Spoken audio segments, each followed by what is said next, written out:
security breaches, digital piracy, and data protection concerns are no longer mere technical inconveniences, but pressing legal and economic challenges that demand our urgent attention. The stakes have never been higher. Cyber criminals are exploiting vulnerabilities, digital pirates are undermining intellectual property rights, and inadequate data protection leaves individuals and businesses exposed to significant risk. The question we must ask ourselves is whether these issues are truly separate or simply different manifestations of the same underlying problem. Cybersecurity is not just about firewalls and encryption. It is the foundation of a secure digital economy. In Nigeria, the rise in cybercrime presents a significant challenge with hacking, data breaches, financial fraud, and ransomware attacks becoming alarmingly frequent. From phishing schemes to ATM fraud and online banking scams, cyber criminals continue to evolve, often outspacing security frameworks. Institutions, both public and private, have suffered severe breaches, with critical data being compromised. While the Cyber Crimes Prohibition Prevention Act 2015 provides a legal framework, enforcement remains a critical gap. Who bears the responsibility for ensuring compliance? The legal profession must take an active role, not only in prosecution, but also in shaping policies, advising businesses, and strengthening regulatory mechanisms to mitigate these threats. Digital privacy, though often perceived as a minor offense, is a silent but powerful economic threat.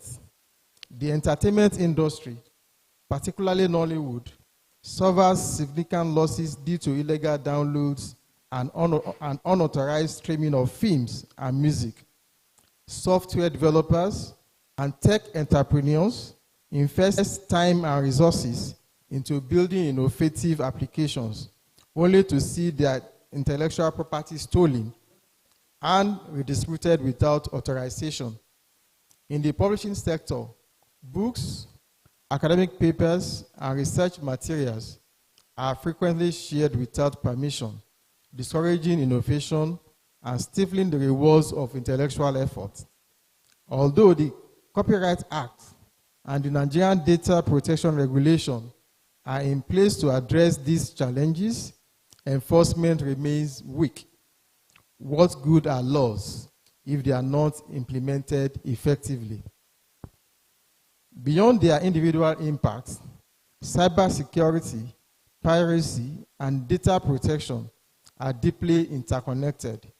Cyber criminals use sophisticated hacking techniques to steal and distribute pirated content, while acts of piracy often involve unauthorized access to private data, identity theft, and financial fraud.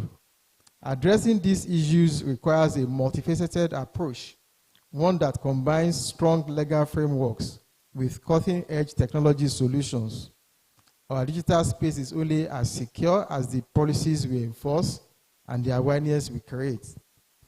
Nigeria is also facing significant privacy challenges as digitalization continues to expand across key sectors such as banking, telecommunications, government services, and social media. While concerns over data protection exist globally, Nigeria's unique legal and infrastructural landscape presents additional hurdles. Weak enforcement of data protection laws remains a pressing issue. Despite regulations such as the NDPR 2019, compliance is far from universal, with many organizations, including government agencies, falling short of implementing proper data protection frameworks. The Nigerian government's NIN SIM registration, for instance, sparked widespread debates over potential data leaks and unauthorized third-party access. These concerns highlight the urgent need for stronger enforcement mechanisms and greater public awareness on data privacy rights. As we gathered here today, the challenge before us is clear. How do we ensure that our cybersecurity measures are robust enough to withstand evolving threats? How do we protect intellectual property while fostering a thriving creative and digital economy? And most importantly, how do we strengthen data protection laws to safeguard the privacy of Nigerian citizens? These are not questions for tomorrow. They are questions that demand action today. Let this conference serve as a platform, not just for discussion, but for meaningful collaboration between policymakers, legal practitioners, technology experts, and industry leaders. Our goal must be to build a Nigeria where digital security is not a privilege, but a standard, where intellectual property is respected, and where data is protected with the seriousness it deserves.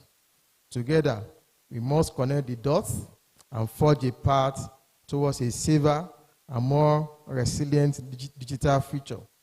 I wish you all a successful and impactful conference. Thank you, and God bless.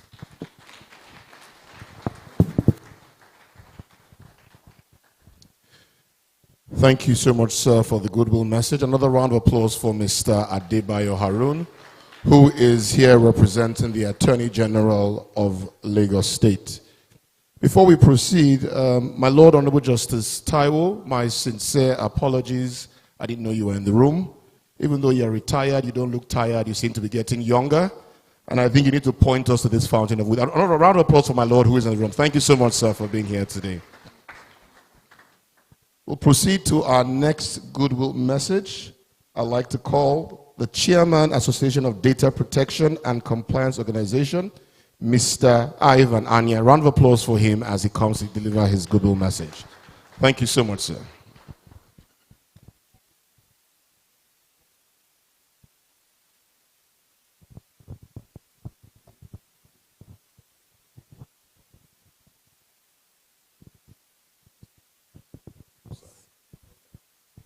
Good morning, distinguished ladies and gentlemen. I am not learned, but there is a Latin word that says, isn't it? So, as the chairman of the Association of Licensed Data Protection Compliance, a handful of our members come from this noble profession. And so, perhaps, after a while, we'll look for one designation for those of us who are on the side of the away, and then you guys are on the side of the usher. It is a great privilege to be here in your midst today on behalf of the Association of Licensed Data Protection Compliance Organization of Nigeria, the umbrella body for licensed data protection compliance bodies that is registered on, by the Nigerian Data Protection Commission. I bring you greetings. What we are here for the next 1 or 2 days is to look at cybersecurity and data privacy. Well, we've been in the trench for a couple of years now since the pronouncements of the Nigerian Data Protection Regulation under NITDA. And graciously, the federal government under the presidency of our president, Bola Ahmed Tinubu, signed into law the Nigerian Data Protection Act. That act is to revolutionize a lot of things and provide the enabling environment for Nigeria. Particularly, which is where I want to put the start today, adequacy for Nigeria.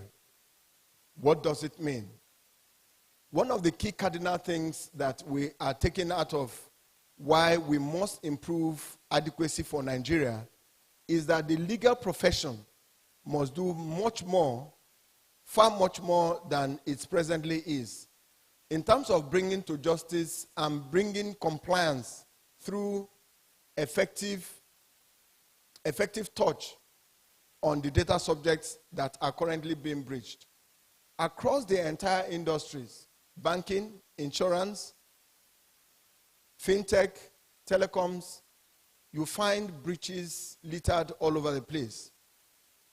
Now, there is no other way we can get to solve this problem by lawyers finding opportunities within this bunch of breach environment.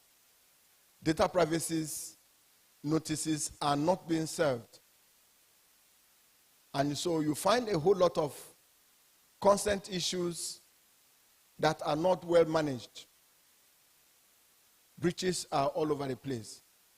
I want to implore us, as we discuss in the 1-2-day conference that we have here, how do we begin to address those issues of breaches?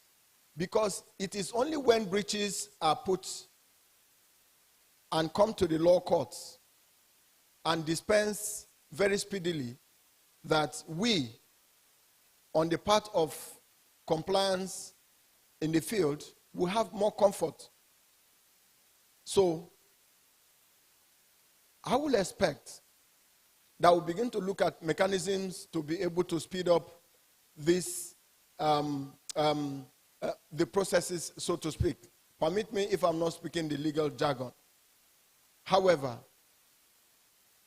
I want to implore you to look at this much more seriously so that in days to come, in years to come, we will have been able to improve our country's data protection adequacy, such that countries of the world will begin to see us quite more differently. It is the number of rights that are being protected for the data subject that actually would matter for our country. I once again want to thank you, so that I do not take much of your time. I know time is far-fetched, and I say thank you very much once again for inviting ADAPCON to be part of this, and we look forward to a favorable deliberation. Communiques should be raised, and then we will follow up from there. Thank you very much.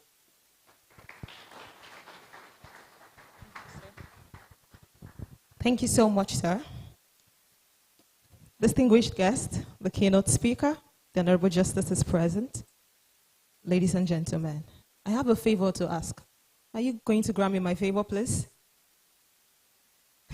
Thank you. Thank you. I have two favors, actually. The first one is, can you please be generous with your applause?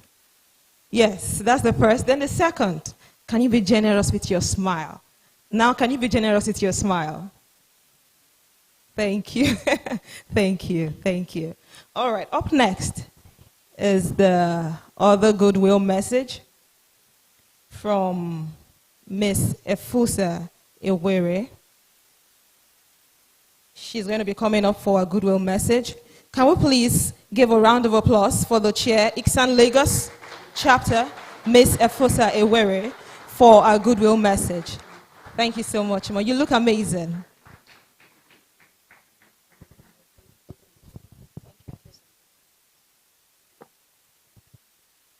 Thank you very much.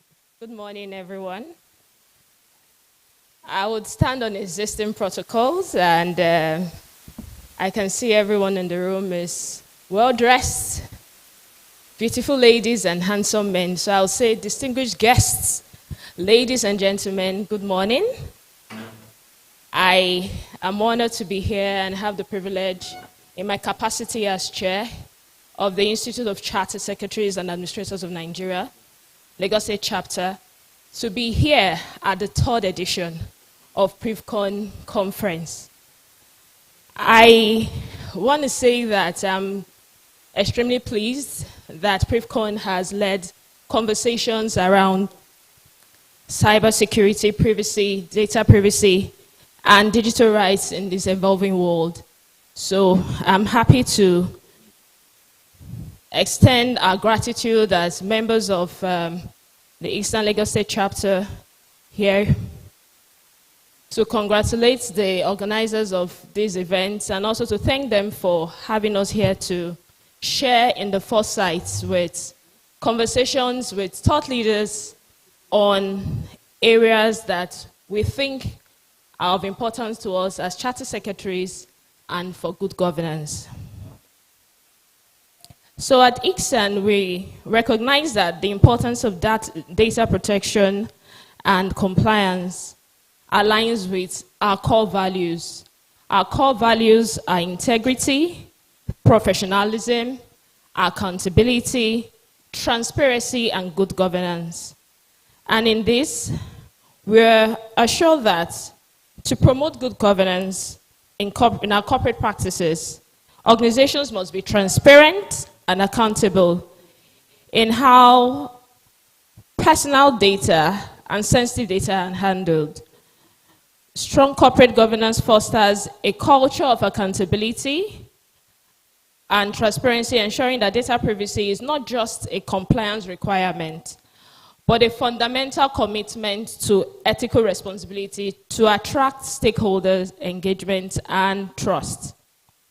Over the years, ICSAN has collaborated with industry stakeholders to enhance corporate compliance with data protection laws and cybersecurity practices. And collaborations with PrivCon is very welcome because in this digital age, this gives us an opportunity to safeguard privacy and promote digital rights. And we know that it is very crucial in our engagements for today. This conference, I believe, promises to address emerging challenges such that are as well as presenting opportunities to share insights, explore innovative solutions, and contribute meaningfully to the future of data protection in Nigeria and beyond. I'm very confident that these discussions and deliberations today will not only inspire progressive policies, but also strengthen our collective efforts to create a safer and more privacy-conscious digital environment. So once again, I want to thank the organizers for leading in these conversations, which we are going to have today, cybersecurity and privacy in Nigeria, connecting the dots.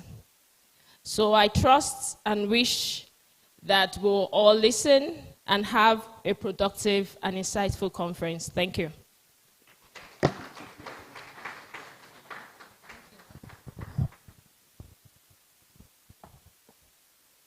Thank you, everyone. To give the next Goodwill message is my Lord in the house, the retired Honorable Justice Taiwo O. Taiwo, the former Judge, Federal High Court. My Lord, sir, we want to hear you, sir, for the Goodwill message. Please, a round of applause for the Honorable Justice. Let's keep clapping. Thank you. Wow, wow, I love the energy. Thank you. Thank you very much. Good morning, ladies and gentlemen. You all know I'm not a man of many words. I am very glad to be here because one of the things that I love is the gathering of my colleagues in and out of the bench. And this particular program is something that has been bothering me because I sat on a couple of matters touching on cyber security, cyber crime, and the privacy of the individual.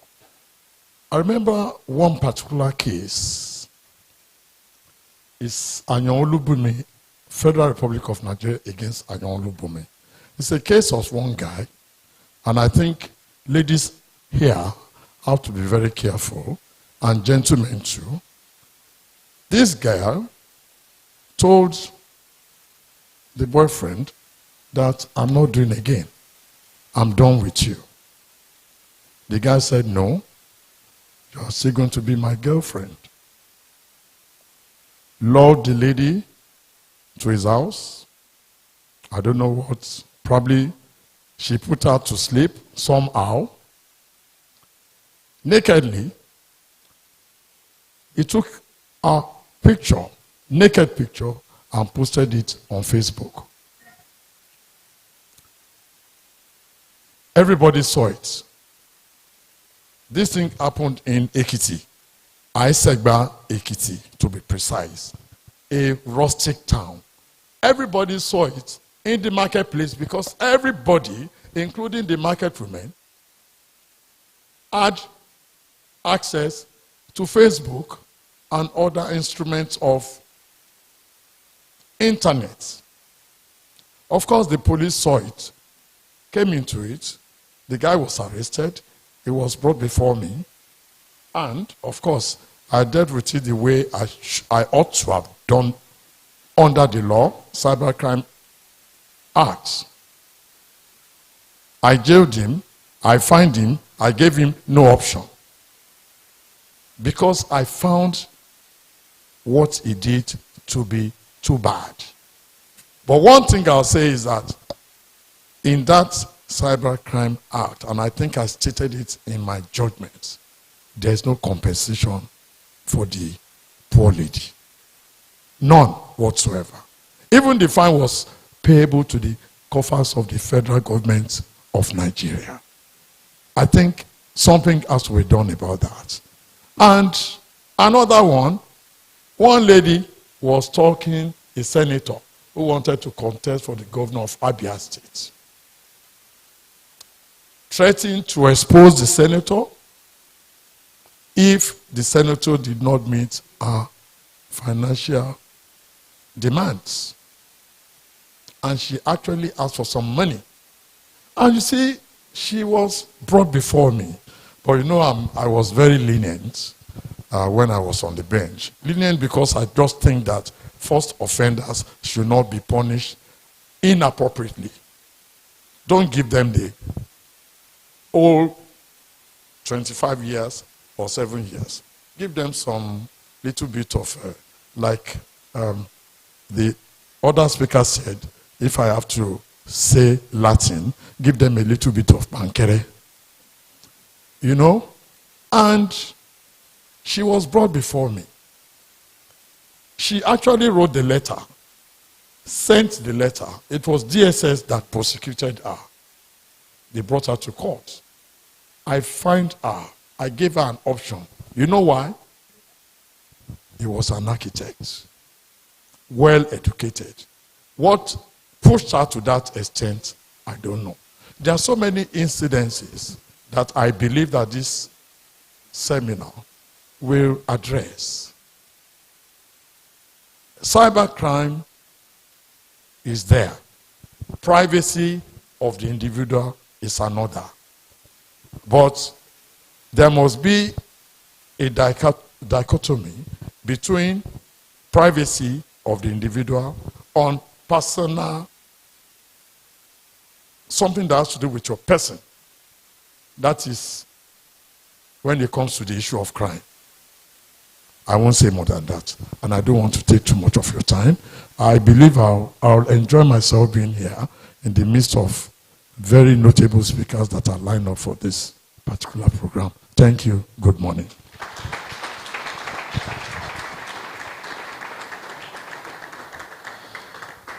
Thank you, my Lord, for that very concise and well-delivered ruling. We really appreciate it. A round of applause for my Lord, please.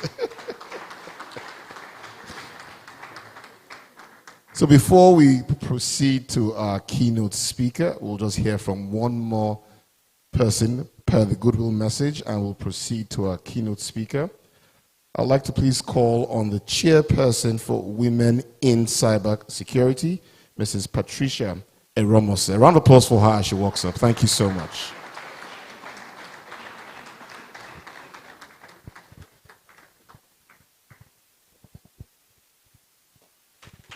Thank you.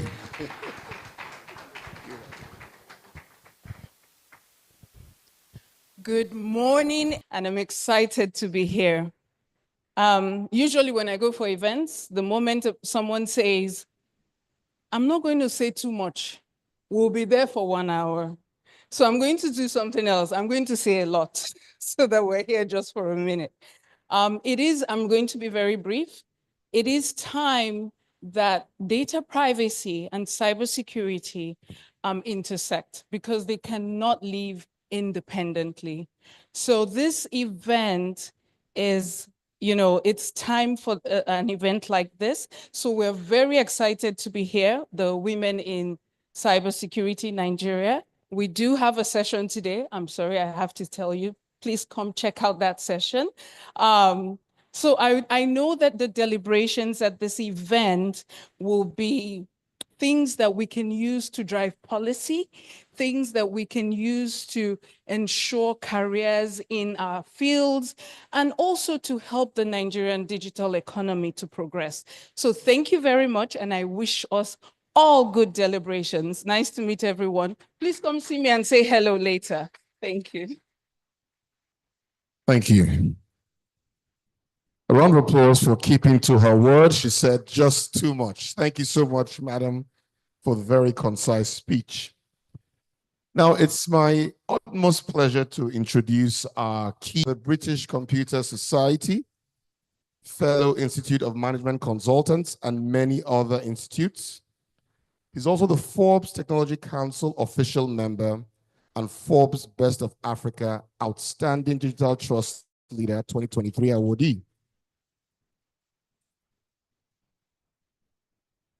He's a seasoned multi-award cybersecurity and GRC expert with over 58 international certifications to his credit. As a Master of Science in Cybersecurity, Liverpool University, and was awarded an honorary doctorate degree in cybersecurity from Trinity International University of Ambassadors, Atlanta, Georgia, USA, and is the first professor of practice cybersecurity at MIVA Open University, Abuja. He's an alumnus of Fate Foundation and the U.S. Department of State Exchange and many other notable schools.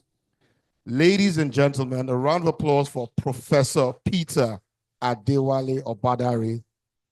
Kindly welcome him as he comes to stage to give us his keynote speech. Thank you so much. Thank you for being generous with your smiles.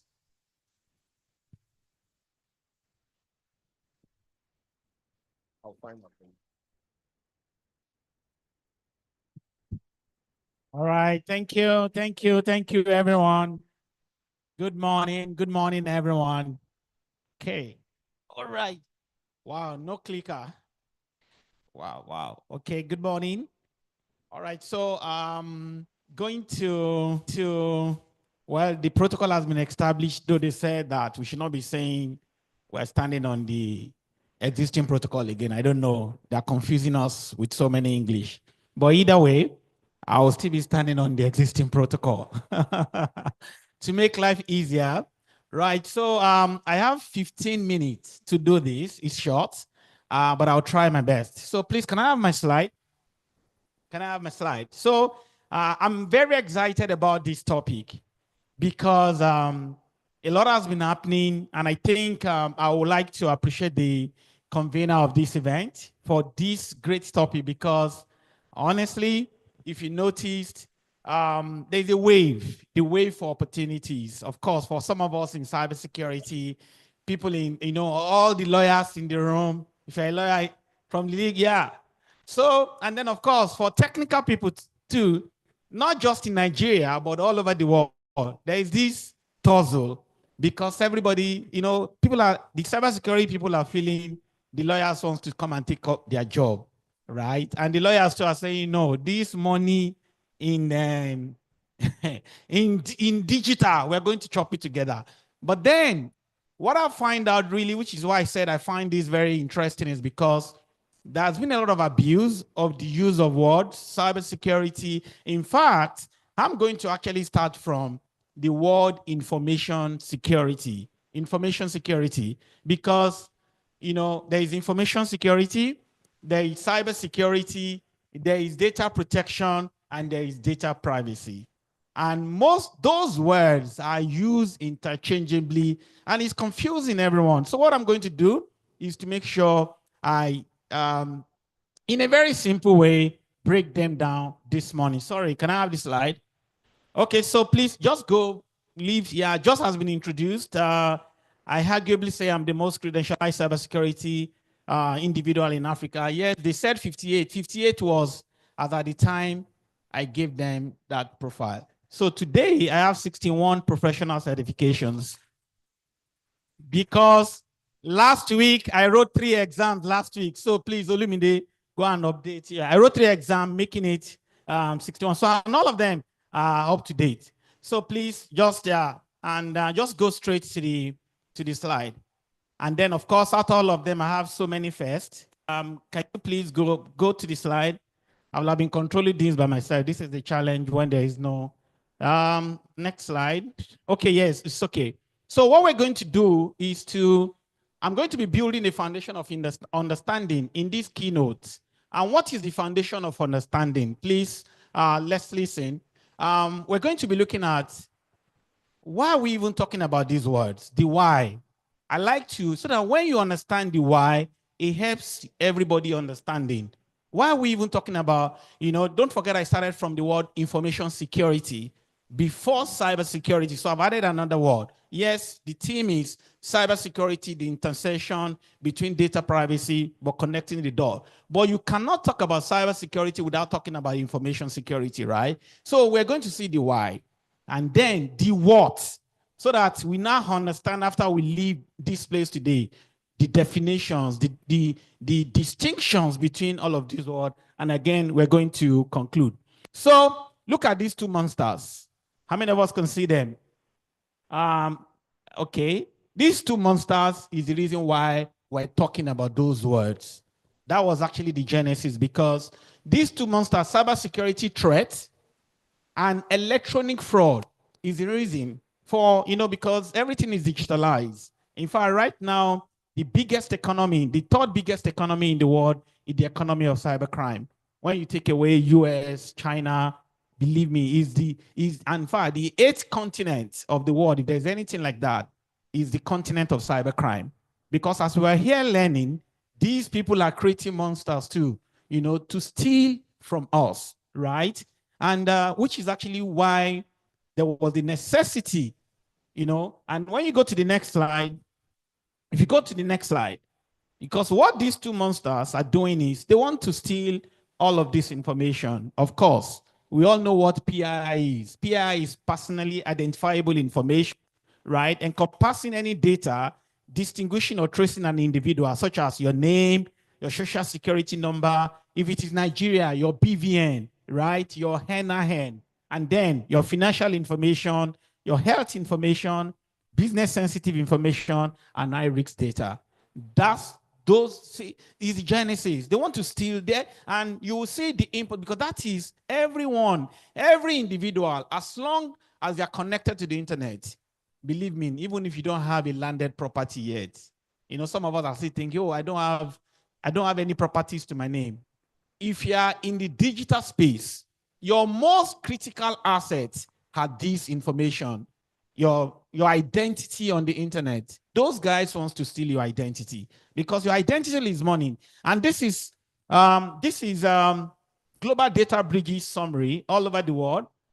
Please, can I have the next slide, please? Now, make no mistake about it. Every day, as we are here, there is a lot of breaches going on. I want to see the why, right? A lot of breaches are going on. Next slide. Next slide.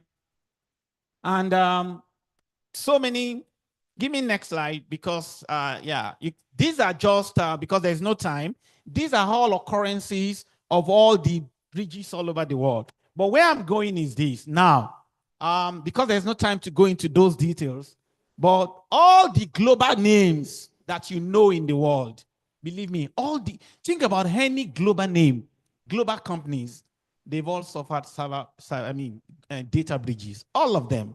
Now imagine, from Yahoo, right? And then what is very common to all of them, just pay attention, you'll see, when Yahoo was hacked, right, by cyber criminals, What was exposed were what? Names, email address, password, date of birth, telephone number, security questions, and what? And answers. Next, please.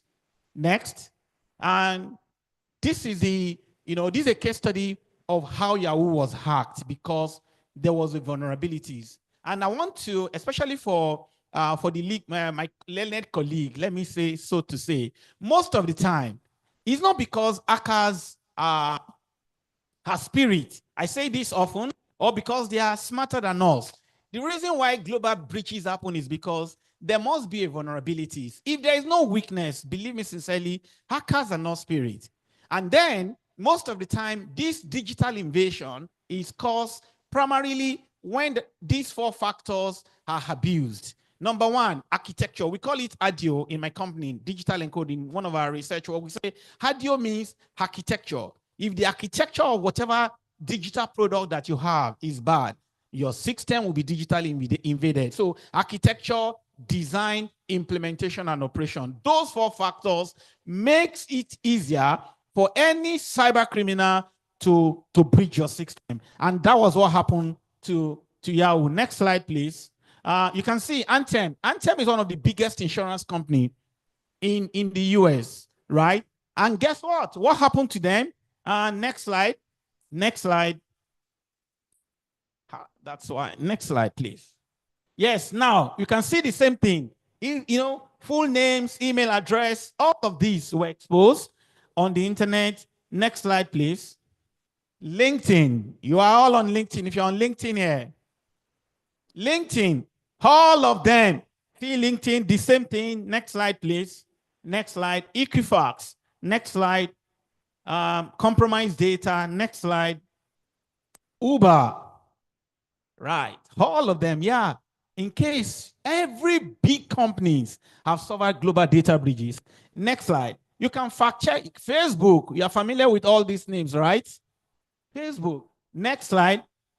Marriott. For those of you that travel out, you understand. Marriott. You can fact check all of these. Now, hold on. All of these. So now, and the Europeans travels a lot, of course. While in the US, they innovate a lot. Because Uber, LinkedIn, all of those tech startups comes from where? From the United States. So when they move to the US, they travel, they discover that they get back to their countries and their identities are stolen, which was actually what necessitated the European GDPR law, that we can't be irresponsible because the impact of data breaches are huge, right? It causes emotional imbalance. People have lost their lives. They've lost their life savings, okay?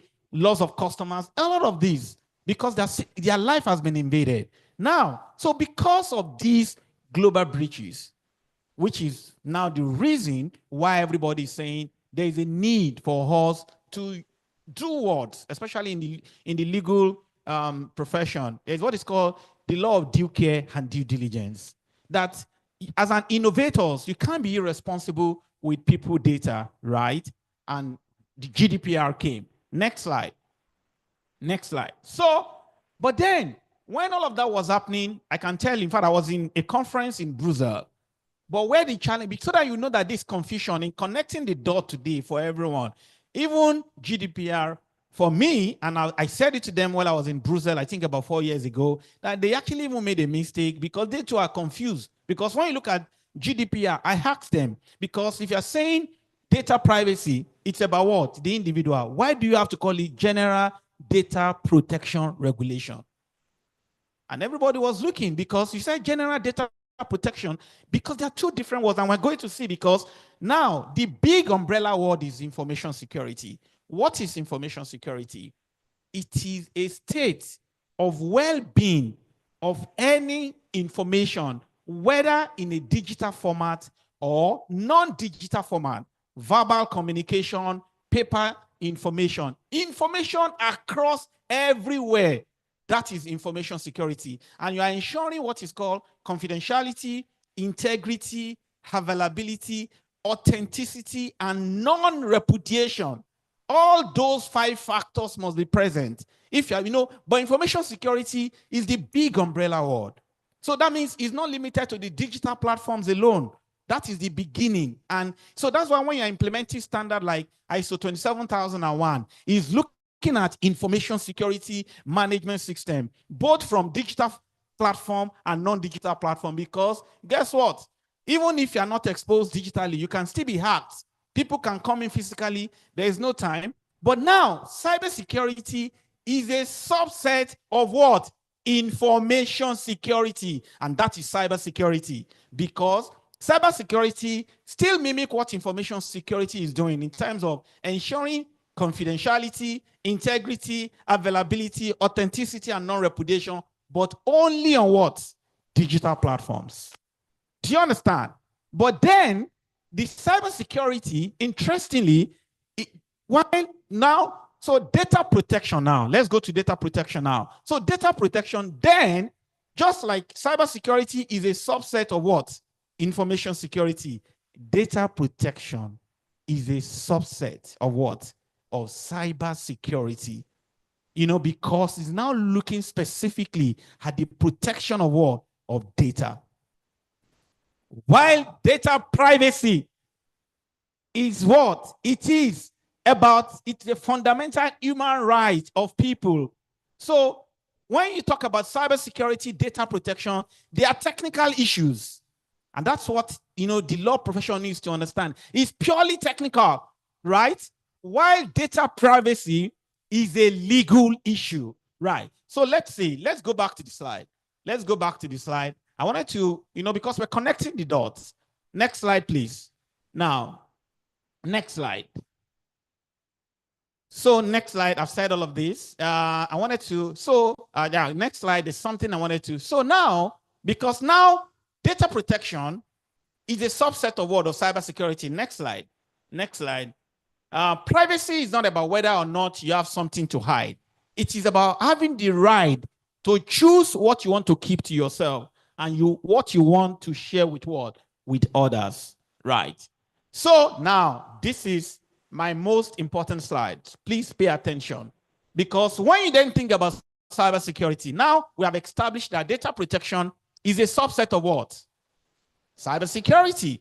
So but they use them interchangeably. So of course, so you can actually, when you are thinking data protection, you know, is a subset of what? Of cybersecurity. So which means that data protection is what? Is about securing data against what?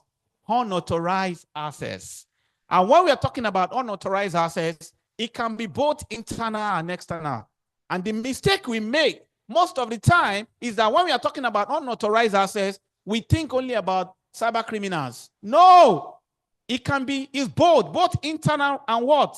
And external. So that's what you need to understand. And guess what? Data protection is what? Is essentially a what? A technical issue. Just like what? Like cybersecurity. But cybersecurity is a more broader word because it looks at people, process, and what? And technology. But data protection specifically is looking at what? The protection of the data, right? And now, here is the missing link in connecting the dot. Data protection can exist without what? Without privacy. You can have data protection and don't have data privacy. I can protect all the data, but then I may not have your consent, right? I may not have privacy notices. And what do I mean? You know, for instance, let's look at this scenario. In this scenario, but before I look at that scenario, look at data privacy. Data privacy is about what? Authorized what? Access. Is authorized access. How data is what? Is collected, it is shared, and is what? Is used. And is what? Is a legal issue. Now, we're connecting the dot. In connecting the dot, cannot exist without what? And that's where I think, with all due respect, the legal profession are missing it. In fact, I was shocked. One of the very revered certification body, I think IAPP, there is a debate on the internet right now because a lot of legal people are moving into this profession. It's good. We are all welcoming all of you. But you cannot run away from technical. Let me be honest with you. If you want to blow and be in those people that will make 6 figures like us, because it's not just Nigeria. And at the end of the day, the technical people just making just of you. They will be doing emu to you to say, oh God. Because that's why even in the US, IAPP just recently in their AIGPA exams, they remove all the technical and just put all the legal stuff there. The technical people are already laughing at that. Don't worry. When you guys are run into trouble, you come back to us. Because, please let me have that slide again. You can see it cannot exist without data protection. And that is actually what I'm talking about, the why.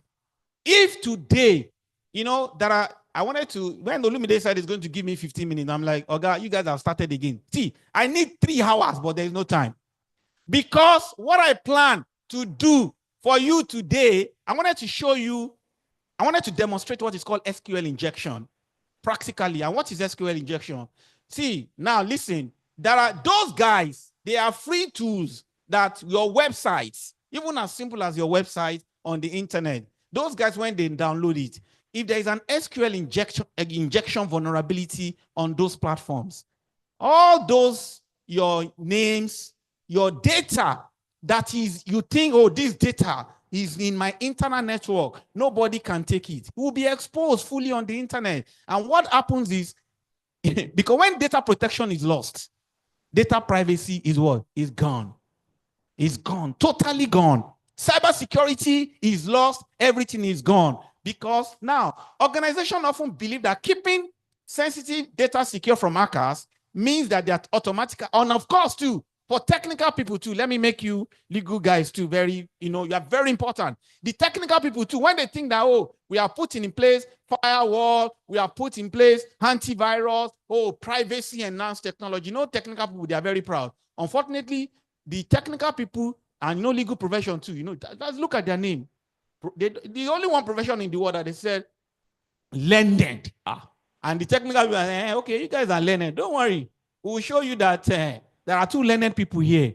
Unfortunately for technical people too, they made that mistakes too, because when they build all those privacy enhanced technologies, they are too proud to ask for what?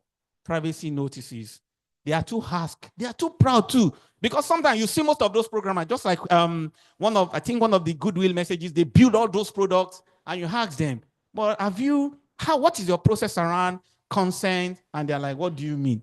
Most of the time, I know, yeah, so don't worry, I'm rounding up. So let me just say this. Scenario 1, an organization has gone to great length. Now listen to this, to protect, let's look at this scenario. An organization has gone to great lengths to protect personally identifiable information. The data is what? Is encrypted, access is restricted, and multiple overlapping monitoring systems are in place. However, if PII was collected without paper consent, what have you done? You have violated data privacy, right? Now, please pay attention to this, and I'm going to start from, so in connecting the dots, look at these examples. Let's say a bank, in a situation whereby both security and privacy are maintained. What is that situation? The situation is if any organization uses your information to open your account and provide you with product and services, and they go on to do what? To protect it. In that situation, when they ask you for your consent, your privacy notices, it means that they are balancing between your what? Security and what? And privacy. But in a situation whereby the bank sells some of your information to a marketer, note, you may have agreed to this in the bank privacy disclosure. The result is your personal information is in more hands. What has happened is your privacy is compromised and your security is maintained. But then when there is a data breach, is a situation whereby what has happened? You will lose both your security and what? And your privacy. And that's the point I'm trying to make. So the connecting the dot means that we need the intersection between the technical and what? And the legal. There's no reason why we're fighting ourselves. Because if not, the hackers will be winning. They will win all the time. That intersection, you understand? So it is very necessary. Next slide as a roundup. Next slide, please. So in a nutshell, cybersecurity, which data protection is a subset, is about what? Securing data against unauthorized access. Data privacy is about what? Authorized access. Who has it and who defines it? And another way to look at it is cybersecurity or data protection is essentially what? A technical issue, whereas data privacy is a legal one. What is important to understand is when comparing data privacy and data protection or cybersecurity, is that you can ensure that data privacy, unless the personal data is protected by technology, which is why today we're talking about privacy and enhanced technology. If someone can steal your personal data, his privacy is not guaranteed, which put at risk for identity theft and personal security breaches. But the opposite relationship is not always true. Personal data can be protected, but still not being reliable private. Last slide, please. So if you want to check, I'm putting this slide. There's a site called Have I Been Pawned? Why? I started from the why. Everybody, if you are here, and I can tell you, your privacy has actually been invaded, but a lot of people don't know. If you go to this website, there's no time to practice it. Have I been pawned? Honestly, so if you put your email address, not your password, or just your email address, to check whether you have been part of a global cyber breach, if it shows you red, it means that you have been pawned. Pawned means someone has invaded your privacy. Yeah, next slide. Next slide. Next slide. So as I round up, don't forget, data protection is a subset of what? Of cybersecurity, and is a technical issue, while data privacy is purely a legal issue. But when data protection or cybersecurity is lost, your privacy is totally gone. So I'm going to leave you with this message. Protecting sensitive information is a journey, not a destination.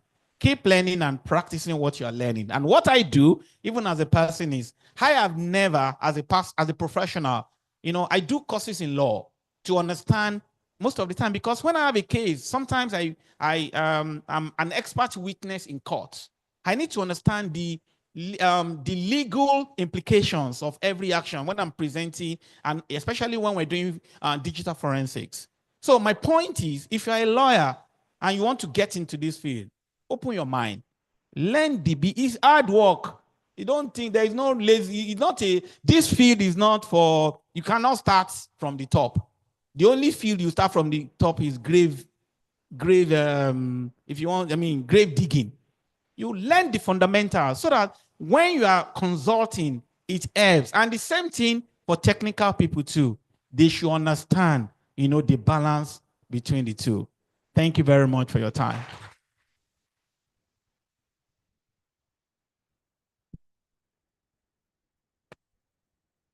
Wow, thank you so much, Professor Badari. Ladies and gentlemen, I forgot to tell us to fasten our seatbelts because he took us on a flight. And I hope you are still hanging there because there is more to come.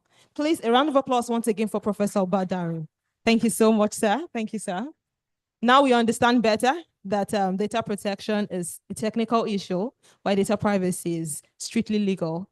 To make the plaque presentation, I would call on the brain behind PrivCon 2025, Mr. Babalola Olumide. Please, a round of applause for him as he comes up stage. Let's keep clapping. It's the reason why we are here. Thank you.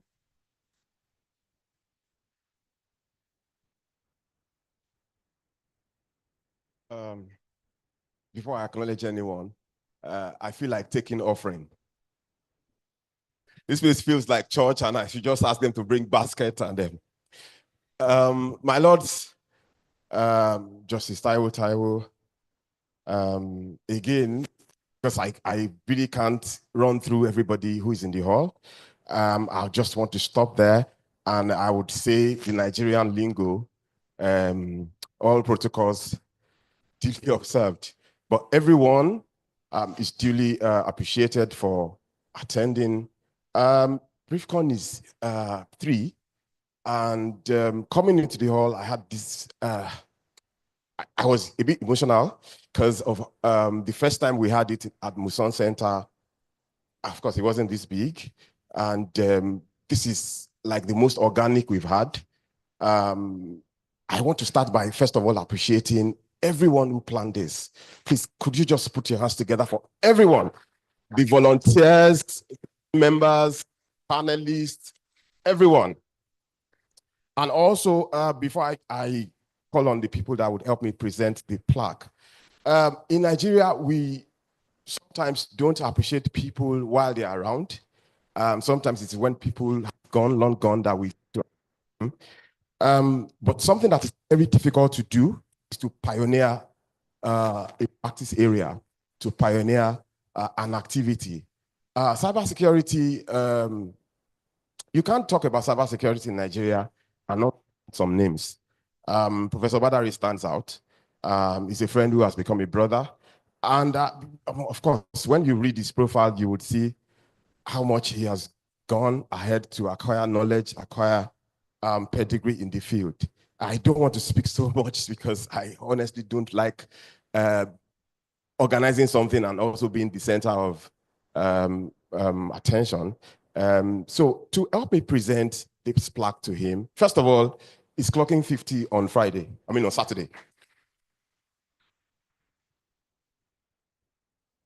And I know where some of you entered, you saw flowers, you'll be wondering, what's happening? It's my own way of doing birthday for him. And if someone is 50 and is accomplished that much, I think he deserves some form of recognition. To help me present this plaque, I want a lot of people on the stage. First of all, Justice Taiwo, please, I'd like you to come to the stage, please. A round of applause. The chairman of ADAPCON. ADAPCON is an association of data protection compliance organizations. Please, Mr. Ivan, please come to the stage as well. I'm trying to pick now. So we had some people come from, and when I say this is organic, it is really organic because some people just out of their way supported PrivCon. I know someone who has gone to Zurich and to London and still decided to come to Lagos today. He was meant to cancel, but just because he had given us his word to come. Mr. Udemoise from the United Kingdom, please come to the stage, please. There's someone in Kenya.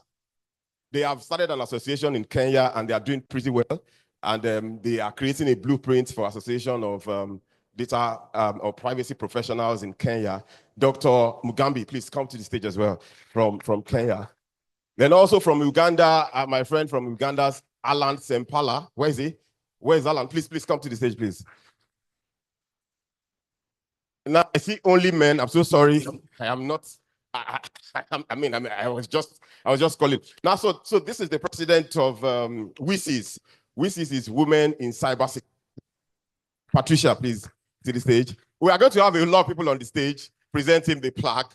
Mrs. Lai Babatunde, please come to the stage. Please just come to the stage. I'm presenting the plaque to him, and I'm going to load the stage with people who are going to present. Now, the Attorney General of the Federation is not here, but someone in his office is here.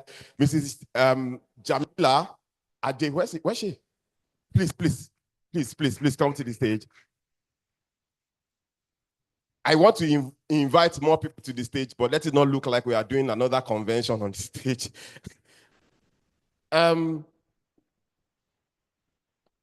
So yes, the National Commissioner was actually National Commissioner of Nigerian Data Protection Commission was meant to present the plaque, but someone is representing him, and that is Adama Isamade. Please come to the stage to.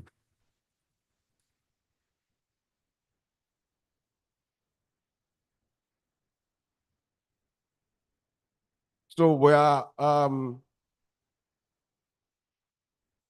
honoring the keynote speaker and as well as celebrating his birthday in advance.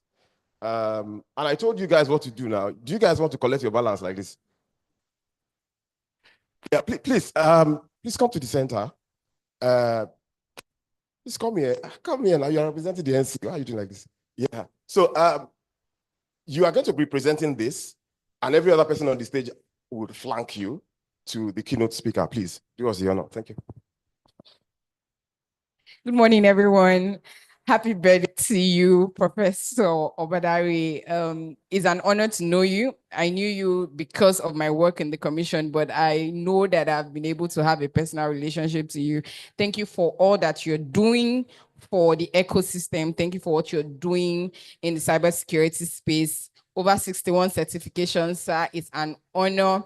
On behalf of PrivCon and also on behalf of the National Commissioners, we do not take what you do for us for granted. And this is the small token of PrivCon, and we're happy to give this to you, sir. So please, everyone, please come.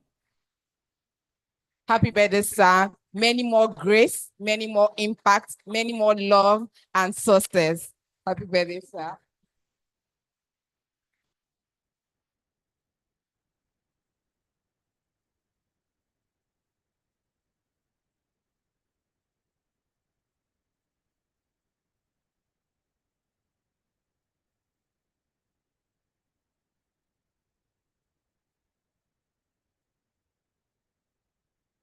Are you not in the picture? You have to be, sir. You have to be, sir.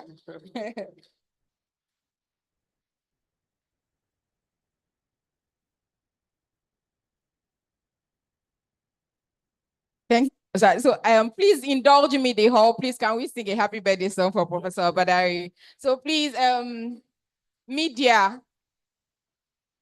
I can't sing, but I'll start. Yes.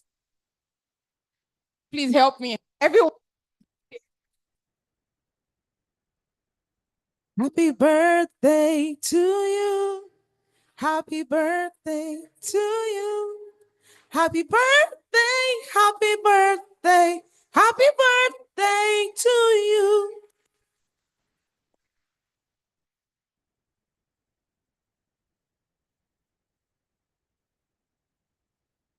Bless you. May the good Lord bless you.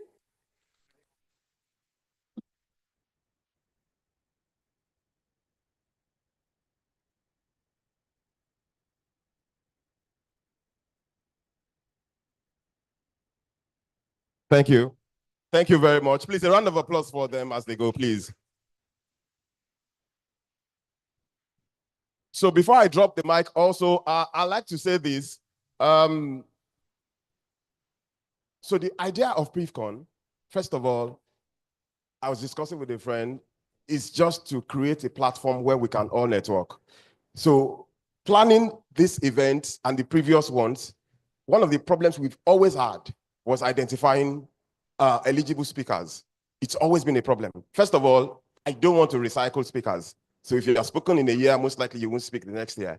I mean, trying to build other people to also be able to participate in the space. And so identifying people who are in this space has always been a problem. So for conceiving and planning PrivCon is for us to create an atmosphere where people can really come together, people in this space.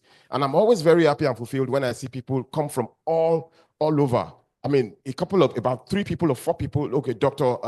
Yakini from the UK as well. Funke also from the UK. Mr. Ari Boje from the UK as well. We find people from Uganda. Organically, people just wanted to participate in this because they understand the strength in networking. So first thing, you just don't need to come and go without networking. I mean, we really can't teach you how to network anyways. You need to do it yourself. Then secondly, a platform where we can all interrogate these issues. Professor Badere has said so many things. My academic mind will not agree with things he said. My legal mind will also not agree with some of the things he said. And I know he knows that. But it gives us an opportunity for us to interrogate some of these issues and develop the field. Just yesterday, Informa, there was a... you people want to spoil my career in this space. Can I get... There was a judgment delivered and the judge interrogated the legal basis of legal obligation.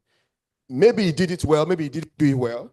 A review of the judgment will reveal. But again, we get to develop the field.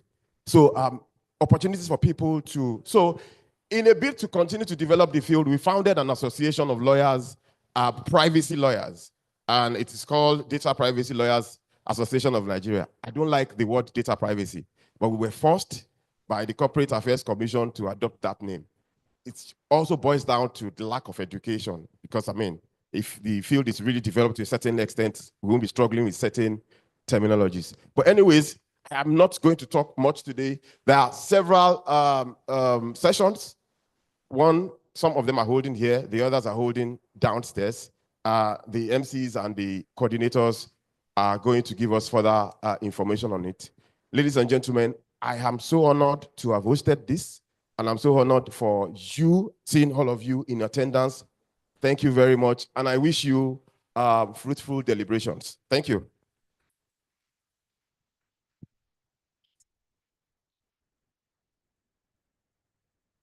Thank you, everyone. Thank you, Mr. Olumide Babalola. To continue co-hosting with me, I would like to introduce to you another beautiful face here. She is going to lend her professionalism with me on stage. So permit me to introduce to you Crescent. Please, a round of applause for her as she comes up stage to take the next thing. Thank you, Dayo. As a co-host, I'm delighted to co-host this event with you. Like Dayo said, my name is Crescent. It's an honor to be here with you all. For our next Goodwill message, it is my pleasure and honor to welcome the Deputy Director, Head Cybercrime Unit, the Federal Ministry of Justice, Mrs. Jamila Akaga Ade. It's a pleasure to have you. Welcome, Ma. We would like to hear more of your sonorous voice while you sang the birthday message. We couldn't get enough of it. You're welcome, Ma. Good morning, everyone. Yes, it's already been said, not to say that all protocols have been duly established, but permit me to say that I stand on the existing protocols. So it is a great pleasure to be at this edition of PrivCon. I was at the second one, which held last year. And indeed, I can testify that this is bigger, this is better, and this is really beautiful. So on this note, I would really like to commend the convener, Mr. Babalola, the data privacy ambassador. Well done, sir, and all the organizers. The importance of such forums in our very fast digitizing world can really not be overemphasized.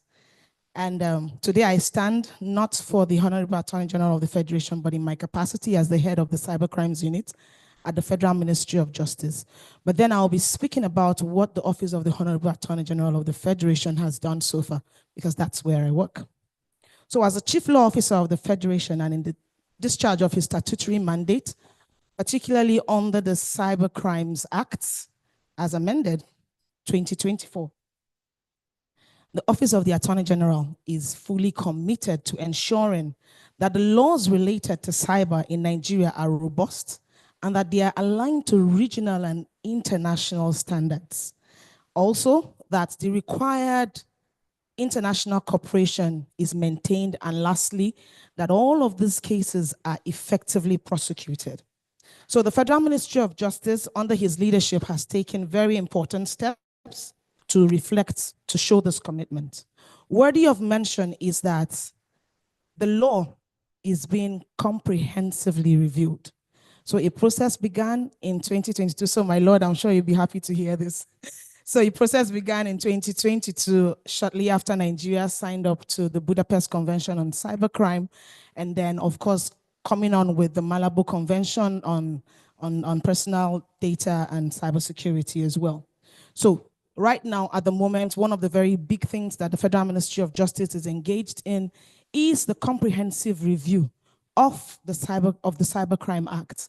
And one of the things that we're doing is the fact that we've understood that a lot of times it's very important to carry on the legislative arm, because laws cannot be made from an uninformed position. And as a result of that, one of the key things that was done, the steps that was taken, is to take on a whole of government and a whole of society approach. And therefore, when the process began, it started out with a national consultations, wherein all of the relevant stakeholders were brought to the same place to discuss, and that started it. And sometime towards the end of last year, the first legislative retreat was held, where we had members of the National Assembly, the senators, and the members of the House of Representatives who are in the relevant committees, together with experts who were all sitting in one room and giving them the entire understanding of the legal framework, what Nigeria has signed up to, such that even when the law is out, citizens would have also participated in it. So that's one of the big things that are happening. And before I leave the stage, I would also like to inform that in showing the commitment of the Office of the Honorable Attorney General, he has constituted a joint case team on cybercrimes. And this is because we have understood that, and I'm sure a lot of us here will agree with me, that we are very content with working in silos. So you find even among the government agencies, every agency just working. So you find out that when talks have been made, you see, is EFCC has done this, the NPF has done that. Meanwhile, this is what we cannot win alone. And so in understanding this and the need for interagency collaboration in dealing with issues of cyber, if international cooperation is a tool, then you cannot get it right at the international level if your national cooperation is shaky. And so the Honorable Attorney General of the Federation on this account constituted a joint case team on cybercrimes, and it brings together all the relevant actors in the criminal justice sector, who will now constitute a team, including the Federal High Court. So because at the moment, right now, it's the Federal High Court that has the jurisdiction. So we have judges who have also been given, who are now members of this JCT. And sometime, maybe in this month of March, because the month is already ending, the Honorable Attorney General will be launching the JCT, and it will be like a pilot and a test to see how can interagency collaboration work really well for us. Together we stand, together we win. And on this note, I would like to say thank you very much. It's really a great pleasure being here, and I look forward to really great interactions during the other sessions. Thank you very much. Enjoy the day. Can we keep the applause coming? Thank you so much, Mrs. Adeaga Ade. We're grateful. Ladies and gentlemen, distinguished guests, moving on, we are heading to the plenary session. But before then, while I was downstairs, I saw some of us taking beautiful photos of ourselves. Please, may I remind us that those photos of ourselves that we took, we can share them on our WhatsApp status, we can share them on our social media handles with the hashtag PrivCon 2025. If you're with your phone, you can do it now. It just takes a few seconds to a minute. Hashtag PrivCon 2025. Please, can we quickly do that? Thank you so much. So for our plenary session, just as the keynote speaker said in his address, security is a journey and not a destination. In this plenary session, it will be a discussion on the keynotes, cybersecurity and privacy in Nigeria, connecting the dots. And our speakers are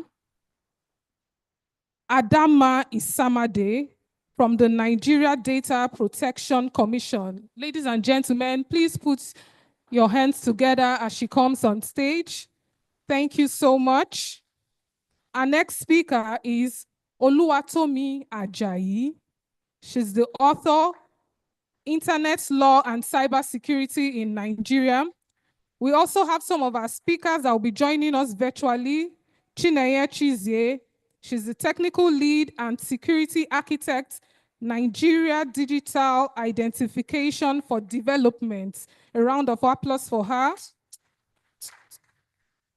Our speaker is Paul Mboma. He's the partner, Tayo Oyetibo LP. We also have Dr. Nureni Aziz, Associate Professor, University of Lagos. A round of applause for our professor. You're welcome. And to moderate this session is a data protection consultant in the person of Abiola Abiodun. Please, Abiola Abiodun, come forward. Thank you, Ma. We'll see you. You're welcome. So I'll be handing over to the moderator for this session. But just before we go, we have another speaker in the person of Amaka Ibeji. Amaka Ibeji. Amaka Ibeji is the founder, DPO Africa Network and Pulse Hub. DPO Africa Network and Pulse Hub, Amaka Ibeji. Please, if she's in the hall, she can come forward, please. Okay, she'll be joining us virtually, I've been informed. So I will hand over to our moderator. So much. Good afternoon, everyone. How are we all doing today? Great. Thank you so much to the previous speakers. And I'm kind of caught in between saying I stand on existing protocol, or perhaps I should just lean on it. Thank you so much for accepting to be here, Mrs. Amade, Ms. Ajayi, and Dr. Aziz. Our virtual people, how are you guys doing over there? Hi, there's somebody Doing missing. good. Paul. Hello. Hi. Hi, Chichi. How are you? Thank you for Very joining us. well, thank you. Amaka, I saw you earlier. Where are you? Where am I? Yay, hi. Hello. There's one person missing, Paul. I don't know, the technical people, do we know if Paul is with us? He's not. Okay, so I have just been informed Paul would be joining us soon. So if I had been part of the setting up team, I would have yielded half of my session to, I don't even know whether I should call him doctor, professor, a guru. I'm looking at you right now, sir. I would have gladly yielded half of my session to him, to Professor Badare. He did, in the short time he did an awesome job. I'm sure we all agree. And we could do more, right? We could have just given him maybe an hour, 30 minutes to expatiate and help us understand better, you know, what we're here to deal with. So, sir, I'm saying it here now that I'm appointing myself as your mentee. I'm not posing. So please, when you see Abiola Abiodun calling you, just pick the phone. Thank you, sir. Okay, so I'm just going to jump right into it. I'm not going to introduce everybody. It's on the website. We have gurus here. Amaka was recognized as one of the 100 women in cybersecurity and artificial intelligence. So we're in the presence of awesomeness. Please, a round of applause. Chinaye is also one of the most recognized 10 women in Nigeria in the cybersecurity space. A round of applause, please. I haven't done these things, and I'm sure half of us haven't. So please, let's give honor to whom honor is due. Thank you. And with us, Paul isn't here, so can't say much about him yet. We have Mrs. Amade here, who is the legal director of the Nigerian Data Protection Commission. She's here to share with us today. Please, a round of applause. Thank you so much. And we have Miss Ajayi here. She's an author, she's a lawyer, she's also a judge in the customary courts. She's a prolific author. Let me add that. So please, let's give her a round of applause. And last but definitely not the least, and I do not know why he's sitting in this corner, is Dr. Aziz. He's an associate professor in Unilag, and he's done a lot of research on cyber security and data protection. So please, let's give him a round of applause. So I'm going to start off with, I think I'm going to start off with Chiamaka. Amaka. Sorry, I have a niece called Chiamaka, so that's probably why I said that. I'm going to start off with Amaka and Chinaye. That's because they are virtually joining us. And technology has a mind of its own and can do as it pleases. So I'd like to start off with Amaka. Amaka, did you listen to the keynote speaker? Were you able to do that? I sure did. Great. So we're going to start from there. Technical, please, could you let me know when Peter Paul joins us? Thank you. So the keynote speaker ended with, I'd like to start from there. He's ended with a statement saying security is a journey, but not a destination. So I would like to get your take on that. Thank you, first of all, for having me. It's really a pleasure to be here speaking on a topic that is near and dear to my heart. And just as a segue before I jump into it, Professor Badari happens to be my mentor, so I cannot really go so far from what he's saying. But yes, to the point of security is a journey, not a destination. Another word or another statement that I will layer on that is we cannot have 100% security. And so what that means is there is need for continuous improvement. And so this is a journey where you've got to keep learning, keep evolving, because the cyber criminals are not resting on their laurels. They are looking for new ways, exploring new vulnerabilities, and wanting to get into the data that we so desire to secure. And why is that important? Once we come to the realization that data is valuable, then we can now begin to have the conversation on why is it of interest to a hacker or an adversary. So that is the first thing we need to really establish, the value of data. And I always like to say that when we talk about data, you need to understand what can be unlocked with data. And that is why we've gone from cybersecurity into privacy. Of course, he said it's a subset. I think it's an extension of these fields. But I'll pause for now, just in agreement to the statement that cybersecurity is a journey and it's constantly evolving. However, we as professionals set to defend would also need to evolve along as we continue our careers as well. Thank you so much for that. Chineye, are you there? I am. Hello. Okay. Hi. So I would like to hear your take on the cybersecurity aspect of the journey of the constantly evolving journey from what Amaka has said. It's more or less similar. So if you look at it and you think about threats, or let's go back to what Nigeria has actually grown in the past decade. In the last 10 years, we've had like regulatory frameworks, laws around security, privacy, and then you look at the threats around cybersecurity. And like Amaka mentioned earlier, there's so much happening and it is continuous improvement. Every technical practitioner in this field understands that you cannot have 100% secure system. There's always something evolving. I mean, we know of zero-day attack, and the bad actors or threat actors are often looking for ways to exploit your system. Organizations have been having ransom attacks. Professor Obadari mentioned about different breaches.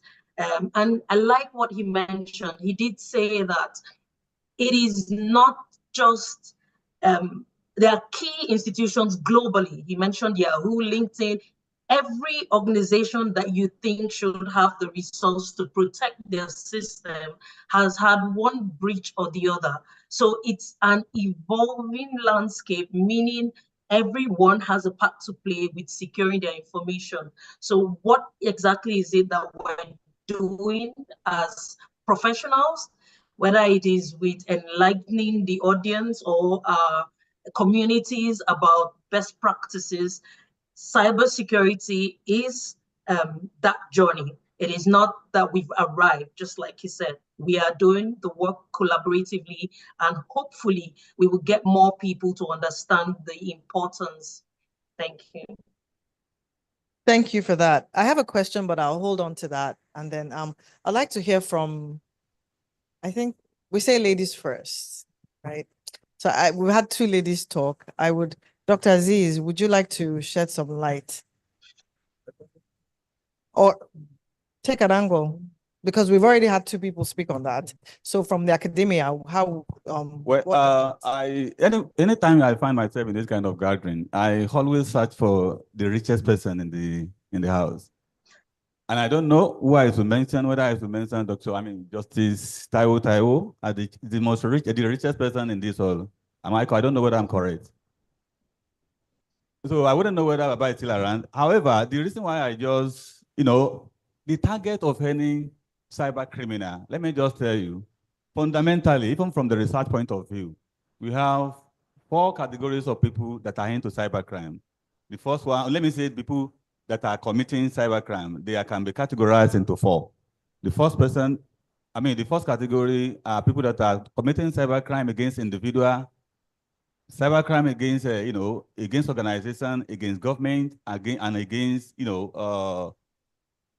against property. We have 4 people committing cybercrime against person, against property, against government, and against organization. So if we realize that we have this, we have these categories, why are they into cybercrime? Cybercrime activities. And I want to tell you, if I'm to respond to, the topic discussed by Professor Badari, the question I want to ask is why are there several solutions on yearly basis? It's not even on yearly basis this time around.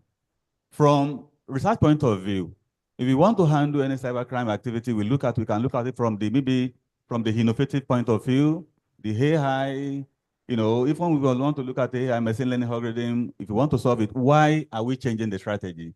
The simple answer is that these people on daily basis, they are improving on their strategies and they are thinking. So as a result of that, the researcher from university, colleges of education and polytechnic are equally devising several means of mitigating or finding lasting solutions to the problem we're having. So if we really want to, because if you are solving problem for if you want to solve problem that is cybercrime related, we look at it from 2 main angles. It's either we want to mitigate, or let me say we want to prevent or want to cure. It's either preventive measure or we want to use curative measure. Either of the method, I want to tell you, and I want to make it as a fact today that, on daily basis, these activities is improving.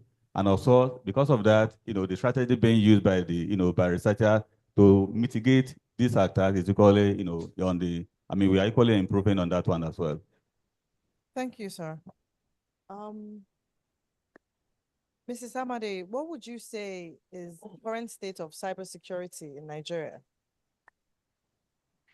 Okay, as we keep talking, saying, that cybersecurity, of course, security in itself is a journey and not a destination. You realize that, I'm going to be speaking from a regulator's perspective, or maybe from government. You realize that the government is also not sitting on their hands, because daily you see that information keeps coming out, people are coming up with guidelines, frameworks, and all that.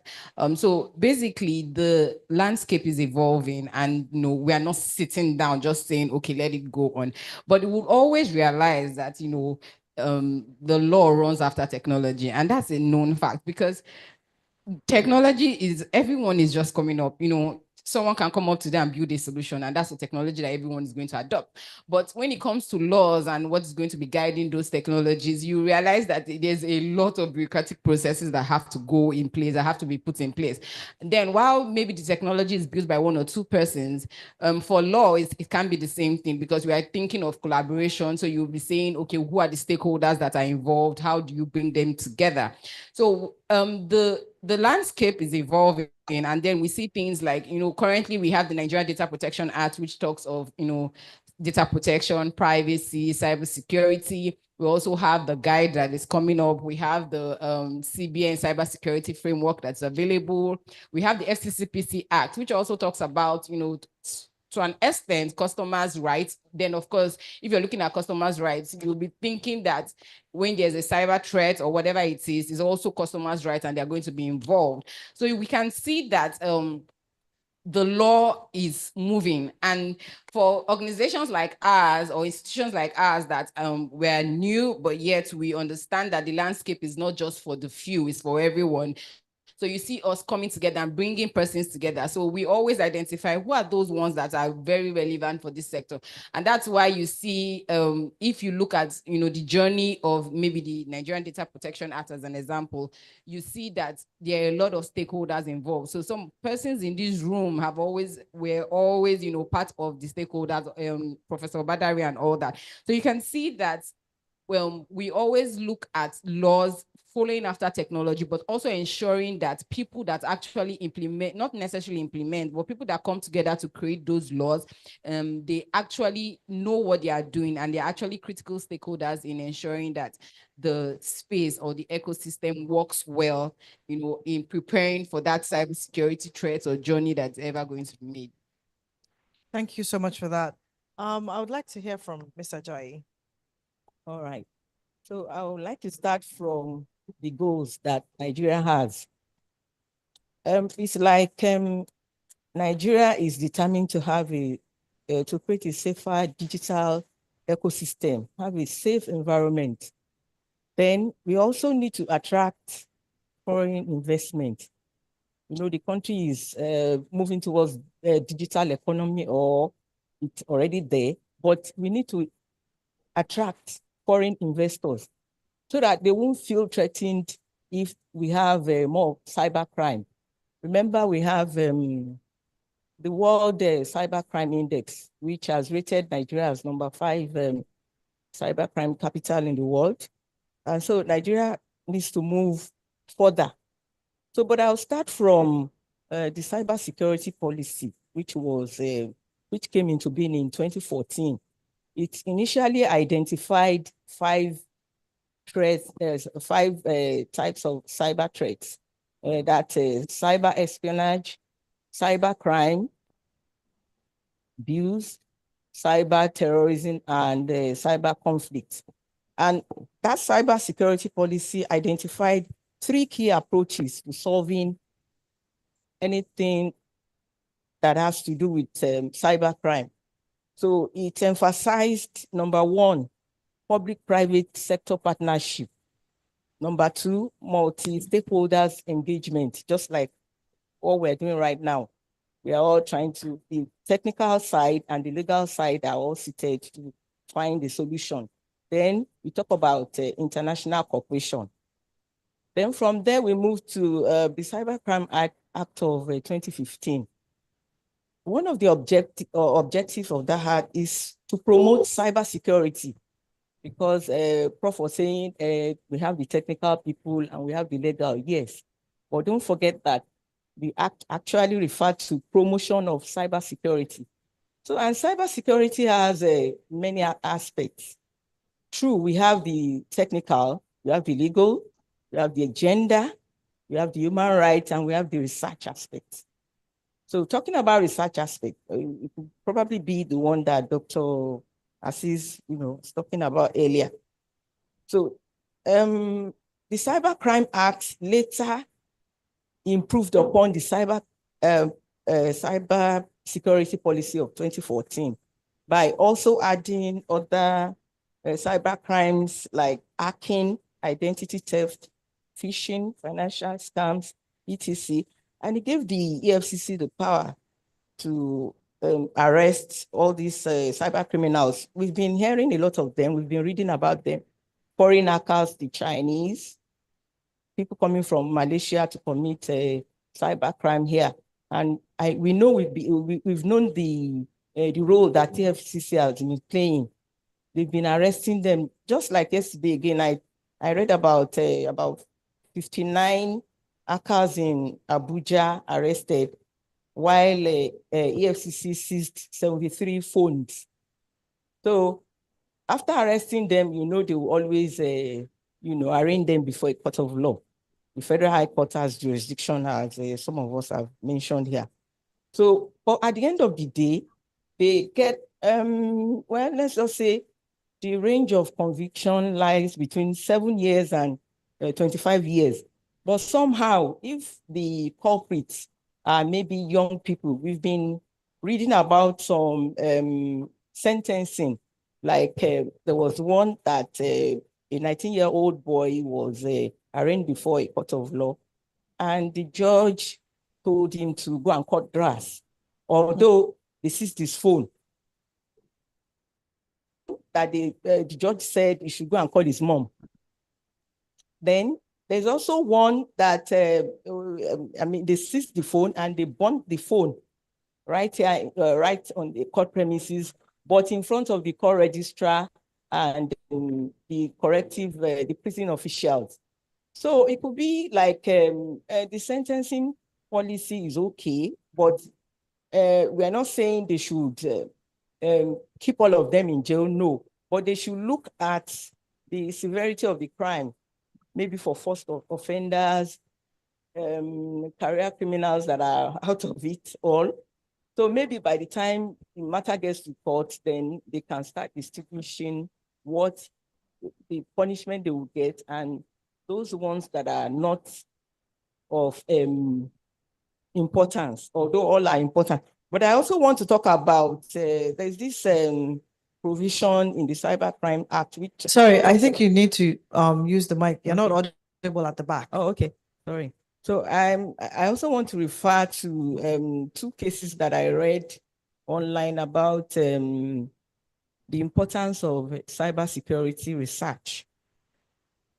Even in our cybercrime law, it's there, where it was stated that the office of the National Security Advisor and the Cybercrime Advisory Council has an obligation to invest in cybersecurity research by setting up cybersecurity research centers in universities.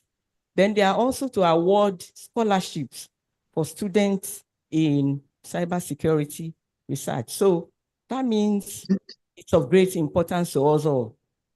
So we are all stakeholders and we are all engaging. So if we can go through those three key approaches: private sector, private-public sector partnership, multi-stakeholder engagement, and international cooperation, then we'll be fine. Thank you so much for that. Yes, please. Yeah, I really appreciate what she just said, but I think from academia, I need to even say chip in this one, which I think is very fundamental. You see, if you go to some of the countries in the world, South Africa, let me forget even about the US or the UK. If you go to South Africa, for example, even Namibia, and if you try to go to their universities, you will discover that they have a lot of investment in cybersecurity. What am I saying? Let me just pick one or two universities in South Africa. If you go to University of Cape Town, for example, or you go to University of the Western Cape, both of them are domiciled in Cape Town. I want to tell you that these two universities have two different centers of excellence for cybersecurity. But what is going on in Nigeria? So the problem is that even by the time, because on behalf of my own department, with my colleague, we've equally, written a letter, a proposal, seeking for the establishment of Center of Excellence for research purposes in our university. But, I don't want to even go to, I don't want to go to the story. So if we can get a financial support, through the establishment of a Center of Excellence for Cybersecurity in our universities, I want to tell you that some of the researches, that are currently ongoing across the world will definitely be easy. Be confident for us to carry out. And if we're not only carrying it out, but it will equally be easily implemented. Because there is a difference between policy formulation, as people used to say, and policy implementation. Even if you have the theory, the innovation is there, you have the concept, you have the idea, or you have no opportunity to probably, implement it or probably commercialize it. So it will just be an academic, what is it called? An academic exercise. But for us to make sure that what we are doing in research is exactly, dovetail into, commercialized products for the society, for our immediate environment, and for the country as a whole, we need the establishment of a Center of Excellence for Cybersecurity. Thank you so much, sir. I'm going to go to our panelists online. Chinaya, would you like to take it up from there? Sure. So while we have a lot of research ongoing, we should also consider the laws that we have currently. If we look at them, and just as has been spoken about earlier about the types of ransomware and stuff that is happening, we should also consider the fact that Nigeria has laws, and I think it was Mrs. Jamila that spoke about Nigeria trying to ratify some of the international laws as well. But I see that most of the challenges that we have locally is with enforcement and implementation. Oftentimes, some of these laws don't kind of align. I'm not a lawyer and I'm not learned, but I think that once we can adopt them. Yes, I know we're trying to align to international practices, but we need to make them homegrown. We need to focus on reaching out to the communities where people who will be impacted by the laws that we've put in place. Like the example she mentioned about the young boy whose phone was destroyed or was asked to go and do something on the farm. People are not even aware of their privacy rights. Let's speak about privacy and let's even talk about consent. People really don't even know what that means. And when you talk to people about the information they share, they give you even much more. At some other events, I've spoken about going to pharmacies and them asking me for birth dates and stuff like that. But people willingly provide this information. People are not aware of their rights to privacy. And then the businesses and institutions, whether it's private or public, are also overwhelmed with putting the right controls in place. Oftentimes, people put a lot of controls in place, and then, just like Professor mentioned, the insiders are the ones that let down the control or break the control. So that's what we term as insider threat. So it's a whole ecosystem of players that need to come together to enforce. Maybe we can have like a strong framework across. So it's not enough having the laws, because all the laws empower the different institutions or regulatory agencies to do regulations. But somehow, I think it's the NDPC that and the CBN that have done more for us as a nation. The financial sector, even with all the losses that they experience, there have been strong regulations within that ecosystem driven by CBN. And then as concerns privacy, we see that the DPCOs have been able to reach a large community, although most of them are still the fintech, but they have been able to reach a large community of businesses and organizations on awareness and the needs to put control. So there's still a whole lot to do. There's a lot to do, whether it's in research, whether it's in providing controls, but we are thankful for the journey, especially because cybersecurity plays a crucial role for national security and economic growth. So it's work in progress. I don't think Nigeria can boast of a high maturity yet, but I know that all stakeholders and professionals are working together to get us to that strong maturity level. Thank you. Thank you so much for that. So we're just going to go to the second set of questions I have, which have to do with privacy in the digital age. Is Amaka there? I am. Actually, before we go there, I wanted to make a comment with regards to the issue, the matter that you mentioned, that the boy who was sentenced to, they seized his phone and he went to do manual labor. So I personally think that such minds need to be harvested, as opposed to giving him, manual, telling him to go cut grass. So if he, at that, how old did you say he was? 19. So it was about 19. If he has the mental capacity at that age to hack and do that, I think, and I don't know if anybody, Professor, I would like to hear your thoughts on this, if you don't mind. You know, if you have someone who's 19, who's hacked, who has those skills without even going to school, you know, as opposed to giving him manual labor or telling him to go sit in jail, which I don't think is reformatory.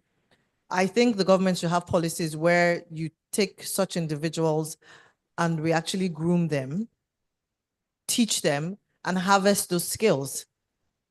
You know, I don't know if you would like to comment on that. I know Amaka has just said she's your mentee. So I think if you answer that question and then she can follow up from there. Thank you so much. Well, maybe the question first is I think the official age as adult in Nigeria is 18, right? Yeah. So if he's 19, it's an adult. So it's a chicken and egg situation. So there's that school of thought, and I can tell you for like almost a decade, some guys they're actually working to say they want to reform hackers. And believe me, as we speak, that in Nigeria, right? But if you ask me, honestly, from my experience, I've always told those people that it doesn't work because it is a Pareto principle. If you're an hacker, it doesn't change because that sense of stealing will still be there because you know the sense of delay gratification. There's no time. Hackers steal big money. They steal billions. Even if you know what has happened in Nigeria this year. So they can't wait to be reformed to say you want to earn 500,000 per month, 1 million per month, when I can break into a system. Yes, there will be an exception. So I'm not saying totally it's not possible, but the exception is very, very rare, honestly. And if you watch, there's a movie, Catch Me If You Can. Honestly, is a typical example. The guy almost went back. Yeah, but if you watch the movie with good sense of details, there was a time he was tempted to, and it's because he knew that the government are really on him. So unless if you pay that kind of discipline to those set of people, you understand, that's the only way I think it can work. Thank you so much for that, sir. But what would you say is a solution to this kind of problem? Because I know this Gen Z, this new age now, they are, you know, they're not even on the same level. You know, so how do we harness the wisdom, you know, the intellectual capacity they have and make sure they're on the right path? We need to teach them values, ethics. I employ young people. I have over 70 staffs. They're all young people. And I'm going to say this publicly. Each time we educate them, you know, that, you see, in the categories of hacker, you can be a black hat hacker, a white hat, or a gray hat. But the underlining to be gray means that for you to be white during the working hours and be black, I cannot validate. So I keep telling them, but what we have done is we put processes in place. And guess what? In my 22 years of business, 3 years ago, one of our guy actually behaved unethically. Yes. In 22 years, he behaved unethically. So despite that, in 20, you know, and we've always telling them that, see, there are logs that will show all your actions. But he didn't believe. Well, okay, now the question back to you is, what can I do? Until the bank called us and started to show us the logs. But we too have a replica logs and we were able to show him. And of course, he was sacked. So my point is we need to, values are eroding until we start to teach values of delay gratification. That, see, if somebody is riding Prado today, does not mean it takes time and all of those things. If not, it will be difficult. It will. Thank you so much for that, sir. Yes, please. I really appreciate what the prof just said.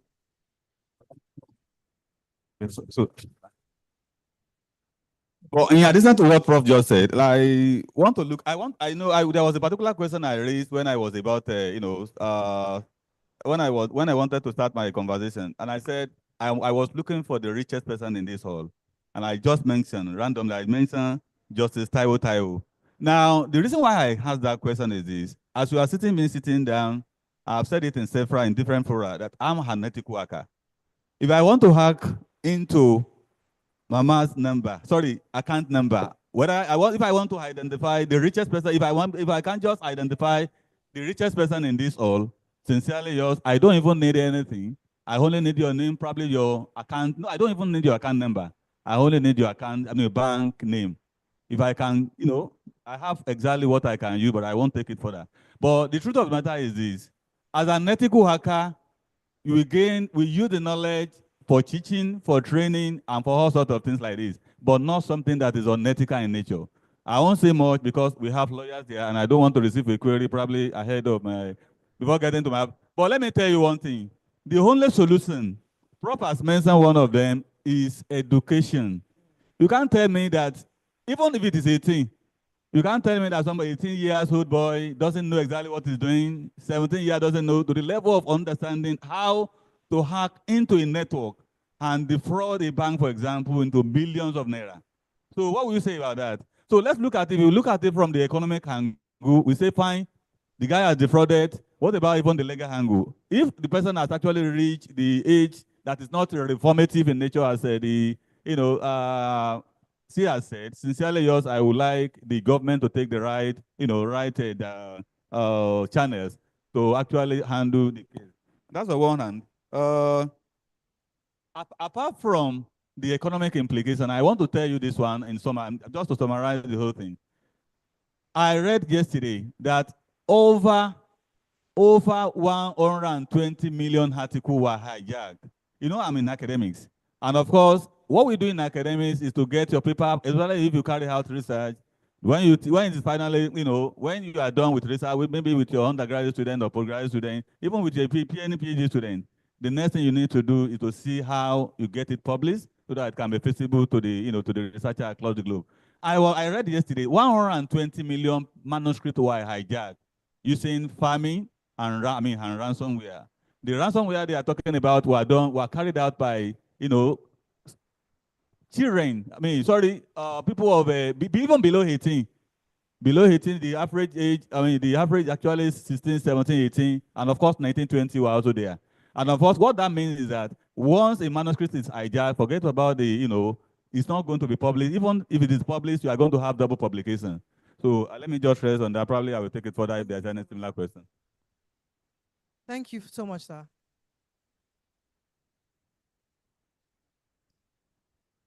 Okay, so you wanted to comment? Could we just take Amaka? Amaka was going to comment. Amaka, are you there? Yes, I am. Okay. And so if we're going in this line of conversation, one thing that I would mention is, first of all, I always like to say that contractual clauses don't keep away the bad guys, don't keep away attackers. That's the first thing. So we can have all of the legalese documented, but it doesn't stop, an attack from happening. And I would also borrow another principle from fraud management, which is for fraud to occur, three things must be present. The same thing as for a compromise to occur, three things must be present. One is motivation. The individual has to be motivated, and that is why I started talking about the value of data. So if you do not value your data, it doesn't mean that the cyber criminal does not value your data. So that's the first thing. The second is opportunity. Being in the right place, access to the system, that is one. And then the third is means, which means if there's a vulnerability, like Professor had said, someone is able to get into the system. And so what I want to submit here is, he had ended with a conversation of the legal and technical end where there is a tension, but to do more, to be able to secure our systems, as technical folks, we have to up our games. We need to start asking ourselves the question, how did the young man break into the system? What vulnerabilities were present?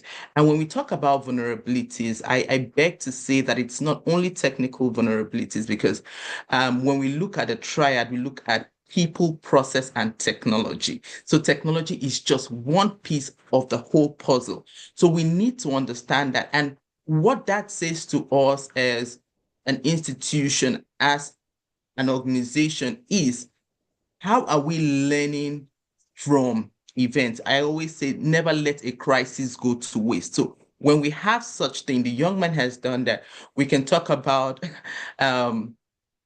punishment or however, but the bottom line is, how are we learning from it? And not just that organization, but at the ecosystem level, are we learning to ensure that that doesn't occur? Because while I was in Nigeria, attacks were performing on financial systems were attacks that had occurred 5 years ago. It's known attacks, and we're able to replicate those attacks. So if you don't secure your system, it is still vulnerable. And so the whole goal is, yes, we need to have, our documentation, our legal side of the house, but also technically, we need to ensure that our systems are secure, because I always see that as a deterrent attack. One last thing I'll mention, when Professor also talked about the incentives, right? Everybody, these guys wants to get value right away, not necessarily value, maybe money. But you now see that when your system is very secure and they realize it's not a walk in the park, that alone is enough lesson for them to look for other means of seeking economic gain. So that would be my submission on that. Thank you so much for that, Amaka. Just before we continue, if you have questions, can you please write them out and give them to the protocol person or the usher that's next to you? I think I'll probably be able to take about 2 or 3 questions. So can you hear me? Okay, so if there are any questions, can you please just jot them down? Thank you. Okay, so I also want to mention how private. I don't think they can hear. How private public sector participation can take a proactive approach against data breaches and cyber attack.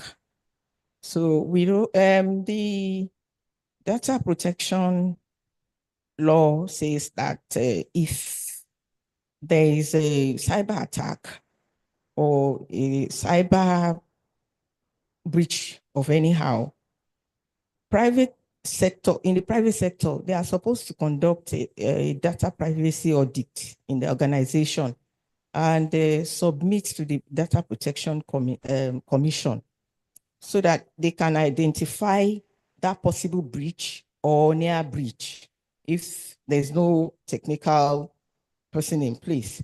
But if there is, they also want to know whether they have employed data protection officers who are to ensure that the organizations comply with the regulations provided by the law.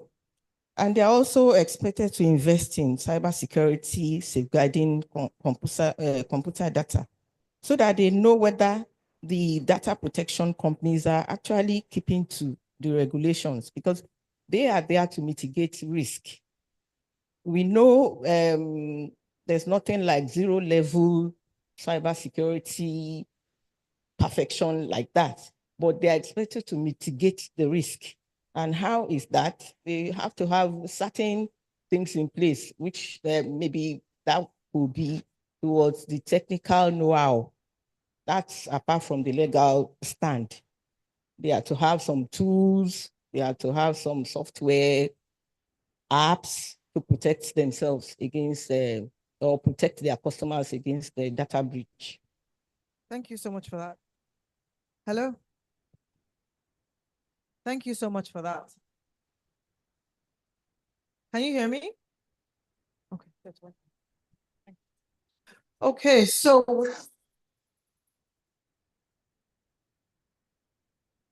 we're going to innovations, digital security, innovations and digital security.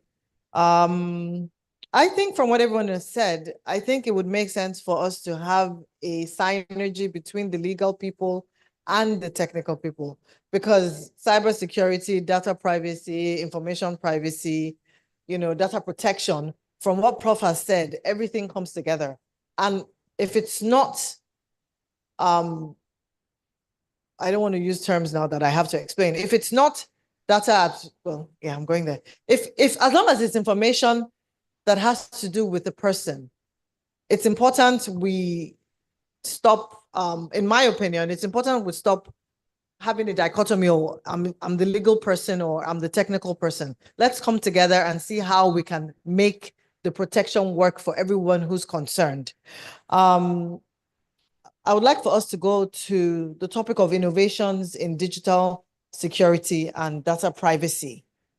So I think I would like to have Adama speak to that because she works with NDPC. And then maybe after that, we would go to Chineye, because I know she's on the cybersecurity board for Lagos State.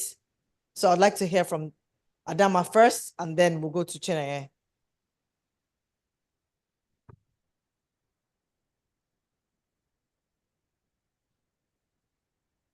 Okay, one of the things the NDPC is doing concerning innovations, because, obviously when the act came out, we were just looking strict to sensu at, data protection and privacy. We didn't really go in depth into, things like cybersecurity. But what we tried to do, and that's one good thing about the act, is that it gave us a lot of leverage, because it gave us the powers to, do regulations, frameworks, guidelines, and all sorts. And then even in the guide that is upcoming, that is coming in a few days, that's the General Application and Implementation Directive. So what we try to do is that we try to expand those powers that has been given to us. So you'll be seeing things like, laws that address cybersecurity, laws that address innovation, laws that address emerging technologies. And of course, the Commission is also looking at, we're already in the early stages of developing regulatory sandboxes. So this is where, startups can actually come with their product development, and let's look at it in a regulated environment and see how it's going to work and how we are going to, accelerate or, take that to the next phase. Then I think also for innovation and startups, many persons always want to build technologies that gives you fast money. Your solution must bring you money. So when you look at development in that aspect of just profit, you tend to do things, without necessarily caring on how it's going to end up for the end user. If it's going to get me money, okay, that's well and fine.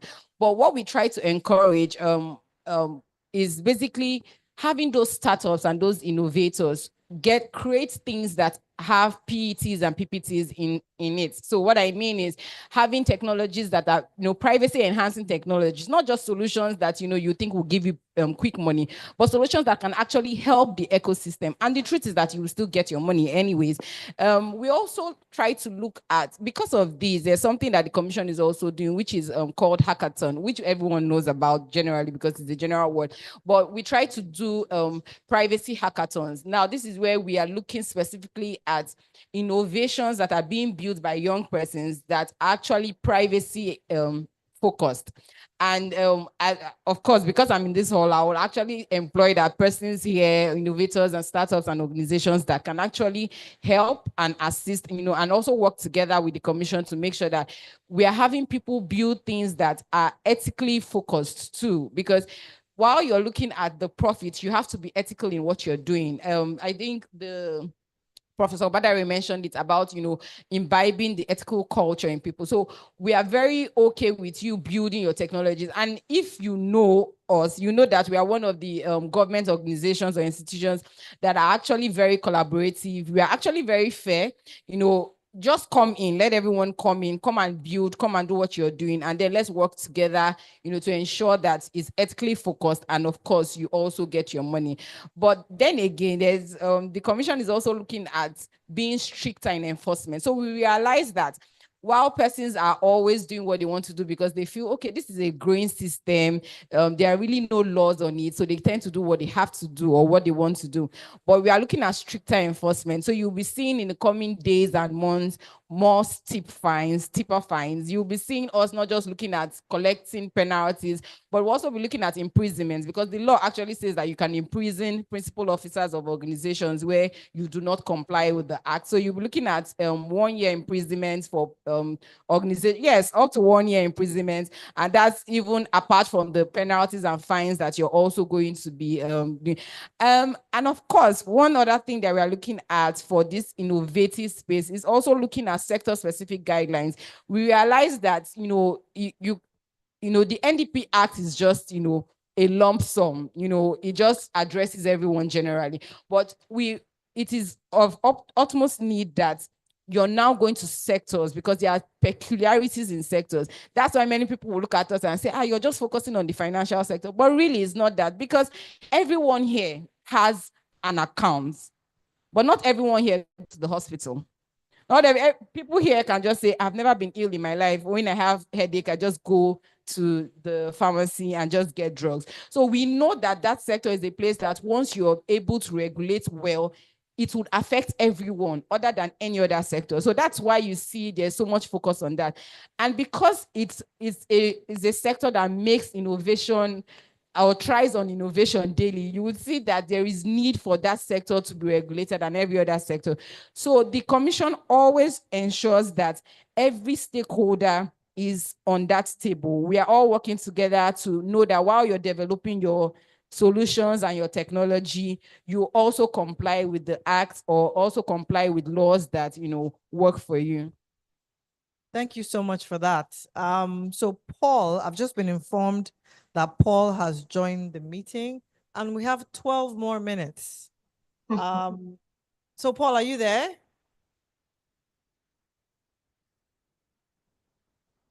Okay. Hello, good afternoon. Thank you for joining us. Okay, so you came right smack in the middle. So this is Paul from Oyetibo and Co, I think, Oyetibo LLP. He is the head of litigation, public interest litigation. He's also a latecomer. And he's joining us right where we're talking about the, he's a partner at Higher Oyetibo and Co. And he's the head of the public law litigation. So he's joining us. Paul, thank you for finally joining us. We are talking about privacy in the digital age. So do you want to chip in? Succinctly, we have 12 minutes more. And I have like 6 questions here. We can't hear Paul. Can you unmute, please? And thank you. Please check your audio device. I am going to go to Chiamaka, to Chinaye while you sort out your technical issues. No, we still can't. Hello? No, I can't hear you, Paul. So Chinaye, can we please hear from you? Yes, please. Can you hear me? Thank you. Yes, loud and clear. All right. So thank you, Adama. When you talked about adjusting regulations, I was like, okay, I hope you remember the penalties, the first, I'm not sure who he was, not the keynote speaker, when they were giving felicitations.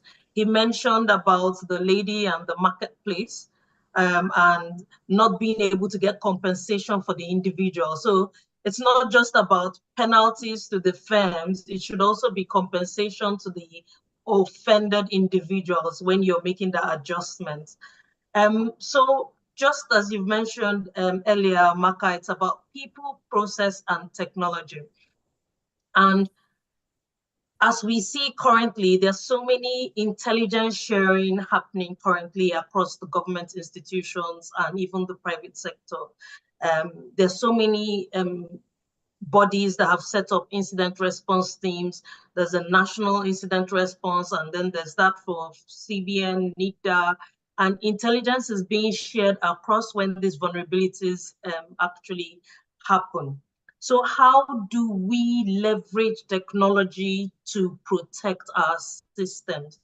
Professor Obadari mentioned earlier about the ethical hacker that went and did something unethical and was discovered using logs.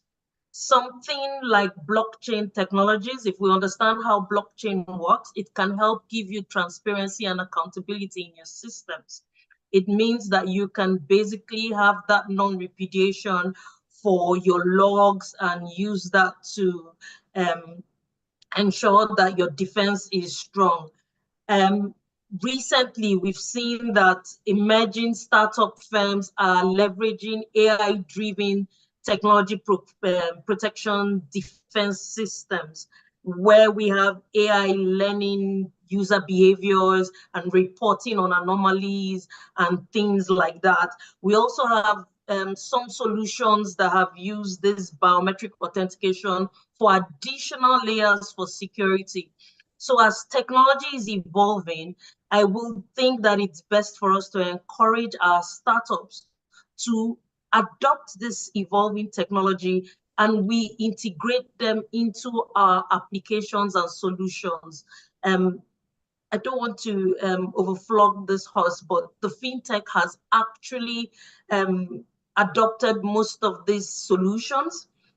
They have a lot of these AI-driven fraud detection systems that have been in play.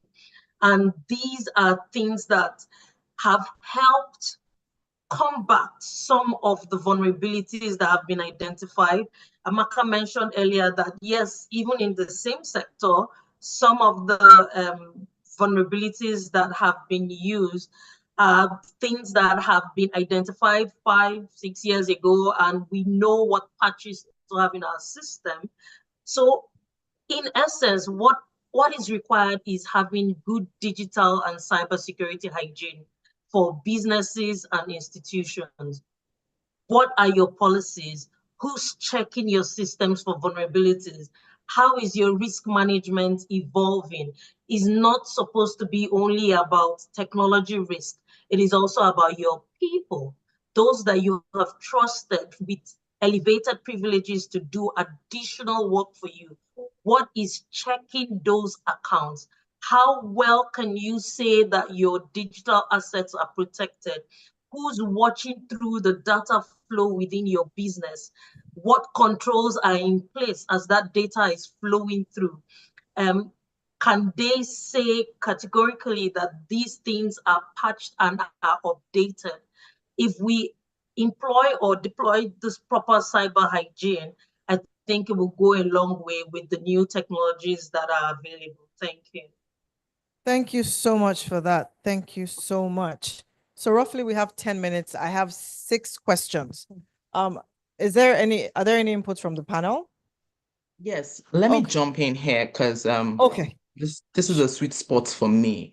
And I Great. think it's very Thank you, important that Amaka. we make mention that most businesses really understand the need of cybersecurity, but because no one wants to get hacked, simply put. However, when we begin to talk about privacy, I always argue that that is where trust is won or lost, and that is critical to organizations. Now, take your questions in 2 prongs. When we talk about innovation, we can talk about innovation from what technology are we innovating from a privacy point of view. Adama had talked about privacy enhancing technology or privacy preserving technology, PPT, and deploying it as we build. That's one form of innovation. However, when we collect this data, it's important to know that, when I started, I said this data is valuable. And the reason I say that is because when we keep data in silos, it doesn't do us any good. We may need to share this data to be able to uncover insights from this data. And the reason I bring this positioning is because how can we share when we do not have the right innovative solution to protect individual privacy?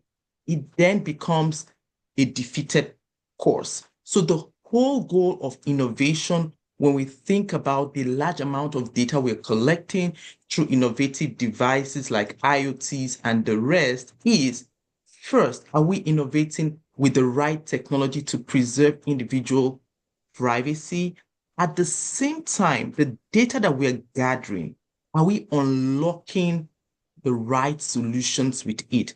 I know Adama had talked about the financial institution, but by my experience and working around health data, it's mind-boggling what we can uncover with medical data if we can get the right amount of data, preserve it in proper way, and also find ways to get insight. This can make a difference between a man living and a man dying. This can make a difference in the quality of life. So when we talk about privacy, it's not only about data being hacked, it's also about what are we doing with the data? What are we unlocking from the data that we collect? And that is where innovation is really key. And so it's a broader conversation, but I'll pause for now because you have 6 questions, but I'm always very happy to dive in. One last thing before I cede the floor is I want to make this statement clear that privacy should not be the price of access. So when we come to access, it's important that we can deliver our solutions at the same time protecting the privacy of individuals. So I would cede the floor. I'm happy to continue the conversation on it. Thank you so much, Amaka. Thank you for that. So I have roughly about 10 minutes. So there's a question here from Paul. It says, hello, can you hear me? Oh, sorry. My apologies, sir. Sorry, I just want to quickly chip in this one. It's also very essential. Now, when you're talking of the innovation, I think we have 2 ways of looking at it, from the angle of experts and from the angle of user. Most of the issues raised are, can be viewed from the angle of user. When the first speaker was actually speaking, I was able to I jotted a few things, which I think is very important for me to share with you. The question I want to ask is where is the innovation, or where are the innovations coming from? Because it's very important for us, when we're talking of solution A, B, C, and D, where are those solutions coming from? It's very important for us to. Now, when I was talking the other time and I said, when I'm talking of solution, any cybersecurity solution are in twofold. Is that you have curative or preventive. When you're talking of curative, you're talking of solution that we want to employ, to prevent the already existing vulnerability, probably in the network or the system. Now, for preventive, we don't want it to happen. So how can we safeguard it? Another one that I think is very similar is when you're talking of predictive. Fine, we don't want it to happen. Maybe we look at exactly what transpired 2 years ago on a particular network, 3 years ago, 2 years ago, and probably last year. I want to see what is likely to happen in the previous, probably in the next 2 or 3 years.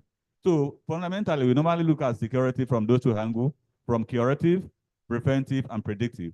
Now, I had the question, and I think it's very important for us to be able to respond to that particular question. Where is the solution coming from? Now, from the university, or from the academic point of view, from University of Lagos, for example, Department of Computer Science, we do courses that are in cybersecurity. Now, anytime we are interested in finding solutions or in getting solutions for any cybersecurity challenge, we look at it from, we do employ AI. What do we look at in AI? We have different machine learning algorithms, supervised. I'm sorry for using technical word anyway, but I think there's no way I can run away from it.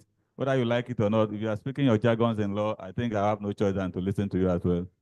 Now, we use all those components, machine learning algorithm, whether supervised, unsupervised, deep learning, reinforcement, and ensemble. Sorry, don't be bothered about the technology. I've just been informed that our time is up. Oh, okay. So I think that the summary of the whole thing is that we employ machine learning algorithm, we access control, which we can equally do, we can implement using security model. We have many of them. Because of the time. Let me just talk, probably maybe later when we have questions, we can equally respond to some of them. Thank you so much, sir. Thank you so much. A round of applause for all the panelists, please. So our time is up. Can I crave the indulgence of the host for 5 minutes? Just to go to the questions. 5 minutes, yes? No? Thank you so much. Okay, so There's so many comments commending the organizers. I'm going to take 2 or 3 questions. How can we improve the educational awareness of the importance of cyber breaches? And can we be 100% secure? Can our systems be 100% secure? I think Prof had answered that question to a certain extent. It's not possible to have 100% security. And I think for the awareness, it's on all of us who are in this room. If we're going to wait for the government to create awareness, then we're going to be waiting a long time. That's my honest opinion. I don't know if Prof or anybody else wants to give a comment to that question. We have 4 minutes, sir. 30 seconds. I want to be careful the wise. Yes, in as much that there is nothing like 100% security, but does not give the right to be responsible as an individual and as an organization or as a nation state, because cybersecurity is about not making yourself the low-hanging fruit.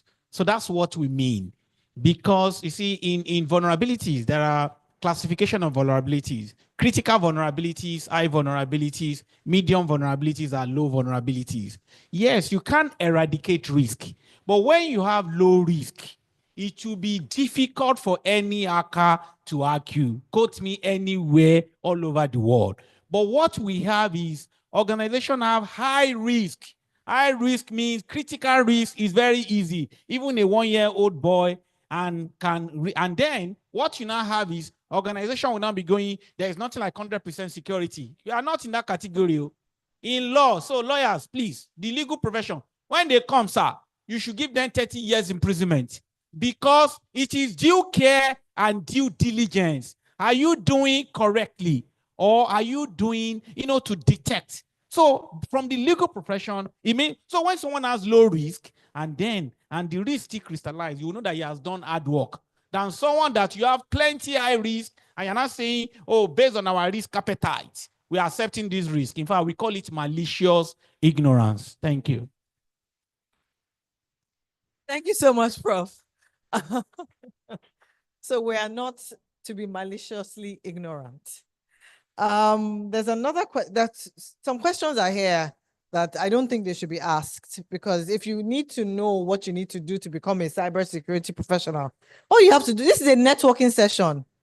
Please, let's make use of I've never seen this professor before, but once I leave this place, he and I are going to be together for a while. So if you want to ask questions, don't be asking me. I'm not asking for you. Stand up. See, Olumide is here. My lords are here. Please ask them questions. So we talked about jail term. My lords, this question is for you. How can you put in place from your own end how to ensure this is avoided? The question isn't clear, but I know it has something to do with the jail term you mentioned, my lord, and how you had mentioned how you were lenient and enforcement of jail terms with regards to offenses.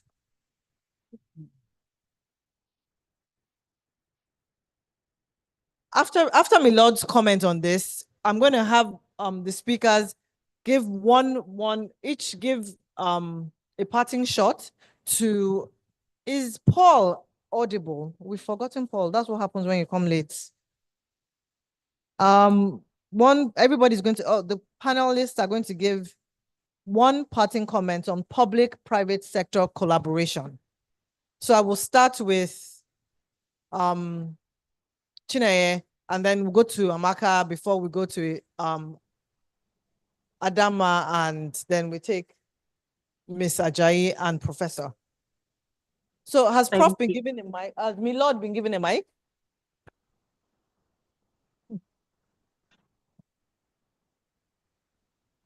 Well, for me, I know crime does not pay. But what I'm saying is that there are some situations where you have to just look at that person, look at what he's got in his brain, whether you can harvest from his brain without sending him to prison, where he's going to be able to train so many other people in the art of cybercrime.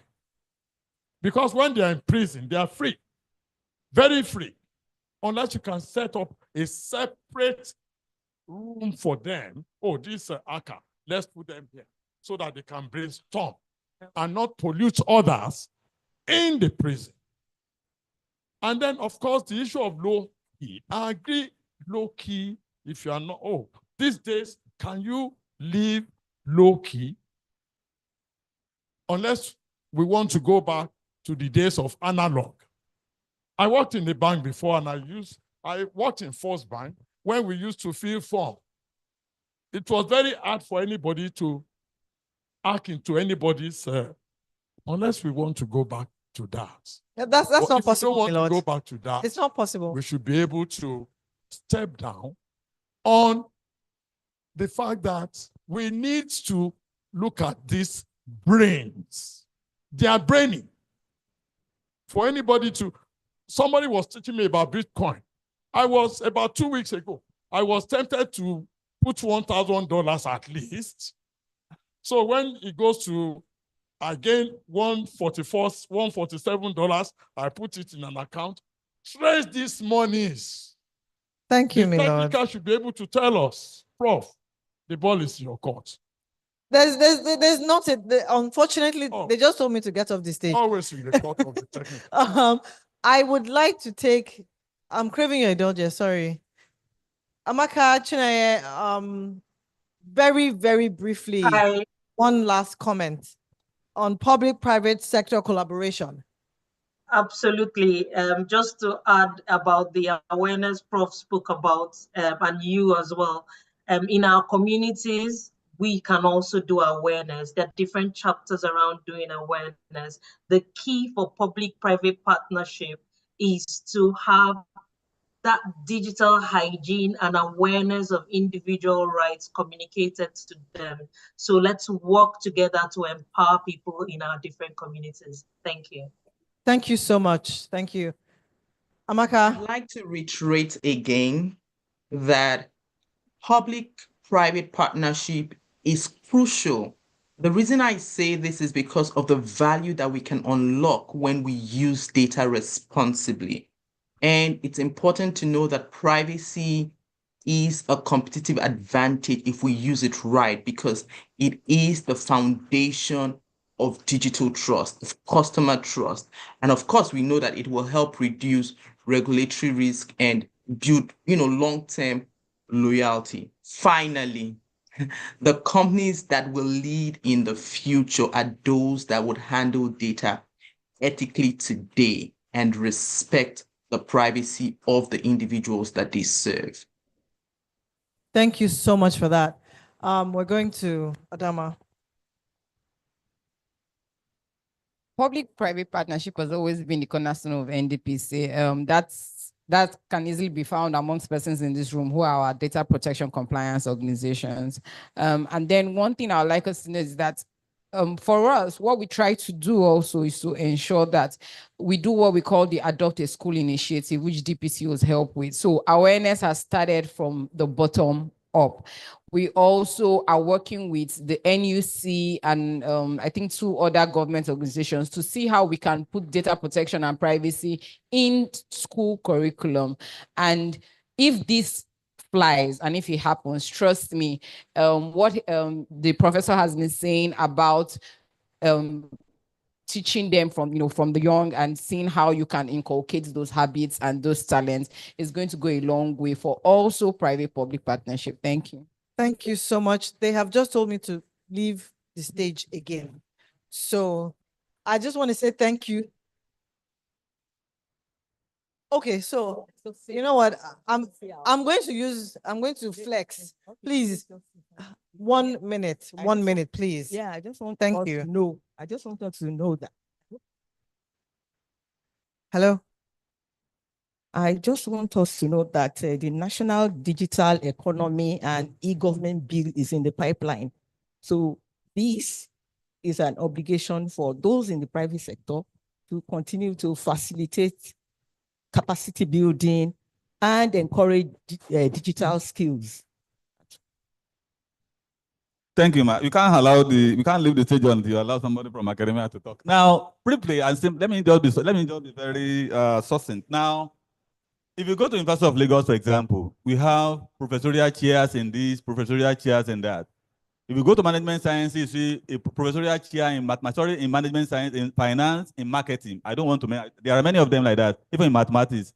So I want to challenge the lawyer sitting down here. We need a professorial chair in cybersecurity in University of Lagos. Thank you. Thank you so much. That is our time. We've exceeded it. We hope you've been deeply impacted and you've learned a lot. Thank you so much. Please, a round of applause for our panelists and the moderator. We need to take a picture. Yes, please. Distinguished guests, ladies and gentlemen, you would agree with me that this is going to be an ongoing conversation. We can't end here. So it's something that we need to keep discussing and discussing. So the conversation does not end here. So let's use the opportunity to network with people. They've spoken, we know the panelists. Let's reach out to them and have better discussion. Still standing on existing protocol, I would like to recognize Mr. Yemi Akongbe, Senior Advocate of Nigeria, the partner Sofunde Osakwe, Ogundipe, and Belgore. Also on the same vein, I would also recognize Oloye Abayomi Ayola, CEO, Expose Marketing Solutions Limited. You're welcome, sir. You're welcome. Thank you. Thank you. Thank you so much, Ma. I understand that we've been here since 9, and I appreciate your presence. So because of that, I would want us to take a short break. It's very short because our breakout session is starting almost immediately. And ladies and gentlemen, just outside, there is something light for us to, munch on and relax and enjoy ourselves. For better understanding, please, there is a barcode on your table to scan the brochure for you to see where the breakout session is taking place. But specifically, there is a breakout session by 1 p.m. here in the banquet hall.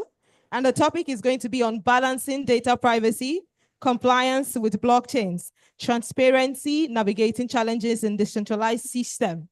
I know we are tired. I know we need to rest. But before we just go, before the break, can we listen to this?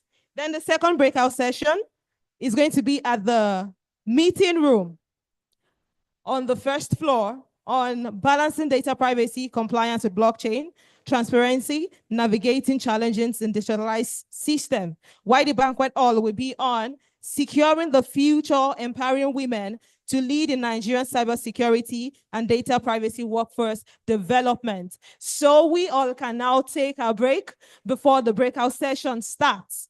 I hope you have a very beautiful rest while we take our break. Thank you.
while we are networking and relaxing, please take note that the breakout session starts by 1.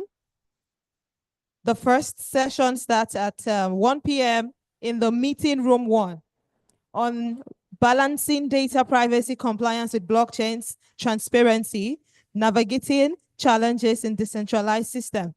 And the other breakout session holds here in the banquet on securing the future, empowering women to lead in Nigeria's cybersecurity and data privacy workforce development.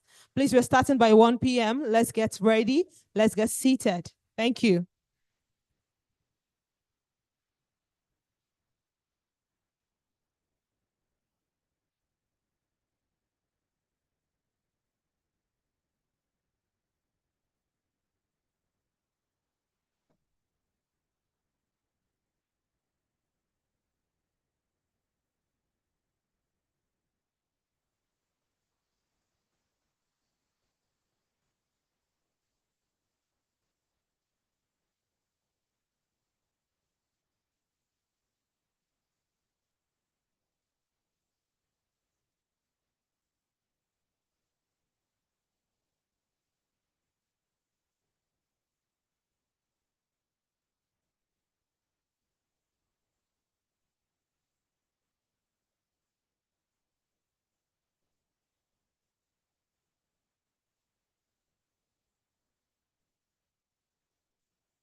Ladies and gentlemen, the breakout session is about to start.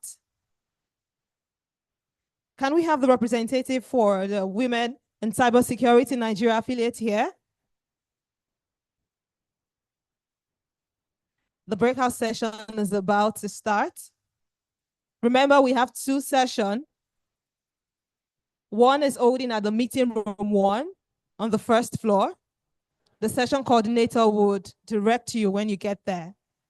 Then the second is holding here in the banquet.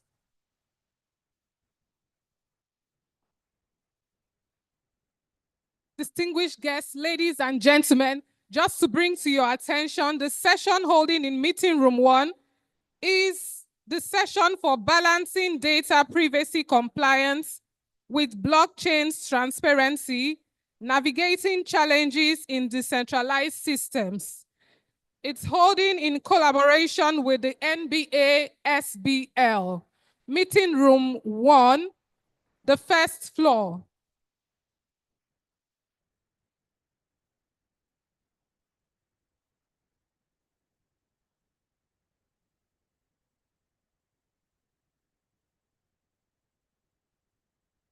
The other session is holding here in this hall, and the session is on securing the future, empowering women to lead in Nigeria's cybersecurity and data privacy workforce development. If you're interested in this session, please stay back. And if you like to attend the NBA-SBL session, please move to the meeting room 1 on the first floor. Without further ado, we would like to welcome the speakers for the session holding here. Take it together.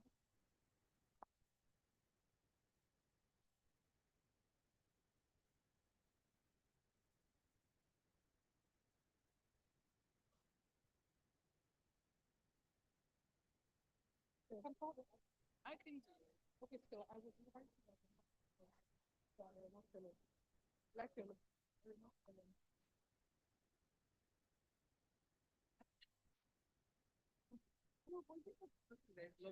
And then the glasses are just.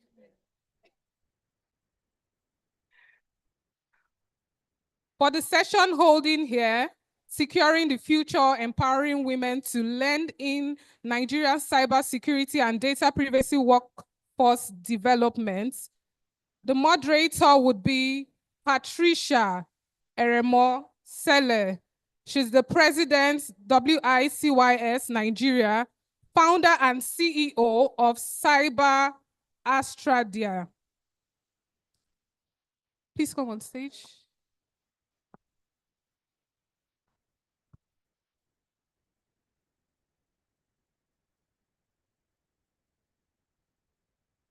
Hello, hello, hello. I'm sure we've had a fantastic keynote. I enjoyed that. And then went on to the first session and I enjoyed that as well. So do we wait for people to settle down? I'm excited to see that there are more people here. While people are trying to settle or go to the next session, the other session, let me call on the panelists for this session. This is a breakout session organized by the Women in Cybersecurity Nigeria affiliate. And I'm going to call on the ladies who are part of WICIS, so we call ourselves WICIS, okay? We're going to go on a first name basis just to humanize ourselves. We're not just cybersecurity and extremely professional. I will call on Jamila. Jamila is our advisor in WICIS Nigeria. She's one of our advisors. I want to call on Bemishola. She is the Lagos State representative. So we're going to be having programs in Lagos State and she will be leading them as well. I'm going to call on Nike. Nike, please come join us. Nike is the VP of Finance. So please meet her to, solicit for funds. And Chioma, if you've been following WICIS lately, the WICIS Nigeria affiliate, she's been leading the communications and social media. So please, a big round of applause for these lovely ladies.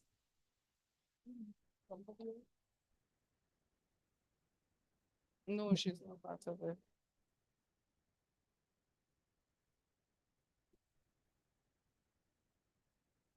Edo, I didn't see Edo. I think that's. Please, can you just move one chair to the, so that, because let me sit now. I can't stand the whole time.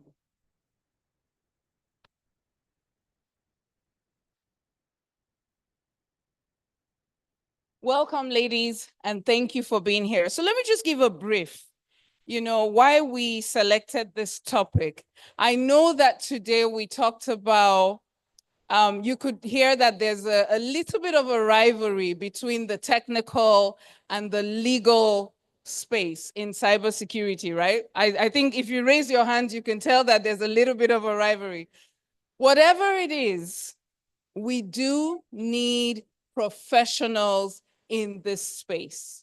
Okay, so whether the rivalry is there or not, we need cybersecurity professionals, we need data protection officers, we need data privacy professionals as well.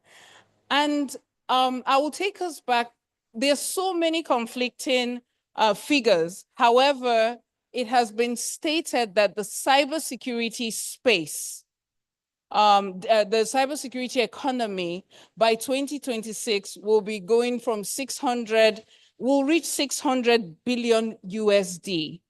So what that tells us is that there's a digital economy around cybersecurity that is increasing effectively, and we need to take advantage of this. And to take advantage of this, we have half of our population who need to come into cybersecurity, data privacy, data protection. And these are our women. Please, a big round of applause, because we need to have more women in this space. Research has shown that when you have a diverse environment, the policies that you bring out, the frameworks that you put out there, they support the entire ecosystem. Not that there's anything to do, wrong with our men, but we have to work together and collaboratively. So this is why we are pushing for women to become cybersecurity professionals, data privacy professionals, and stuff like that. So at the end of this session,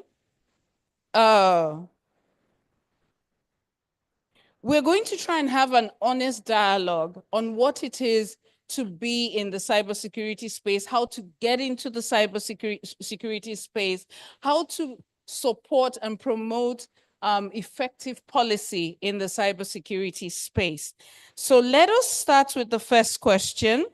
And this question is directed at Choma. Yes, Choma. Can you briefly share your journey into cybersecurity and data privacy? What motivated you to enter the field, and who or what inspired you along the way? Thank you. Thank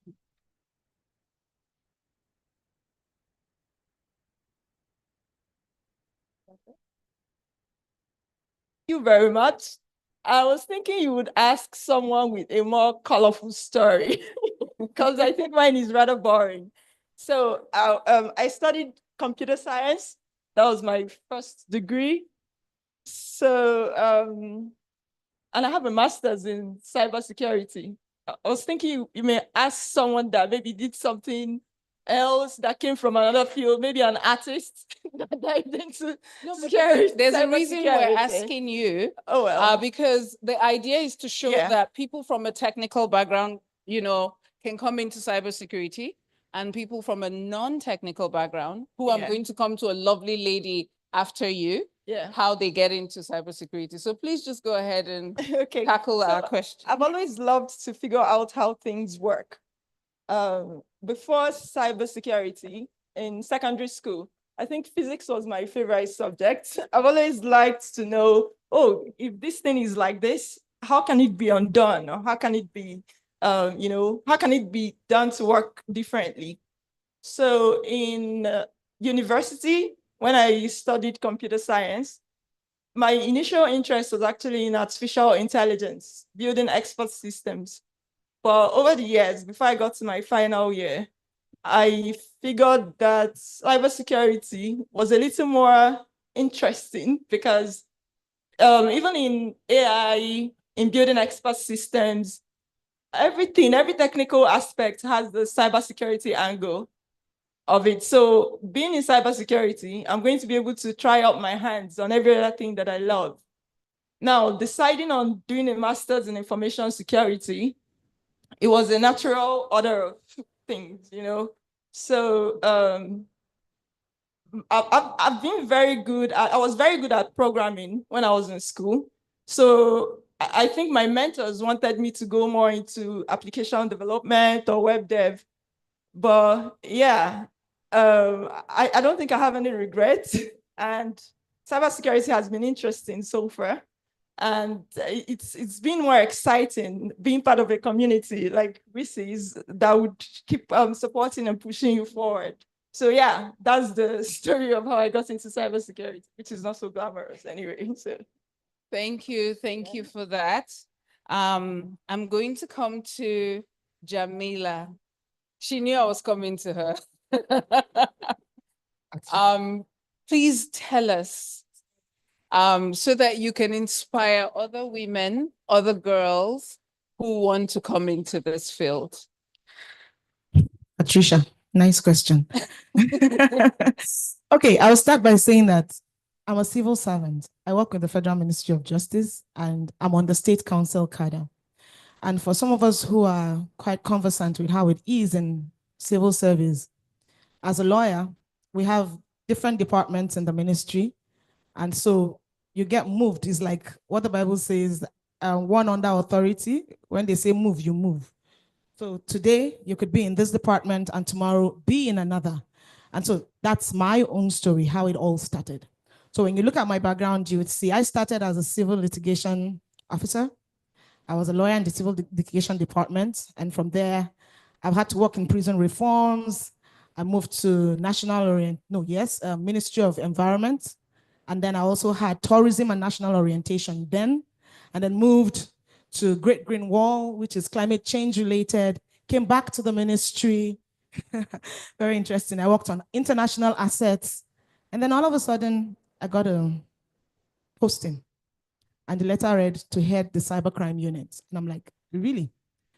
I know, yes, I've been tech savvy, enjoying the whole, but never anything cyber law, nothing in that line. IT, no. And so this journey began for me in 2022.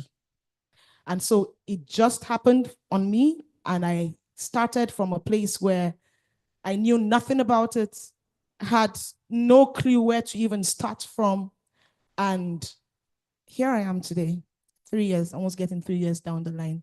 And I'm sure as the discussion continues, I would share some more. But it just happened. I didn't go out looking for it. It came, and here I am pursuing it with so much passion because I found love along the way and I'm enjoying it.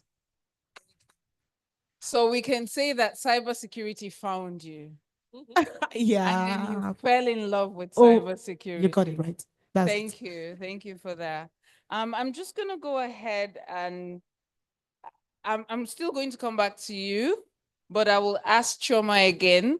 In your early years, were there any barriers you faced, getting into cybersecurity? Can you tell us of any barriers you faced? yeah, so the barriers I would highlight now would be mostly getting into the field and practicing.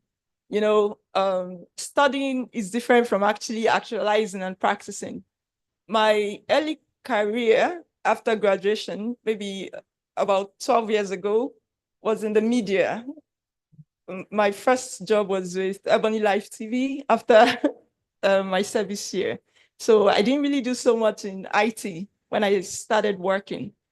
And then after that, I had to work with the legislative arm of the government, with the National Assembly, which is not IT-based at all.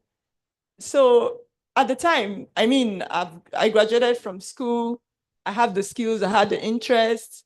I dabbled a lot online, trying to learn. I did like a virtual internship with an Australian institute, all these things. Then being Nigerian and living here, trying to now practicalize what I learned. I didn't know what platform or how to go about finding the right space to practice or to learn or to get a job. So until I started talking to people about it. Initially, it was finding what would lead you to the higher space where you think you should be. And I think that's where networking comes into play, right? So I had the challenge of finding the platform, But then talking to people, I was able to find ways to now get into the society, into the network, into the right community. Yeah, so I feel the challenge most people would have now, because I have a lot of people sending me messages on LinkedIn, or people in the space telling me, oh, I've graduated from cybersecurity, so how do I get a job? I've learned ethical hacking, so what next? Yeah, I think the challenge still remains finding the right platform and knowing how to find a platform. Yeah, and I think there are other questions that would help us highlight how to get into those platforms. Yeah. But I think the early challenge was trying to find a platform to actualize what you've learned or what you already know. So what I got from that was that you needed a community and to network as well. Yeah. Which hint, WISIS is about, right? So we'll talk more about that. And I'm going to come back to you with the same question. What were the barriers that you faced getting into this? Okay, so for me, I still hear the voice of one of our directors in the ministry when I got my letter, and she was like, oh, you're the one sent to cybercrime. And she says, you've got to be on your toes. And that kept ringing, Jamila, on your toes. So where do you start from? And honestly, for me, it was like trying to navigate the waters with no particular direction. And just like Chama said, networking was really helpful. And one of the things that scared me at the start was that this appeared to be very male-dominated, this field. So how do you go through it? You know, and so those were some of the things that I had to find out how to go about. And networking, women, one of my key, what I call it, experiences that I've had, the best ever, is having people around, helping walk through this particular waters of cyber. And so the barrier for me, I would say, the things that really helped, that stood as challenges were how to go about it, someone to lead you through it, through the waters, give you guidance, help mentor you, and tell you where to start from. And particularly for me, it was like cybercrime, cybersecurity. What's the divide? How do you learn? Okay, you're supposed to be in cybercrime, you're a lawyer, it's prosecution. So how do you even find out that difference and where to even now carve a niche for yourself? So those are some of the challenges I had. You know, thank you so much for that. You're talking about mentorship, which is, you know, let's segue into our next question, because that is a mentorship question. First of all, we talked about networking and now mentorship, very key areas in breaking into the cybersecurity field. So I'm going to call on Bemi to speak on the importance of mentorship and sponsorship networks for women in cybersecurity. How can these be effectively structured?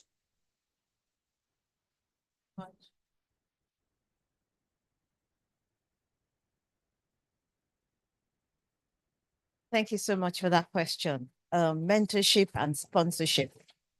It's let me start with what exactly, how are they different? You know, when you talk about mentorship has a root word. It's a Greek word, yes. And I remember because it came out from a particularly wonderful poem, the Odysseus. So that's the root. That's where I first heard about mentorship. That fellow in the Odysseus was called mentor. So it talks about, you know, you hand-holding people through things. And sponsorship is actually you putting out yourself there for people. Let me give you a graphical representation of that. Like, I could be your mentor. I mentor you in different aspects. But for me to be your sponsor, I'm actually putting my neck out for you that this person, a good example is that Obama is a mentor to our dear former Madam Vice President. So that's the difference. A sponsor and a mentor are two different people and two different things. And we need to understand that going forward. So in mentorship, you are like a bridge. You are like a bridge for taking one person from one place to the other. And I'm not surprised that Patricia directed that question to me because I'm all for mentorship. And the WC's community, that's one of the things that I do because I strongly believe in mentorship. I'm a product of mentorship, and I'm doing it. I give back. It's something that I love doing for people, young ladies that want to come into cybersecurity. And in our organization, WC's, we have a strong and a structured program of mentorship, even on the global level, where we have women, young women being paired with experienced hands who will lead you not only through technical tracks, but also, professional and soft skills. That these are the things you need to know and understand, like negotiation. As a woman, you should never be ashamed or afraid to negotiate. I am, my front, how do I say it, my personality, when you meet me, you normally think, oh, this person is very, but when it comes to taking things, I do not suffer fools gladly. So as a woman, I also believe that you should know how to negotiate. If you're on a table, you feel that, why am I giving this and this other person is giving this? You should be able to speak up, have a voice, influence, how to build influence. So those are just little things that we do in WC's, that, we mentor you not only with your technical skills, and, this talk about technical, I'm a technical person, and funny enough, I don't believe that I should, I don't have an issue with Jamila. Jamila is a lawyer. So I believe that, I believe you can marry the two. Yeah. I'm also very curious. So I like to know the legal side of things. So I'm not one of those people that feel, oh, lawyers and technical people should be fighting. So that's just by the way. So it's very important that everywhere, anywhere you want to go to, there should be a bridge that can lead you from where you are to where, and mentorship is one thing that can help you in doing that, and something that we do very well in WC's. Thank you. Thank you so much, Bemishala. My word from that is a bridge. A bridge. You need some hand holding, yes. And that is true mentorship. I have fantastic mentors. I'm also a mentor to some other people. It comes full circle. So I'm going to come to Nick here. She's been eagerly waiting. It's like everyone has answered a question. Please come to me. I'm just teasing about that. So from your perspective, how can organizations in Nigeria create an environment that attracts, retains, and promotes more women in cybersecurity roles? Thank you, Patricia. I think one of the things we need to face in Nigeria is creating an enabling environment for women to grow, and as well creating a multifaceted place for them to have a policy that suits and encourages women to grow. We all have ability that we bring to tables, and this women needs to have an environment and nature that permits them to grow this. And like I say, when we have different skills we brought to the table, but we're not allowed to showcase this because of our HR policy. When women give birth, you have this kind of restriction, and especially when it comes to the private sector, this does not encourage women to grow their skill into the fullest. And that way it stresses them mentally when it comes to their family affair and on the work policy, and that way it's affects their work output. And you say that because when women get married, they're not more productive. No. So this is why the policy needs to suit women, and this will encourage them and that's where help the organization to grow, because when we have all this in place and our government enforces it, then there'll be much growth, and we may be able to know that, okay, my company got my back, the government have my back, and that will encourage us to go forth and not quit. Because some women, that is one of the things that affected me after I had my first daughter, I have to quit my job because it's not giving me an enabling environment. I never had an antenatal during while I was pregnant because my job did not permit me to go for antenatal, because I got into the organization while I was single, and they see because I'm part of the management team, my position and my attention is 100% needed. And after I had my baby, I told them, I'm sorry, I'm not coming back. Even if they waited for me for 2 years, leaving my job, that they are still waiting for me. I say, no, I am not coming back, because this does not permit me to grow mentally, does not permit me to grow my family, does not permit me as well to be able to develop my skill and show that I have a lot of things to contribute to the organization. Thank you. Thank you so much, Nike. From what I got from you, this is why we push for women to be in leadership roles in cybersecurity and even in other sectors, because we need more women to speak for other women in decision-making policies and stuff like that for organizations, right? To support women. We have intelligent, fantastic women who can be in different roles, but they also need to be mothers. You talked about being not being able to attend antenatal. I'm sure a lot of mothers here will, in fact, I saw Jamila move like, wow, how did that happen? You know, so we need to make sure women are in leadership roles to ensure that policies are in place in organizations to support women to thrive in the field. Okay. Now let's look into leadership and policy. So it's funny how everything is coming full circle, right? We need to look into leadership and policy. So I'll come to Jamila on this. You know, she's the policy queen. Okay. In what ways can women in cybersecurity leadership positions help shape national cybersecurity policies and data protection regulations? I think, okay, I'll just take it up from where Bimi stopped, which is actually just to speak up. Yeah, no one gets to know what you're going through if you don't say it. So, to speak. For example, you had a challenge when you were pregnant for your baby. The male boss may not quite understand the need to go for antenatal maybe every week or every month. They may not even understand the need for the frequency. So if you don't speak, he would not understand.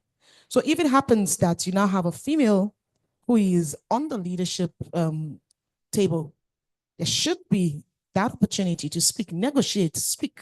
When it comes to shaping of these policies, at least say your word. Let it be felt, because we have a role. There's something about us. There's something unique. There's something creative. So even when it comes to all of these matters, these things that affect us, if we're able to speak up, we'll be able to then shape and bring in our own little to whatever it is that is being created at the end of the day. So my word is speak. Thank you so much, Jamila. I'm going to take that from Bemishola when she said women need to learn about negotiation skills, communication skills. That is where speaking up is, where you don't feel like you're attacking the person you're talking to, but they're seeing eye to eye with what you're discussing. So the way women communicate and the way we interact with each other is very important. And those are the soft skills that we promote all the time in WESIS. I'm going to, Choma, I'm coming to you. You've been sitting pretty over there. And, you know, Nigeria recently has taken significant steps in data protection through NDPR and other cybersecurity frameworks and regulations. What more needs to be done at both government and industry levels to ensure regulatory compliance and high standards of data protection? Yeah, thank you for that. So during the first panel, I heard the beautiful lady from NDPC speak a lot about policy, what Nigeria is doing, how they're trying to enforce compliance. Now, and then when earlier too, when you spoke, I heard when you said that the ministry is trying to review the Cybercrimes Act. So at my job, I am fortunate to work in a place where I have other nationals in the same office. And they would usually yab us, yab Nigerians, that we do a lot of copy and paste. Yeah. You know, that our NDPR, for instance, is a replication of the GDPR. I don't know how true that is, but I think it's very important that when we're making policies as Nigerians, it's very important that these policies capture our peculiarities. You know, other parts of the world, the Western world, I think they're undergoing a technological revolution. But somehow, I think we're still in the industrial revolution in Nigeria. We're still trying to embrace mechanization. We're still trying to catch up with what the Western world is doing. So we can't apply the same laws that are working there over here. So in our reviews, as we're reviewing these laws and as we're trying to figure out how to enforce compliance, I think it's very important that we look at the Nigerian people and make sure that the laws and policies are a reflection of the people, a reflection of what is happening in the society, a reflection of where we are as a people, not what other parts of the world, or what other people are doing, or what other people are actually telling us that we should be doing. It should be for us. The law should be for the people and should be a reflection of the society. So by the time we try to humanize these laws, they're then able to work for us. So yeah, so I think I'm speaking for the people, for the masses, and I'm now speaking to the people establishing the laws. Yeah. Please let the laws be human. Let the laws be workable. Let it be able to serve the purpose of the people. Yeah. Thank you very much for that, Chioma. It reminds me, like you said, what you were talking about having like this roundtable conversation, with industry, with academia and all that. It's very important that we see that we cannot copy and paste, but local content is essential for every environment. So thank you very much for that, Chioma. How are we doing with time? Can we get some information on that? Are we okay? Because if you leave us, we'll speak for 5 hours. Because we want to give some time for questions. We know a lot of people want to know about this, about WISs and stuff. Okay. We have another 30 minutes. Oh, fantastic. We're doing good on time. You see, women keep to time. We make sure we do our makeup in 5 minutes or 2 minutes. We get ready in 1 minute as well. We do keep to time. Okay, so I'm going to go on to the next question. And it's, talking about training, education, and career pathways. A lot of people who approached me, that's most of their question. Career pathways, how do I do this? What am I going to do about this? So I would like to know, and this is for Gwemishola, what role can educational institutions, secondary schools, universities, and vocational centers play in encouraging more women to pursue cybersecurity and data privacy careers? Thank you very much, Patricia. That question it's a question that's in a question, because it's not only about cybersecurity, it's about even STEM careers. Cybersecurity falls under STEM. And there's this, impression that women are not supposed to be doing some certain kind of careers. And we found that the percentage of women that are in STEM, even in classes, you'll find out in an engineering class, in a mathematics class, in a technology class, you can literally count the number of women in the class. So beyond school, I think it even starts from the home, where men, families, especially the father figure, which is very important, make their girl child understand that you can do it, he can do it. You are not inferior to this person as per choosing a career in technology, in engineering, in mathematics. I actually think it starts from the home. Then in the school, it's something that has to be a self-awareness kind of thing, apart from the role of NGOs, things like, people like WISs and other, we have some other organizations that, push for women to go into STEM and all that. The schools and educational institutions they should be open to, having all this kind of awareness and, gradually making women, is it psychology, I'll call it, You know, there's a way they can tinker with their thinking and their training. Oh, you had a math test, or and she scores 20 over 40. And the teacher says, oh, brilliant, wonderful. And there's somebody right beside her who is from, you know, probably another gender. Well, they're a little, well, let me just not go on that.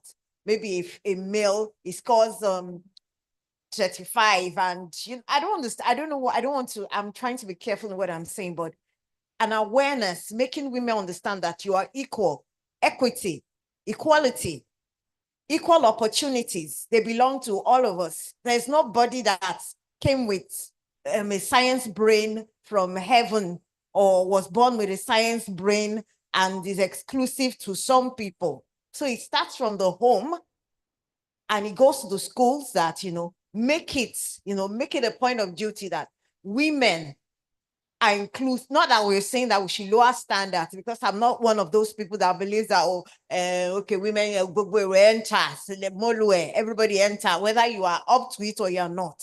But equality, equal opportunities, even as by HR policies, equal opportunities to women. It is open to everybody. The engineering class is not exclusive to some certain gender. So those are the ways that, you know, we could help, educational institutions could help. Then another thing, you know, we have all this, it's a bit sad that Professor has gone. We have some of these private, not private, but we have some schools that, you know, the certifications, they should like make it like, okay, if you're a woman, you are encouraged to apply. Oh, women, you get 50% off, like, you know, some of this technology companies do. So if we have those kind of incentives, even if you are doubting as a woman, you have self-doubt. When you see something encouraging you, you now think twice. And I'm not saying this because I want to be politically correct. I'm saying this because these are the things that I have seen and have pushed me. When I see, oh, women are encouraged to apply, so, oh, okay, I can apply. So those are the things that I think, you know, we could do in schools and we could do at home to encourage women to get into cybersecurity, to get into STEM careers, and make them understand that, look, you can do it. You can do it. She can do it. You can do it. You can do it. Thank you very much, Michelle. Thank you so much. You can do it. If there's any woman here in our audience or any girl thinking that it is difficult, there's nothing that doesn't come with its own challenge. However, you can do it. Just put the effort into it. Thank you very much for that. So let's go into, this question is coming to you, Nike.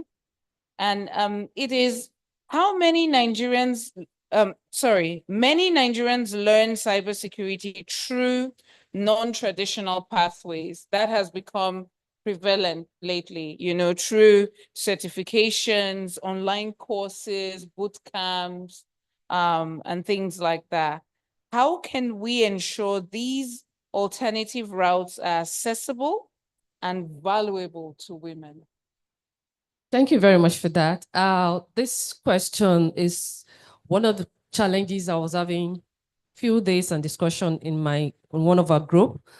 I think one of the biggest challenges we have is taking advantage of, because this thing is free and we think it does not have values.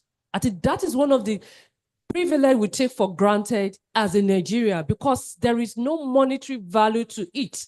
Means the knowledge, the skill I'm going to get through this avenue is not going to be much. There's a boot camp recently. People take that boot camp for granted.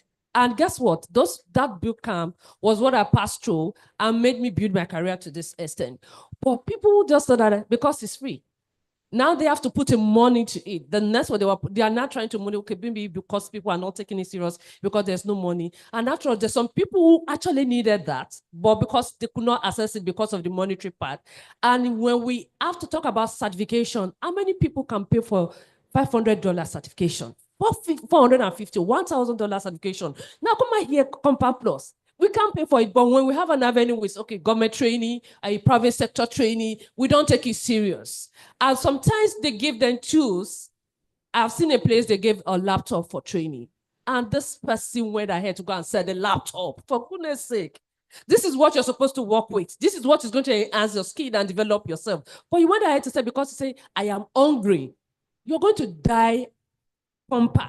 In fact, you die starving, because that is a gateway for you to escape your poverty. But you just close that gateway because you don't want to get out of it. So I think our mindset, we need to rewind our mindset that, or probably because we're not in a community that enlightens us that, okay, this community, because now one of the things that encourage me is the community. Like I found myself in WISI's community that, okay, you see people talk, so when you hear some people, amazing people testimony, you be amazed. When I hear about Jamila, what, that's amazing. Or when I heard about a prof, almost over 50 something certification. And we're talking like, I was thinking I was getting somewhere, and I realized this, oh, people are way ahead of you. Because sometimes when we have some certification little thing, we just that, I think I've arrived. I've done enough for myself. You haven't done anything. There are people far ahead. Knowledge is growing. Skills are growing every day. What are you doing? Are you advancing yourself? Because they will leave you behind. While you thought you're ahead, you're not. You're actually behind. So you need to keep practicing. Be in a community that will energize you to know that, no, I need to grow. I need to do better. Thank you. I think, did I miss anything? No, the passion with which you took that question. Please, can we give her a big round of applause for that? Thank you very much. We should always try to put ourselves in communities to help us grow. One of my mantra is that you are not in competition with anyone but yourself. And when you put yourself in communities where people are growing, it should motivate you. It should inspire you. So thank you very much for that. I'm going to go to the next one. Jamila, I'm back to you. How are you? How are you doing? Very fine. Okay, do you need some water? Fantastic. Okay. Looking ahead, what collaborative efforts across government, private sector, NGOs, and local communities will create the biggest impact on normalizing and elevating the role of women in cybersecurity? Jump question. Yes. Well, I would say that I'm a collaboration advocate. And honestly speaking, one of the things that I would say is very, very, very important is having everyone sit around the same table. And speaking from my own perspective as a lawyer, I would say that one of the first things is to have the legal framework come out from a place where everyone is involved. We have the review process going on, for example, and soon we'll be having a forum. So where you have a law that the citizens participated in, when it comes to implementation, enforcement, it will be a lot much easier. So when that happens, issues like this will be reflected. So I think having roundtable discussions, stakeholder engagements, all of this will be able to bring in women participation on the table, and then it will be reflected in policies and law. And at the end of the day, this which we desire will be it. Thank you. Thank you. Citizen participation, and not just participating, would like you to take what we say into Yes. take it seriously. And that's why I said, if it's not happened before, at least this time around, there is a process, and I'm sure that very soon you would begin to feel the hits that on the Cybercrime Act, there is going to be a robust engagement of all that are relevant, and it's going to be an open call. You have the private sector, you would have the government, and even the government, you would have all the arms, legislative, executive, and the judiciary. So it's a whole of society and a whole of government approach that we're taking on it. And I think with that, we'll be able to appreciate then what challenges women are having, for example, how to help the youth to take on a youth-centric approach to fighting cybercrime. So all of these will be reflected, at least when you come to the table and you're able to air your views. Thank you. Fantastic. Thank you so much for that. This next question is going to go to everyone. Pardon? Okay, yes, please, go ahead. So I think I'm a big advocate of ensuring that collaborations, because we have a lot of conferences like this where a lot of beautiful things are said, ideas come up, but then they're always stuck before implementation, right? So when I was during my first degree, I remember that we had this group, I think Google ambassadors in school. We had Google come to school to get students who would be giving projects, things to do. So I think a lot of opportunities should be created for private sector, for people, more like industry academia relationship, for them to go to schools and interact more with students, give them projects on things that have real life implication. Now, I remember when I did my project in school then, it was trying to ensure that privacy is built into applications at design phase, right?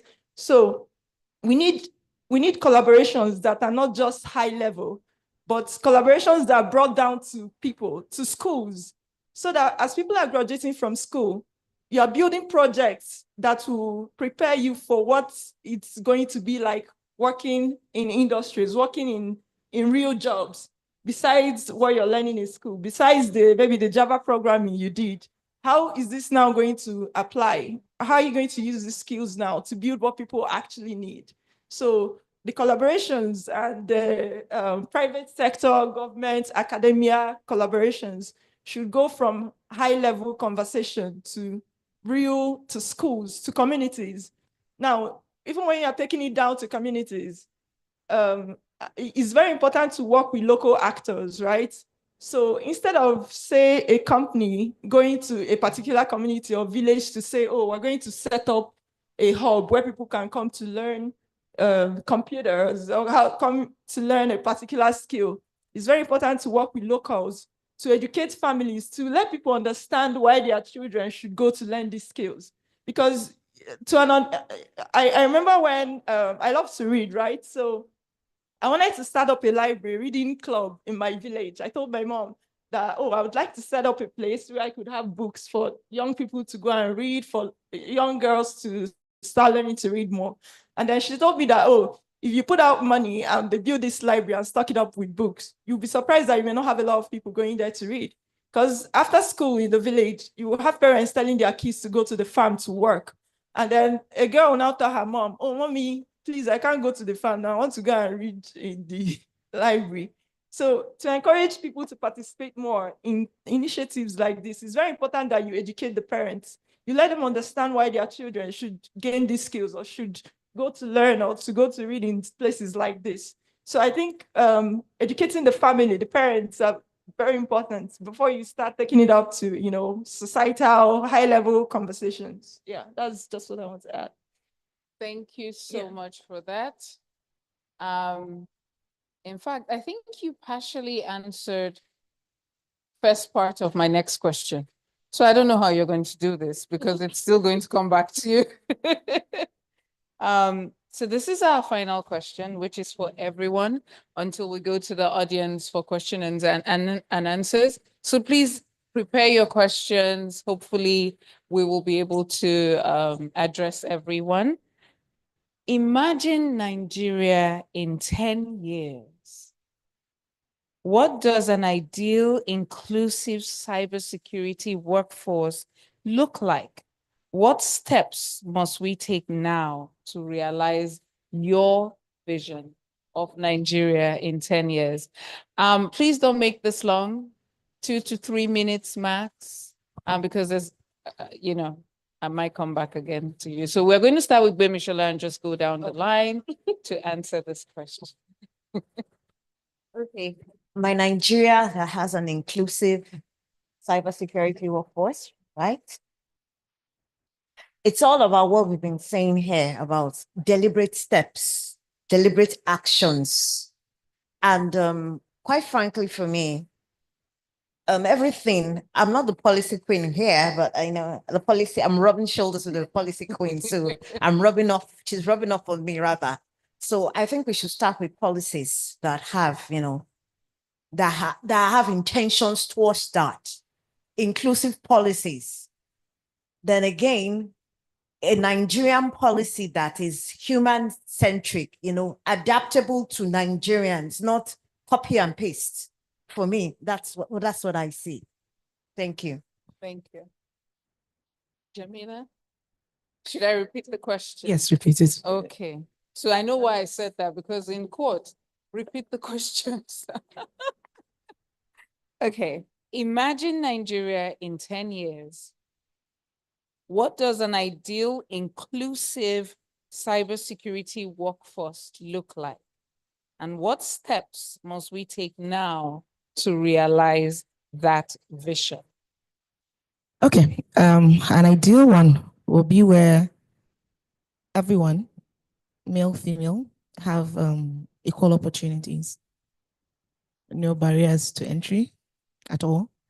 And just in addition to what Mimi Shola said, I'm thinking that it would be good to have, let's say, I'm a civil servant, so allow me to speak as one, that the government, for example, has a cadre that is cybersecurity professional or something.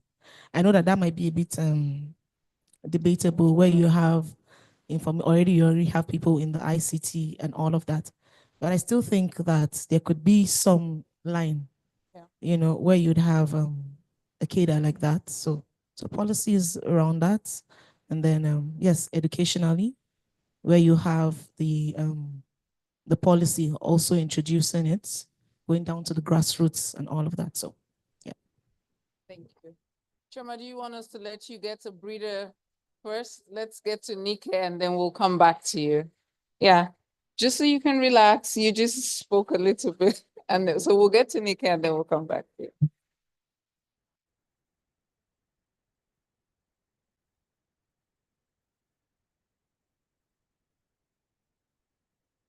Oh, 9 minutes. Okay, yeah, we're going to go into question.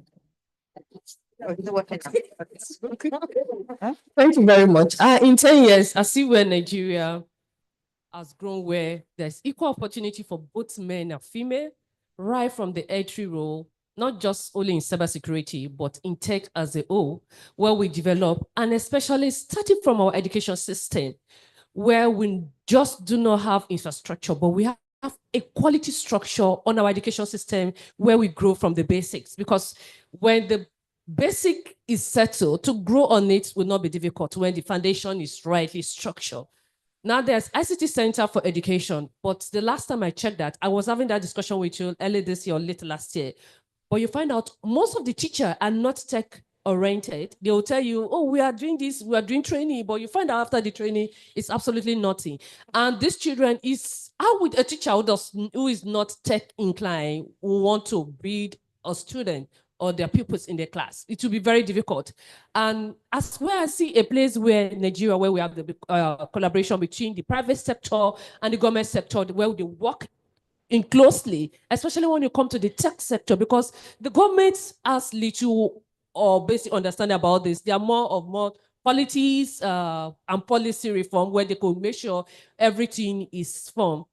But the private sector, because this is where they derive their funds from, so they'll be able to drive this force when they have a quality collaboration together, and whereby we have an enforced cybersecurity law policy between the government and the private sector, and great quality awareness for public to be aware, because most of the things that is happening is that there's no campaign, there's no awareness to it. They'll just say we have the structure, but there's no follow-up. There's no awareness. So how will people benefit from this? And how will it benefit the citizen as well? Thank you.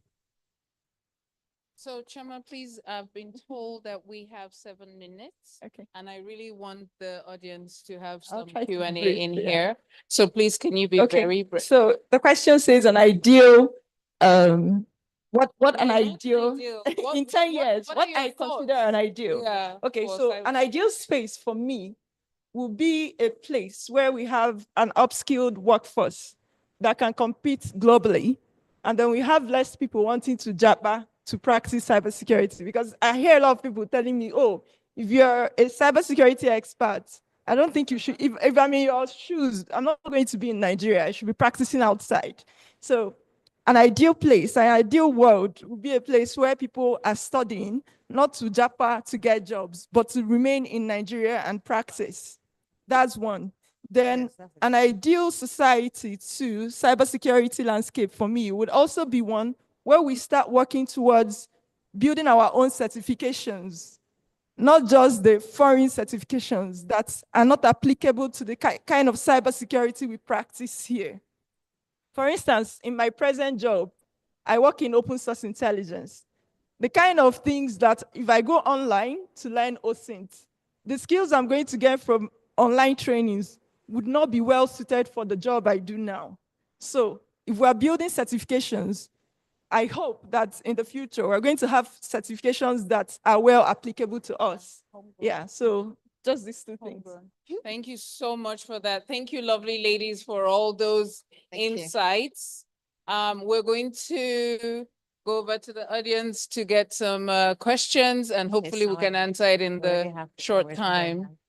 Okay, so let me. I am so excited that the first question is coming from a lovely young gentleman.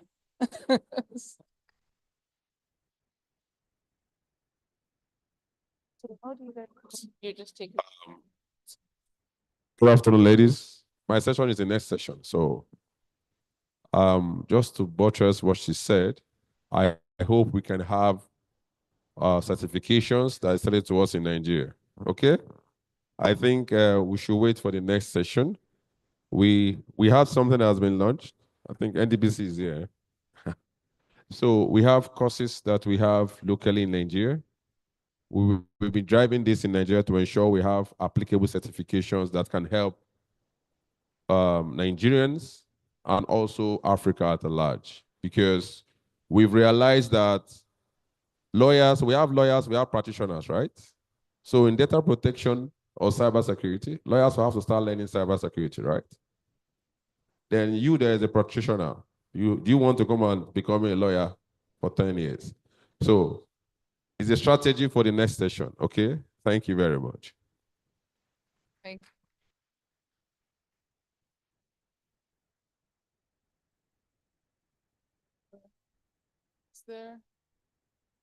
Do we have any more questions?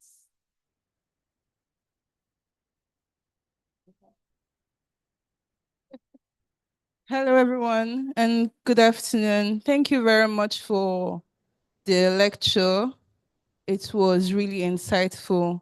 So I have questions, or let me just say I have a question. Me coming into cybersecurity or deciding to take courses in cybersecurity, deciding to take professional courses in cybersecurity, I took courses on Google, Coursera, Cisco, and unfortunately, it was just theoretical, just the theoretical aspect of cybersecurity I did. I was very happy to want to step into cybersecurity, but trying to intern here in Nigeria, free or paid, I didn't find anyone. And it was very discouraging, and it made me push myself back. And I decided to try something, I decided to do something on what I studied. So is there a possibility that there will be a mentorship for women like us that want to come into the cybersecurity space? So I want to know if there's going to be a mentorship or in fact, an internship. Thank you very much. Yeah, go ahead. Does anyone have a question? Okay, yes. So that's part of the things that we've been talking about and something that we do in WSIS. We have a WSIS, this is WSIS Nigeria. So we have WSIS Global where they do mentorship. And as well in WSIS Nigeria, we have a mentorship program that we are starting in May, which is one of the things that is it championing or heading or whatever?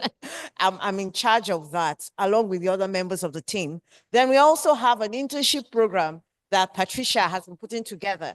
We're not quite there, but there are internships, like there are Nigerian companies that offer internship. There's Digis. I'm sure Digital and Code 2 does. It's just that the thing about us is that I don't want to sound like this. There's sometimes we say we want something, but we don't look well enough or far enough. There are Nigerian companies that do internship.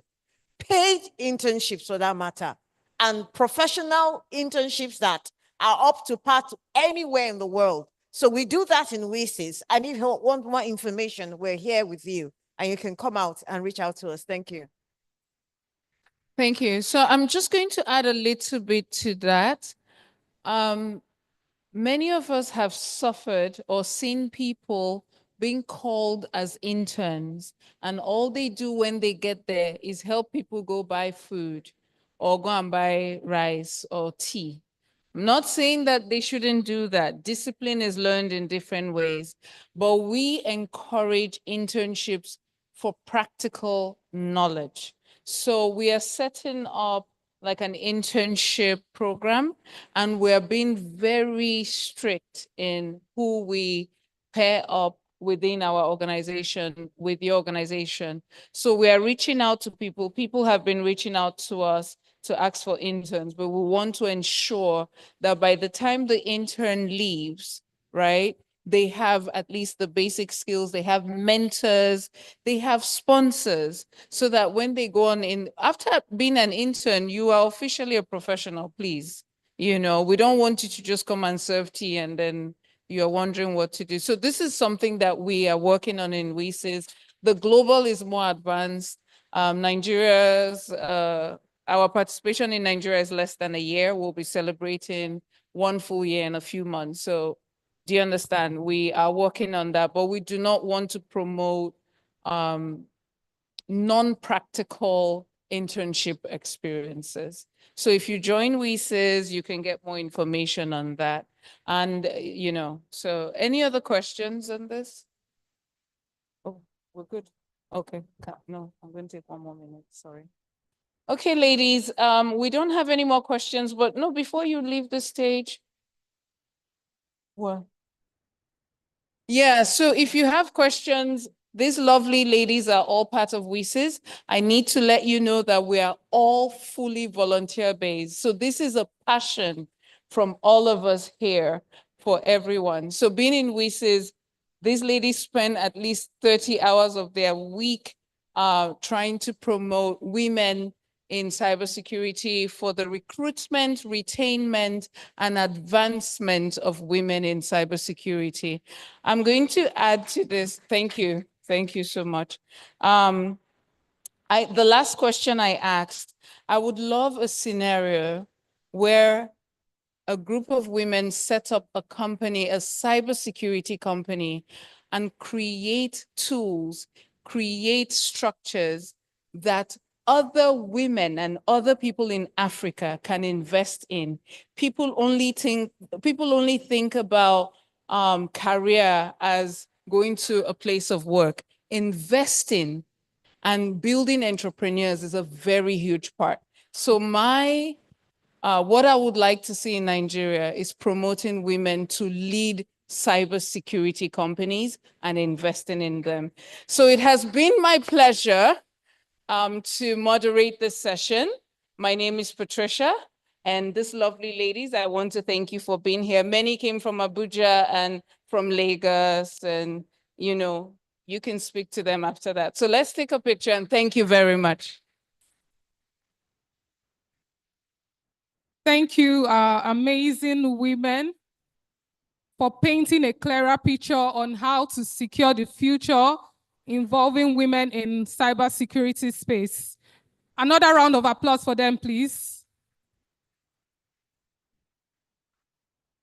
We've come to the end of this breakout session, and we'll be quickly moving to the next breakout session. Over here in the banquet hall, we have another session titled Bridging the Knowledge Gap,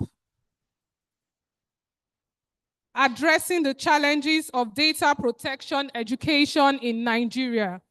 And to moderate this session, we have Ambassador Alexander M.C. Anango. He's the Chief Visionary Officer, Cybersecurity Nigeria. A round of applause for him as he comes up. Mr. Anango.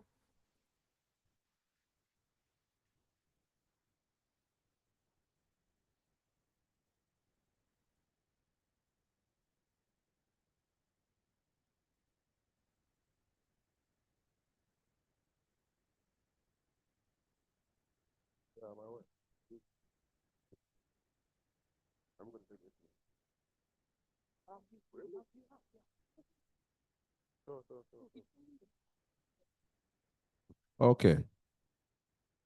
Good afternoon, ladies and gentlemen. Thank you so much for the last group of panelists.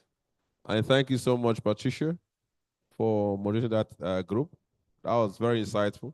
So please, all the women in the house, please join the association, please. Okay. Thank you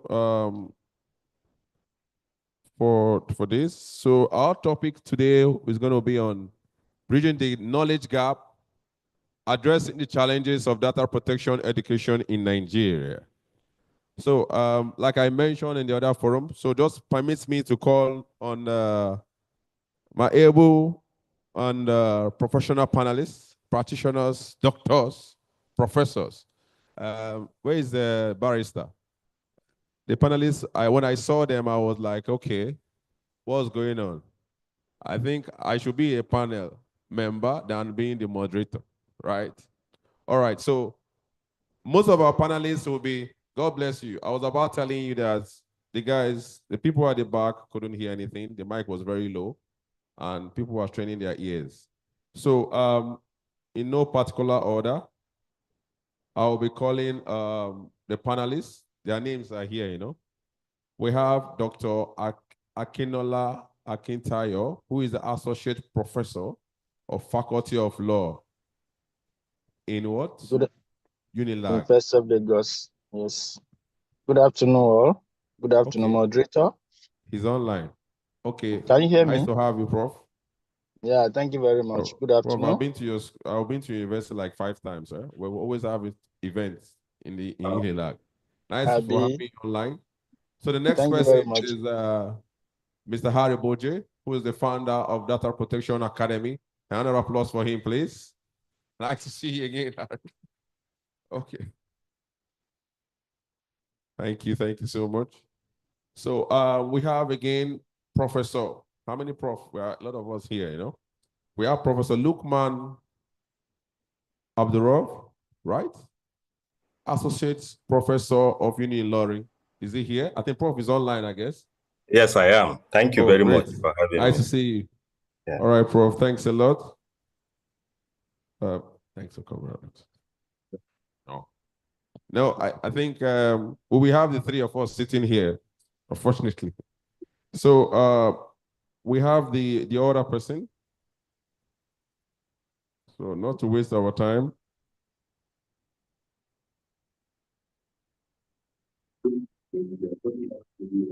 Can you put off the screen for me, because I thought the coordinator will announce the panelists while I take over my session, so don't waste people's time. All right, so we have a female, thank God. We have Preeti Tega Edema, who is a law lecturer in the Admiralty University of Nigeria. Is she here? Is Tega here? Yes, I am. Good afternoon. Are you also virtual? So we have 3 persons virtual. Wow. Interesting. Okay. Okay. So the last but not the least, nice having you, Tega. It's a pleasure to have you here.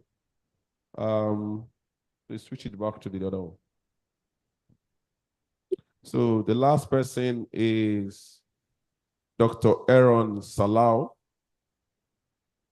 who is a reader and faculty of law in Obafemi Awolowo University, right? Please, a round of applause for him, please. Sorry.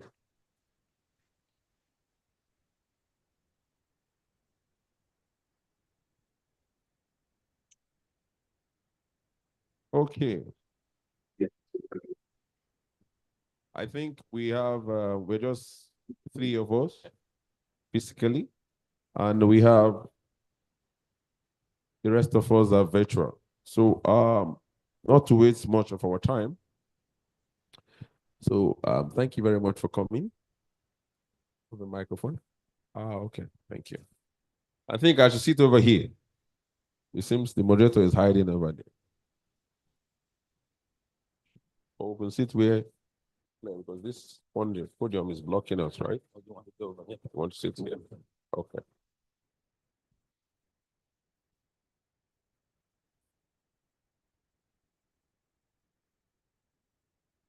Okay.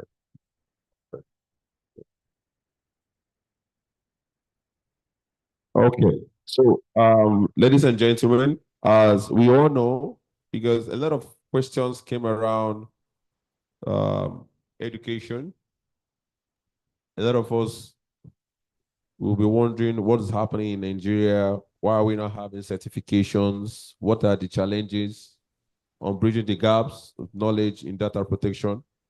And how can we address that? I think it would be nice if we have the attention of every one of us, because we have a lot to take home today.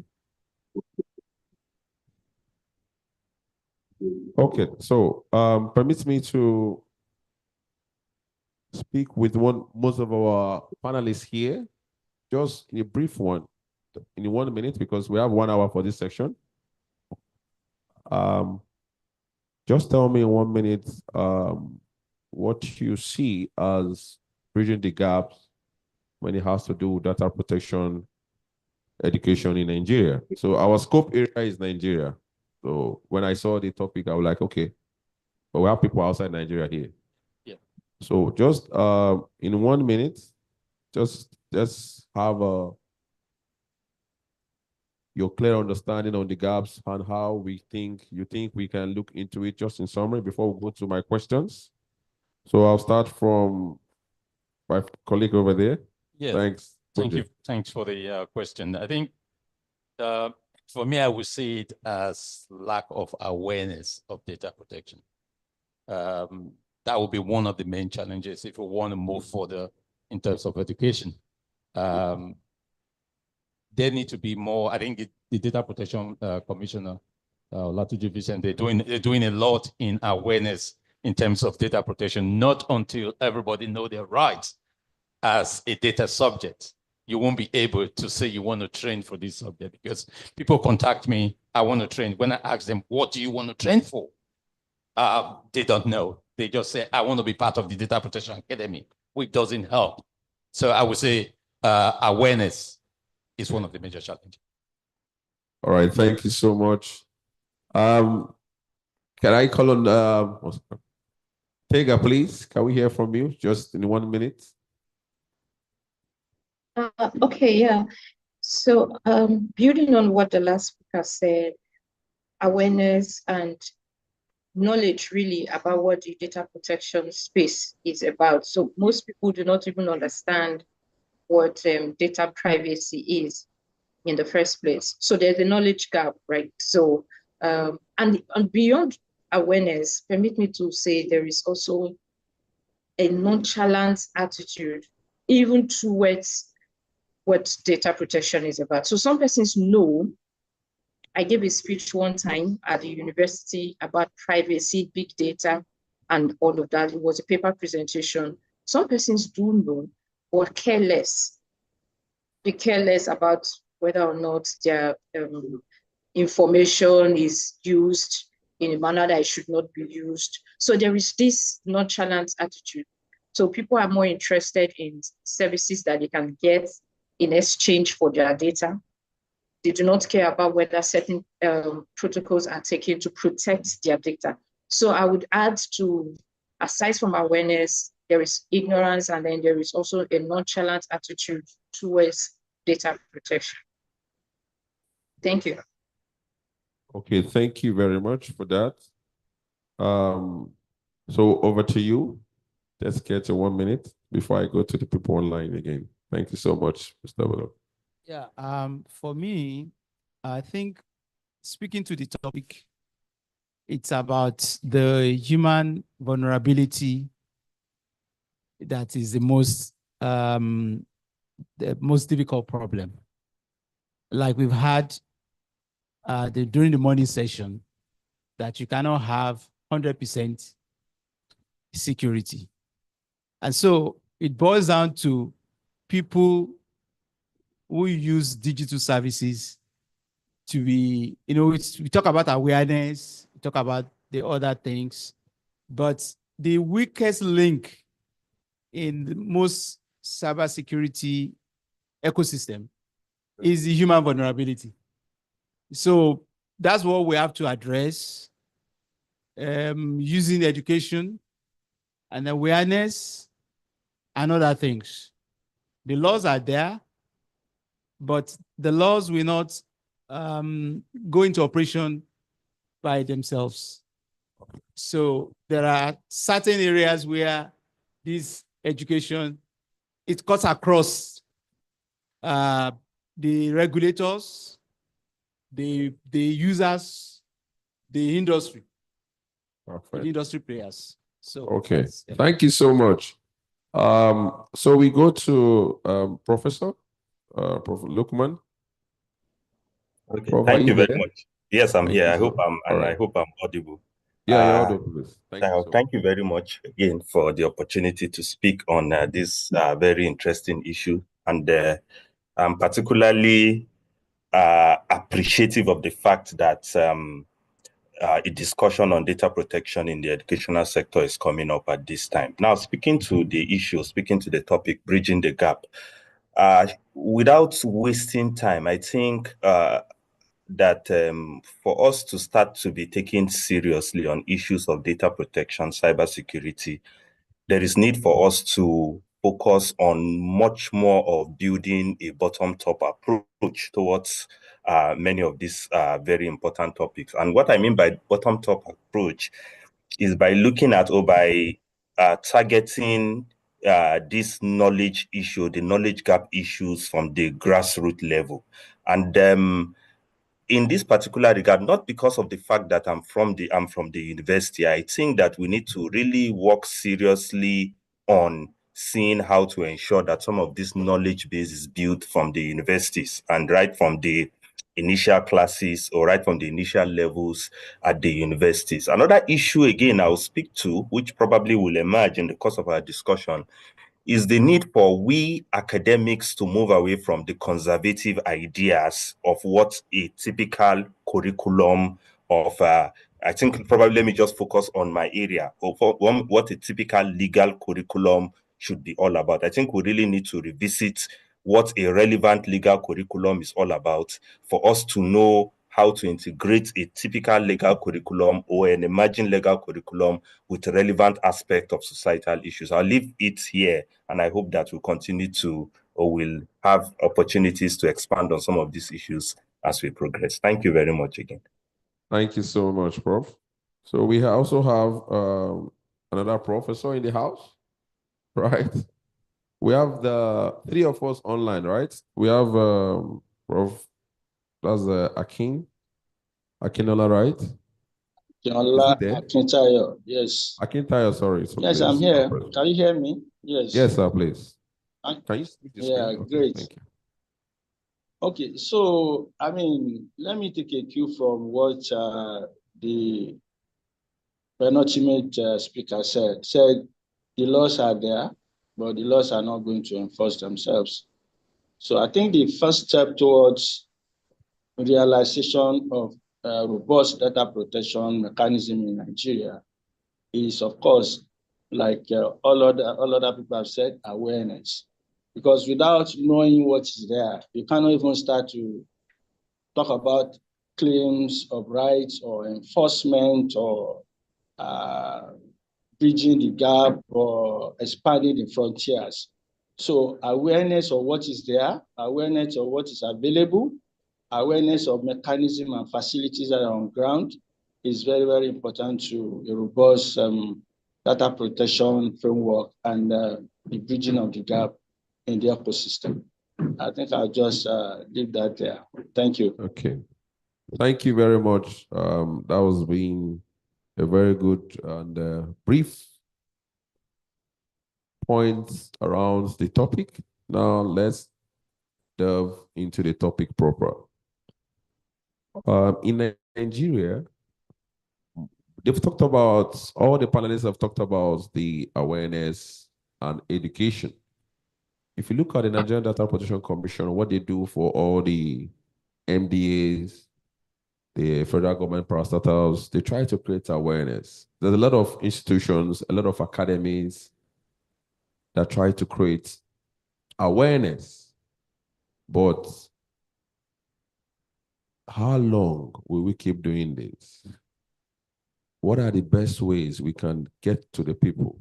The last panelist, they spoke about how can we have certification tailored to Nigerians, right?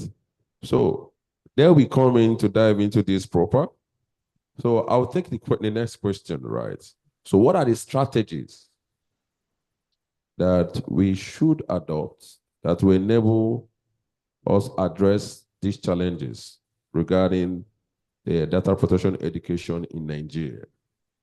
So I will start for those that are in the faculty, because the last professor mentioned curriculum integration, having a legal framework on what should be the standard process. But before I take his comment, I want us to know that in the Nigerian Data Protection Commission, the launch of the certification for data protection officers, I know a lot of us are aware of that, right? That is there, but that is for certification for DPOs. So I want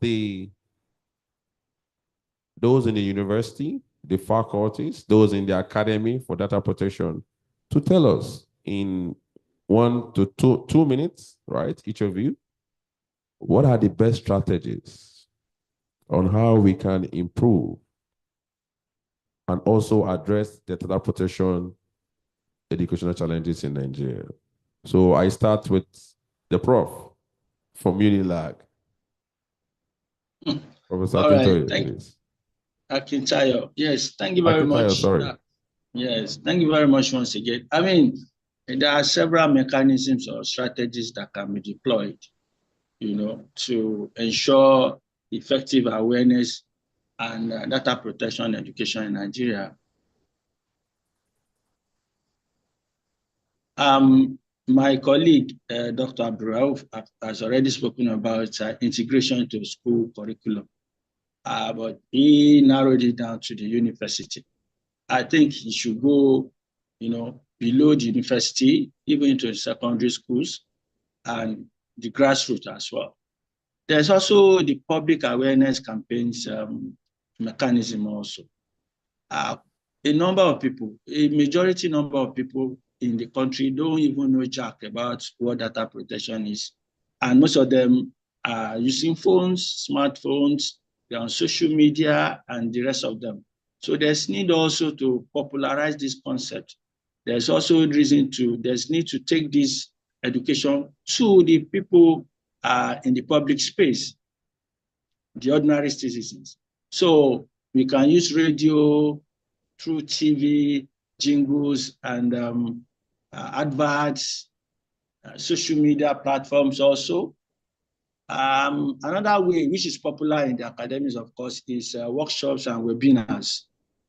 There's need for more workshops on data protection and privacy, as well as, webinars where those who are interested can log in and benefit from ideas that will be shared there.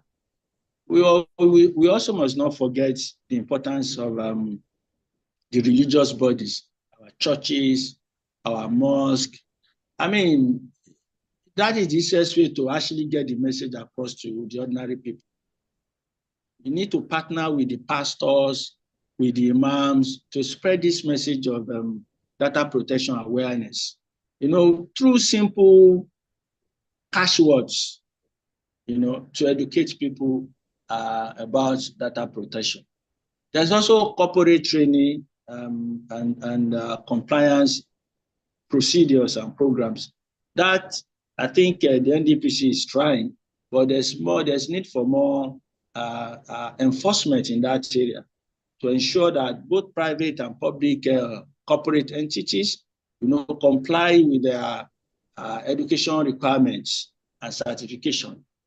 Also, we can also collaborate with companies, to ensure that they do they carry out due diligence, they comply with data protection obligations, and community-based training also, to equip ordinary citizens and also students to be data protection aware. For instance, there's a particular program or competition that we run at the University of Lagos, which I've been running for the past three years now. And that is the National Data Protection Moot Court Competition. And what is this competition all about? It's about creating awareness and also encouraging research and knowledge creation in the area of data protection and privacy among university students. And I'm sure that, through this process, that knowledge, that awareness will trickle down to the other students that are not even participants. And this way, we can spread the gospel of data protection in the country. I think I'll just stop here to allow other people to contribute. Thank you so much, Professor Dr. Akintayo. Now I got it right? So the next point, I will move on to Professor Lukman Abdurrahman, who is the Associate Professor for Uniloring. So, Prof, are you there? Yes, I am here. Thank you very much. With regards to how to, with regards to particular strategies, I think really of how to build that knowledge gap, or how to bridge that knowledge gap. Dr. Akintayo has said a lot, and of course, the initiative that they are running at University of Lagos is quite commendable. Which something is one of the points I noted to highlight to the audience on the commendable initiative the University of Lagos is doing in terms of bridging the knowledge gap for data privacy or data protection at the university level. Yes, as much as I want to speak about what is happening at the levels below the university level, I think that is not within my knowledge and my competence. So I will really focus on the university level. And in this particular regard, I started by mentioning the issue of curriculum integration. Ordinarily, I think issues of cybersecurity and data protection are very important or very noteworthy enough for it to be, or for them to be, independent programs or independent courses or independent subjects on their own in the curricula of university education, whether at faculties of law or other faculties, including faculties that have to do with issues of IT. But for some of us that have had reasons to interact, or for some of us that have had reasons to be quite integral to the work of the Nigerian Universities or National Universities Commission in terms of curriculum building, we see that we are still a long way to go. There's still a lot of work to be done in that particular regard. Of course, recently there was a curriculum reform, and unfortunately, some of us thought that we could get some of these progressive ideas, such as data privacy, data protection, cybersecurity, into the reforms of the curriculum, but it proved very, very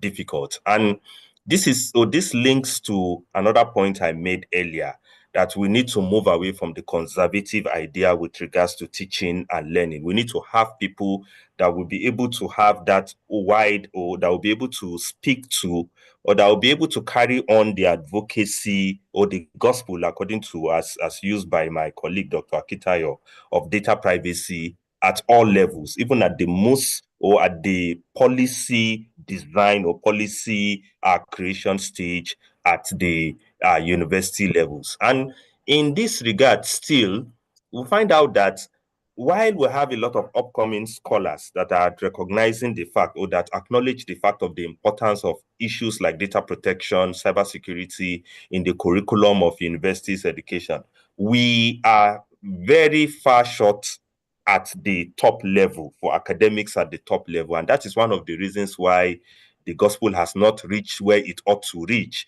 at the top level, at the policy making level of the country. But what some of us have resorted to doing is, let's see how we can integrate, how we can infuse them into existing discussions that we're having, or existing topics that we treat at the undergraduate level. So for some of us, or for some universities, we have courses that will be forward thinking. We have courses that will help students be able to broaden their perspective, not specific courses like criminal law, constitutional law, and so on and so forth, that is so restricted in a way. We have courses that are forward thinking, and we try as much as possible to make data protection or issues of cybersecurity to be integral topics in these courses. And I think so far it has been yielding good results, because we've now come to a stage where students are now creating data privacy clubs and so on and so forth. And the responses have been so well, or has been growing within the last couple of years, or within the last couple of months. I think I'll stop here for other speakers. Thank you. Okay, thank you so much, Prof. Please, I'll also go to Priti Tega Edama, who is the law lecturer at the Admiralty University of Nigeria. Please, Hello. Tega, over to you. Can you hear me? Yeah, please. Thank you so much. Oh, nice. Okay, thank you. So I am going to say that one of the ways we can bridge the gap as far as data protection education is concerned in Nigeria is being specific about the education we are bringing.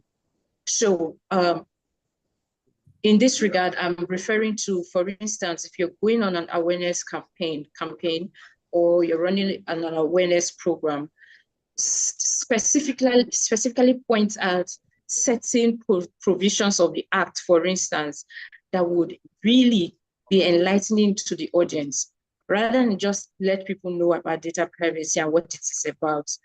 Go into the provisions of the Act, so specific highlights of the law, the existing law, so that people know exactly what the law contains. I'll give an example. One of the days I was teaching in class, and I was talking to the students about data privacy and the new act, letting them know that we have a new act and this is what the provisions of the law is about. And then I specifically highlighted the provisions on penalties, right? So on fines and the penalties that, are accruable to a successful claimant when makes a claim, who makes a claim rather, under the NDPA. And when I mentioned that, you could get as much as 10 million naira in damages, that's what the Act provides for. You could get as much, or so a company may be fined as much as 10 million naira. All of a sudden, the students were interested.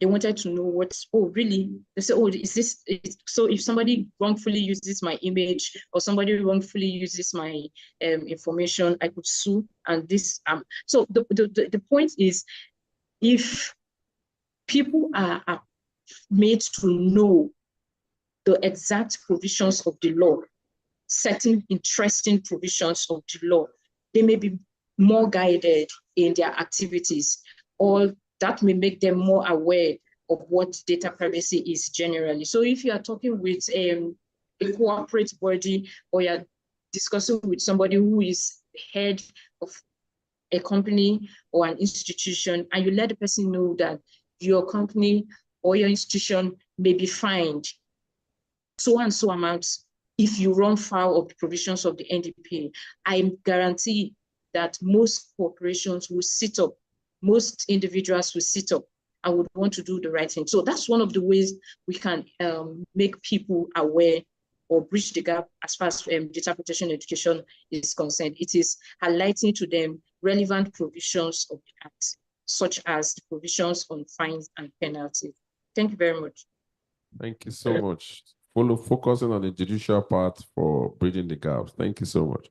All right, so the next person will be Mr. Harry Boje, founder of Data Protection Academy. So give us your key points and strategies.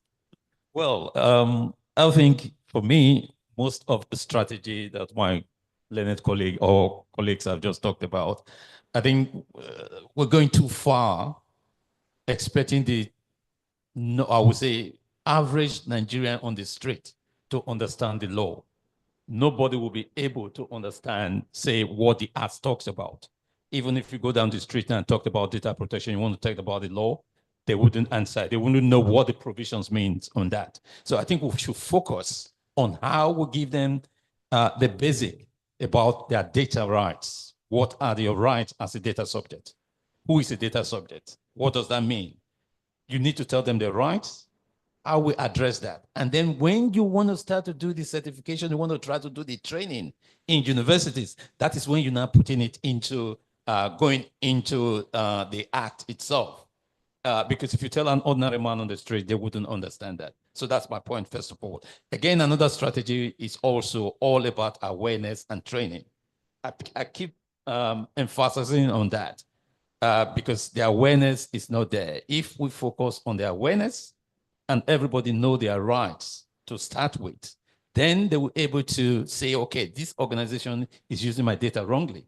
If you don't know your right to start with, how would you know about your right as a data subject? I know Professor Badere mentioned it about consent. Yes, those are one of the lawful basis of processing data, but that's not the silver bullet. So if everybody have that mentality to say, I didn't give them my consent, that would be wrong because you're training them in the wrong way, because there are 6 lawful bases when it comes to the act on organizations processing your data. So if you bank on, say, consent alone, you are misleading the data subject, in my view. So we should, first of all, start from the basis, and then we start moving up gradually for people to understand it. Like you as a lawyer, for example, Tega, you understand most of the laws than most people here, maybe in the audience. If you start from that level, we privacy professionals, we tend to use jargons. We tend to want to put people on the same level as we have understood the regulation. But let us start from the beginning, step by step, like a baby step, telling them their rights. What do you do if, like as you mentioned, most of them will think that they're going to get that 10 million. If any will not come for that 10 million to them, for example, it is the organization that will find, yes, you can take, have what we call a case law and take people to take organizations to court for processing your data wrongly. But again, those organizations have the lawful basis for processing their data because you might have given them consent, you might have signed into a contract with them. And if you fall into a contract, they can process your data based on that contract. It could be legitimate interest. They could process it based on that. So it's not just consent alone. So I think let us start from the beginning to educate our, I would say, individuals on the street, the data subject, to let them know their right to start with. Thank you very much. So you try to start from the CADA. So we started from the basics, right? Okay, thank you very much. I will conclude in that when we are done. So we go to Dr. Aaron Salau. After his own point, please, we need to gather how many questions from the audience. Please, where are my coordinators, please? While he's speaking, just identify those that have questions from the audience so that we can be fast, please. Okay, so Dr. Aaron Salau, you're also a faculty of law. So let's hear your own side of the strategy. Because you can see, I heard from him, he talked about the industry part, impacting from the lower CADA to the higher CADA. Pretty Tega talked about the judicial area, because it's very important. So even impact the judges, right? People need to understand the fines, because people keep doing what they're doing, but no, but sorry, 1 second. Just identify the people that have questions, give them the mic. So when it's done, then we'll take the question. Because I can't read it on it. All right, so over to you. Okay, I also, there are so many ways to look at this issue on ground. The previous speakers have spoken a lot about some of the challenges. Especially those in the academia, we talk about curriculum integration and all that. Okay, so let me pick from that point. Since I'm also in the academia, there's something called National Digital Literacy Framework 2023, which is a policy document, negotiating the trajectory for all these things that we are talking about, the education, the public awareness. The framework talks about certain goals, creating, it has set goals where our economy needs to be. Of course, we are benefiting a lot from the digitalization technologies.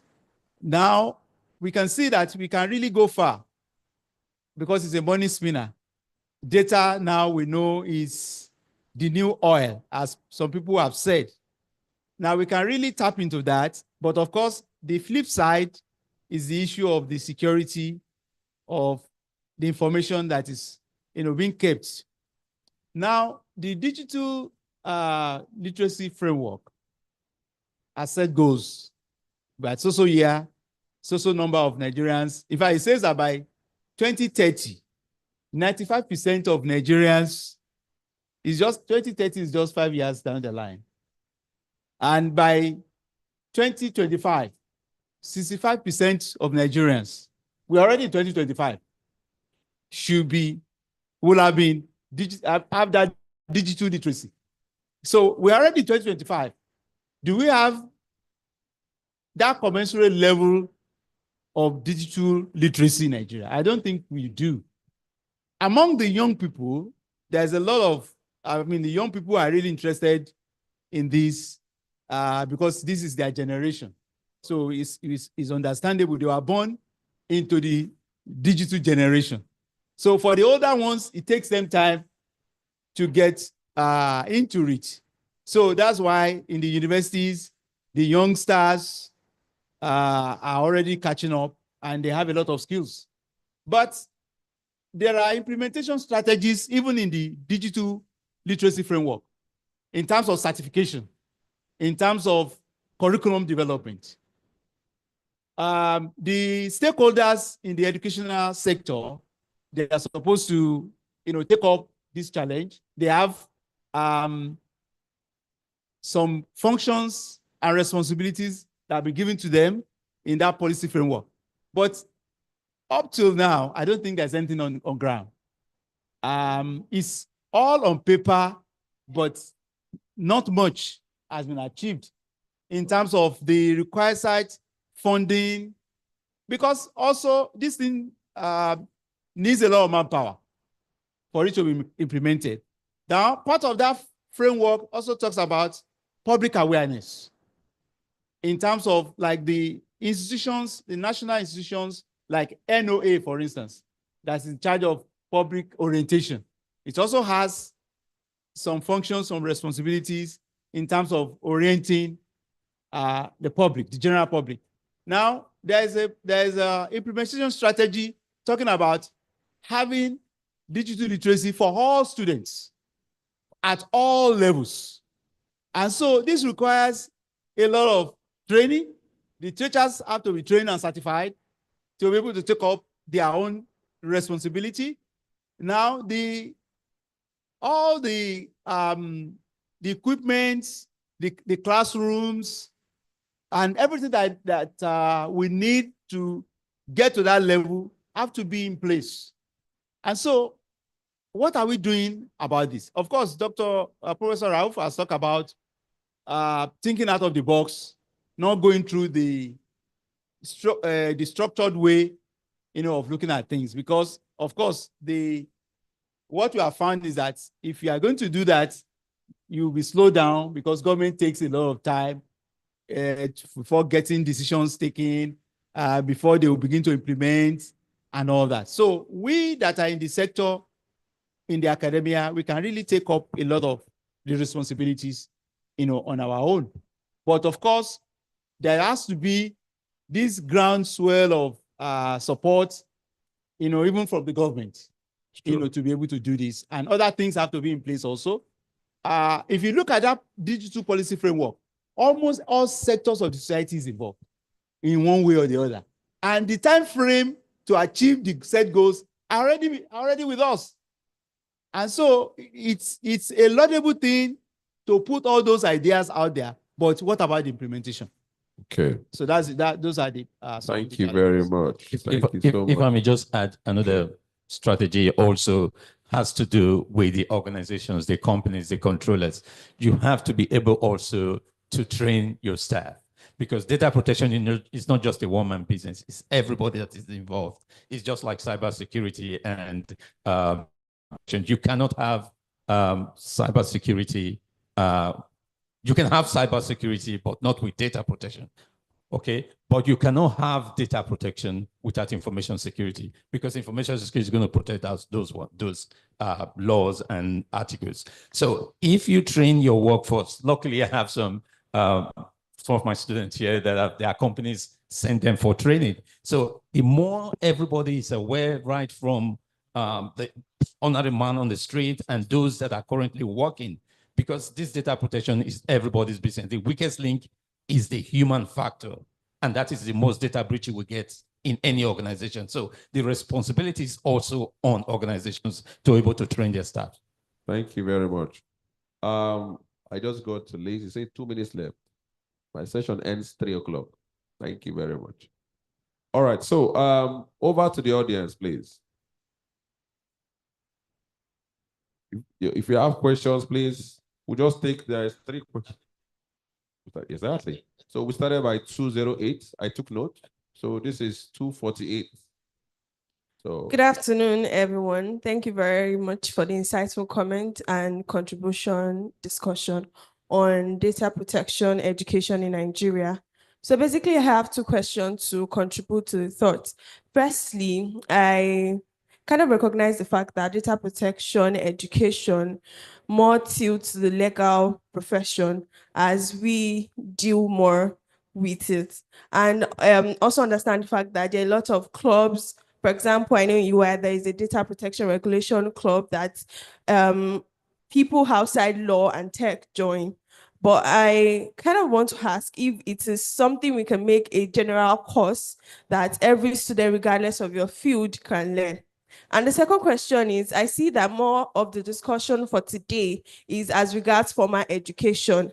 I beg to differ. I think we should also focus more on informal education, because people that are more targeted for phishing, smishing are informal people that maybe did not go to the walls of the classroom. So being conversant with people that are in the market, I see them just asking questions about, oh, I saw an email when they're checking Facebook and then they clicked on it without even reading about it. So I think if there's something that can be like a data protection campaign at the grassroots level, so we can demystify the myth of data protection to these very basic people, because for me, I think they are more needed for that data protection education than somebody that have access to internet and Google, that can read more on it and then just develop their level of education, compared to somebody that need a very thorough, simple, and demystified education on data protection. Thank you. Can I take that? Okay. Do you have another question? Is that all?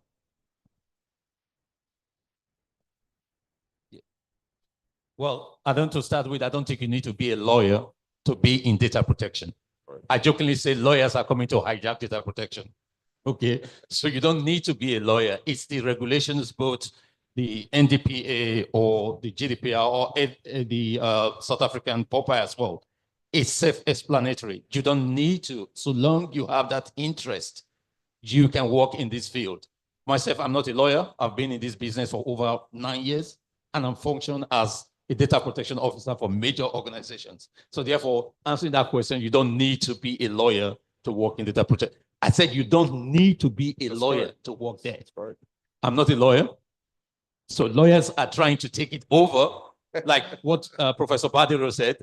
They're trying to take it over, but it's not going to be possible. They're going to come back to ask you about the principles. They're going to ask you about the lawful basis. Yes, you can go and talk about the law, but if I ask you, what is the lawful basis as an organization you're going to use? They might not be able to tell you that. They might tell you on the surface what the law says. They might try to interpret it differently. Okay, I've had these major discussions. You don't need to be a lawyer. And then in terms of the education, that is what we're talking about. We need to start from the grassroots, from everybody to understand it, and then you can now start having possibly certifications to go around.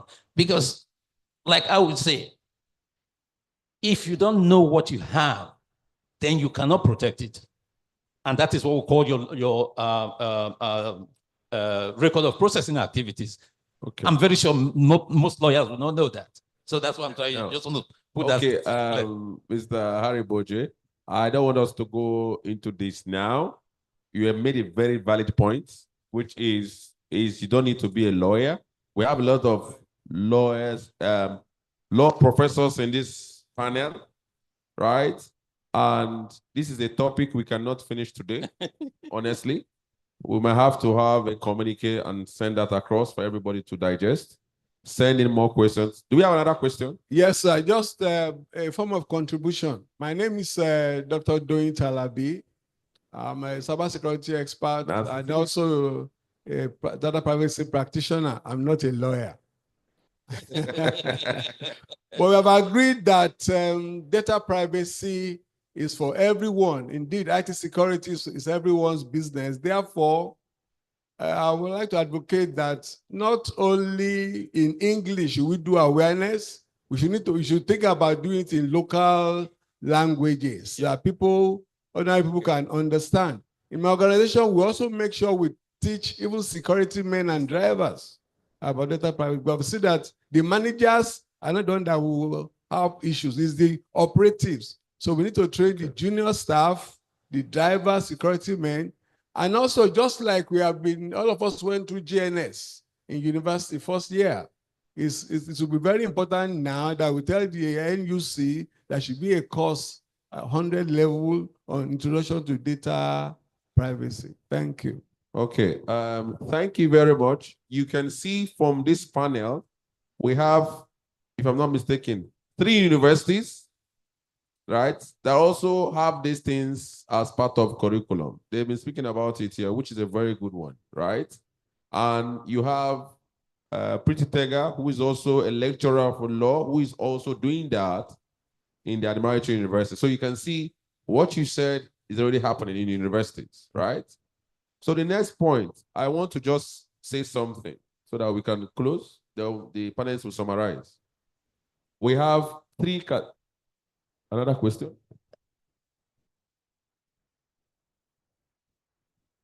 Yeah, I'm coming there because the question they asked about, I just kept quiet. Okay, just to make it clear, Nigeria has a National Certified Data Protection Officer certification, right? You don't need to go to university to get that certification, right? It was launched this year, and we've started with 500 people. Unfortunately, NDPC Ada has left. I am the project manager for that project. Dr. Badara is also in the same committee. We're there. So our institute are the ones that certify the individuals, which is Institute of Information Management for Africa, right? We've been working on this for the past 2 years. We came up with a use case. It was a research work, which we presented to the government and said, you know what? We need to do this. We need to teach our people our own regulation. Everybody go to learn GDPR, right? I'm certified data protection officer under GDPR. Is that applicable to Nigeria? All right. So when the act came out, we started working with the commission. We came out we have a lot of ideas. There's a training manual now for the training providers. There are organizations that will be licensed as training organizations, starting from the DPCOs. They are the ones that will be licensed for now because they are beginning the license to train organizations. But we still have a concern around that for me personally, because I need universities can train, but you have to now build professional courses, which is no career courses. Career courses is good, professional courses is also good. So for those of you that want to become certified DPOs, we have said in all organizations, we have different sectors in Nigeria. It's not only financial sector, it's not only university. We have the oil and gas, the agriculture, the fintechs, the health sectors, right? Now, you need to enroll your staff to become certified data protection officers first. Then you can have the first level, then you can now decide to make it a career, because the challenge has been there is no career path for years. I've been in this profession for 20 years, right, as a data security professional. So we saw this problem, and I'm happy, and we are happy with the Nigerian Data Protection Commission for the effort. So let me break something down about the lawyers and the practitioners. When you check the various laws, you have the principles, right? You have the obligations. Then you have technical and organizational measures. The lawyers will know how to interpret the principles, the obligations, and the fines. The same thing applies to the practitioners, but for the technical and organizational measures, which are technical controls, encryption, antivirus, firewall, right? Backup processes. It will take the lawyers a longer time to learn these things. Okay, you see now, I broke them into 3 categories, right? Now you have the practitioners in information security and cybersecurity, who knows these things for over 2 decades. Now the law now comes to play and says, you know what, let's put this. Now the lawyers are coming to learn what the practitioners are doing. So we have to meet at the point. And that is why this seminar, this workshop is very good for every one of us to understand there are different areas. Why there are different areas? There are different courses for different things. The certified DPO course teaches you everything the lawyer will know and what the practitioner will know as a foundational level, right? Then you have the professional level. Then you can decide to make it a career. Then you go to universities, right? So what we try to do is to speak to the Minister of Education, right? To be able to change, to have a legal framework that can change the, to contribute to improve the curriculum in universities. Because universities here are doing that. Admiralty University, University of Ilorin, Unilag, you guys are doing this. But we are saying, where did you put these courses? You put it under the law division, right? No, I'm coming. I'm trying to bring this out. So we put it under the law side. But what about those that are studying cybersecurity? Wouldn't they know the law? So, like a take-home, right? There are several frameworks that talks about law and security. Talks about law and cybersecurity. So we have the NIST 853 Revision 5 that talks about security and privacy. Though if you go to the Science Institute, they talk about law and security. So we need to do a research. A lot of us are writing IIPP exams. For now, focus on the Nigerian topic. We have something in Nigeria and it's working, but we have people that will be certified, the first batch, right? Which the commission have announced. So we are the ones that does the certification. So when you attend the trainings, you apply, right? The link is there from the training organizations. When you pass the exams, you become a certified DPO from the Nigerian Data Protection Act, not GDPR, not the POPI, not the South African law, no, but Nigeria. So we have something and it's already working. But the challenge is, how do we impact the people? So the universities have to come and have what we call public-private partnership, right? You have to partner with practitioners to get a robust curriculum. The NDPC have done a fantastic job. They partner with people like our institute and other professionals in the field to come up with robust curriculums, which they now train Nigerians to become certified. So I can assure you that whatever you have today certified with the act in Nigeria is equivalent to anything in the world. So that is where we are going. And because we set criteria to accredit these courses, because most of you attend courses, you don't know the kind of courses you attend and certify. The courses you must attend as professional courses must be accredited courses. So we cannot sit here and not give Nigerians the right thing. Haribodi has an academy, right? We can say, okay, you know what? Let's improve your curriculum. We go to University of Ilorin, let's improve your curriculum. We need to help ourselves to improve Nigerians so that we can have more professionals in the system.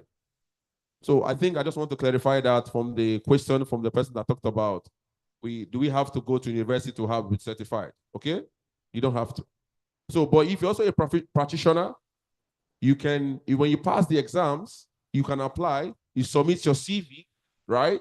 When you submit your CV, we will evaluate you based on years of experience and issue you a certificate. Same thing for those of you that is coming in as a first timer, because we don't want to give certification to people without vetting their years knowledge. We encourage you, okay? Because we don't have time. We started 2:08, so I just take part of the time, right? It's just 3:02. We have 5 minutes. So I'll allow my panelists just 3 seconds, give us a summary, then we can close the section. Starting from the people online. We start from Tega, 3 seconds. We start Professor Akintola, 3 seconds. Abdurraf, 3 seconds. Tega, 3 seconds. Then we have my able professor. I like what he does. 3 seconds. Who's starting for me, Tega, please? 3 seconds. Summarize. Thank you very much. Okay, so I think we've had a very robust discussion, very enriching, I may say. In closing, I think we should just go forward with what we have picked or learned from today. And that for me would be taking the message of data privacy protection across board. In fact, it would include becoming even more knowledgeable, getting certifications from what we have just been exposed to, so that this field, the data privacy protection field, will be a standardized field, a field that is not lacking professionals. So it's going to be a field that most persons are aware of and are practicing in. And definitely, I would just want to chip in, there is room for a merger between the educators like ourselves who are in the university sector and the practitioners, the industry, persons in industry. So there is no dichotomy. It's not a conflict. It's rather a merger. It's rather an opportunity for people to work together and collaborate. It's an industry which we are building, and I think it's beneficial to everyone. Thank you very much. Thank you very much. So thank you so much, Tega. So over to you, Dr. Akinola Akintayo, please. 3 seconds. Yeah, thank you. Yeah, thank you very much. I just borrow a word from the last speaker. I mean, data protection education is everybody's business. For effective and robust education, we need the collaboration and support of everybody. So let's go preach the gospel of data protection to the grassroots. That'll be my closing. Thank you very much. Thank you so much. Professor Lukman Abdurraf, please. Okay, thank you very much again for the opportunity. Of course, it has been a pleasure to participate in this interesting session. Again, I will lend my voice to my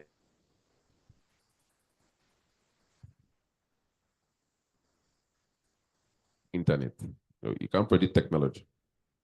All right, so why he's trying, I think he's having internet challenges. So we move to Dr. Aaron Salau, please, your 3-second contribution. Saying that the way to go, just like somebody talked about informal education, so that's the way to go. Both the structured, so the informal will be the unstructured one, and then the structured one, or the non-structured one and the structured one. Of course, digital literacy should be for all, both users of the technology, the industry, and everyone, and government. But the challenge is, the challenges are staring us in the face, and we need to do something quick. And so the informal education is the actual way to go, because you see, statistics tells us almost 30 million Nigerians will have access to internet by 2025. And when you look at that data, you will see that majority are people that are not schooled in that. So how do we ensure the security of their data? So the informal education is what you can do right away. While the structured one, we know it takes time, it takes a lot of funding, it takes a lot of decision making and all that. And so that's the way to go. Thank you. Mr. Haribochi, over to you. Yeah, I think I will be slightly controversial here, and I have to be careful how I phrase it. I don't think you mentioned about GDPR and the Nigerian Data Protection Act. I don't think you can distance yourself from GDPR, because if you look at the regulation itself, I think I can safely say it's 95% GDPR. I don't want to go into that. So every certification you do, you can still use it to work anywhere, so long you have those principles of data protection. You have how the lawful basis. Yes, there can be local laws, then you have to learn those local laws. But just brushing it aside, I don't think is right. So if you want to study, you do your research and look at what you want to do. Do you want to use it globally or do you want to use it locally? So I think I've just stopped there. I just wanted to clarify that you can use any certification to work in data protection. In Europe, for example, you have thousands of certifications. Okay, you can use it to work anywhere in an industry in Europe. So we shouldn't be specific alone to the Nigerian Data Protection Act training. If it works outside, that's fine, because you can only use it for Nigeria. You can use it outside. So we should be careful how we set that criteria of training. Okay. Okay, just to clarify, Harry Bojo, right? I was trying to be very careful, right? What I was saying. I said Nigerians go out to write GDPR certifications, right? To become certified data protection officer on what EU regulation, right? We have the NDPR. So we are saying a lot of Nigerians cannot afford to pay FX, right? We spend a lot of money in FX. So we have to look inward and train our people in our own act in Nigeria so that they will also know the art of Nigeria, because the principles is the same globally. So just to correct what I'm trying to explain. This is the reason why we have this. As a practitioner, right? You remember I distinguish practitioner from lawyers. There are people that did not go to university. And there are people that will not need to go to university to become a certified DPO, right? Because there's a longer time. GDPR is there. You have the POPI. You have other countries. Let's concentrate in Nigeria, right? Because we need to empower our people. Those of us that have GDPR knowledge, like someone like us, it's okay, but we need to focus on Nigeria. We just train our people in our act. The problem we're having in Nigeria is that enforcing the law in Nigeria is because we keep training our people on the foreign law and forget our own laws. The same problem, we have Cybercrime Act. How many of us can interpret the Cybercrime Act? It's Nigerian owned, right? We have the National Archive Act. How many of us know that we can use that to define our retention mechanism and archiving principles? But we want to go and study DAMA or the one in Europe, but we have in Nigeria. So what we are talking about is we need to empower our people with what we have so that we first learn here, then we can do it. A lot of us studied abroad, right? But we have realized that we need to empower our people. Let people learn from us as well, right? So that's what we are doing. And that's why what the National Commissioner is doing is a good job. And we have started to support it. And it will see the light of day for those persons that cannot afford, because we keep moving FX out of the country. A lot of us write professional exam, which is good, but we have ours in a local currency.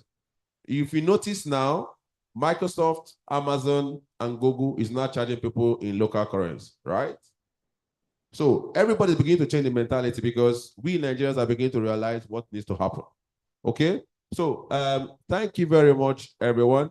It's been a wonderful time.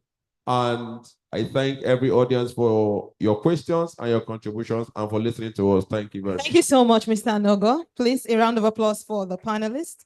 That was such an insightful session. Data privacy awareness starts from us here. That's why we are here, to learn and also to communicate to others. Now, going on to the next session.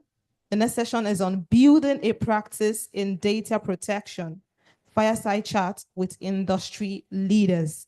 I'll be inviting the moderator on stage to introduce the panelists to us.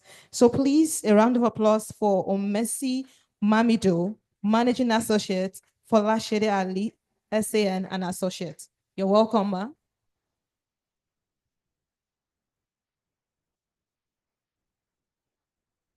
Good afternoon, everyone. My name is Omesi. Before we start, we'll just do a quick exercise. So, planners, please, my time doesn't start now. So we need the room to be gingered a bit because it's time to learn how to make money from data protection. It's time to learn how we can develop a skill set. So I'd like us to please look to the next person, ask them for their names. What do you do? In the next 1 minute, please, my time doesn't start now. Right, so just ask them, have you had a lovely session so far? Right, so we need to loosen up. It's time to learn how to make money and our faces cannot be this serious. Right, so good afternoon, everyone. Welcome to this 5th breakout session. where we'll be discussing the subject, building a practice in data protection. Right, all right, 1 minute is over. Right, so where we'll be discussing building a practice in data protection, and lined up to do justice to this segment are 5 data protection experts. My name is Omesi, as stated earlier. I am the managing associate in Folashade Ali and Associates. Right, so as we all know, data protection has become an integral part of modern business operations, which has led to demand for data privacy experts. And in response, law firms, consulting firms, right, they've developed a practice area in data protection. So basically what we'll be learning this afternoon, we're going to hear from the panelists how they were able to, build their data protection practice, the challenges they faced, and then how they were able to surmount these hurdles. So in no particular order, I'll be calling them up stage now. While they're coming up stage, please, a round of applause for them. So first is Mrs. Ifoma Peters. She is the managing partner, DNL Partners. A round of applause for her. Next is Mr. Sempala Alan Kigozi. He is the head of legal and programs on Wanted Witness Uganda. A round of applause for him. They are the ones who are going to teach us how to make money from this practice. So we need to clap for them very well. So next is Barrister Chuka Udemezwe. He is a dual solicitor, England and Wales and Nigeria as well. He is a data management expert. A round of applause for him. We have Mrs. Funke Babatunde, data protection consultant. And then we have Dr. Mugambi Laibuta. He is the chairperson, Data Privacy and Governance Society of Kenya. A round of applause for him, please.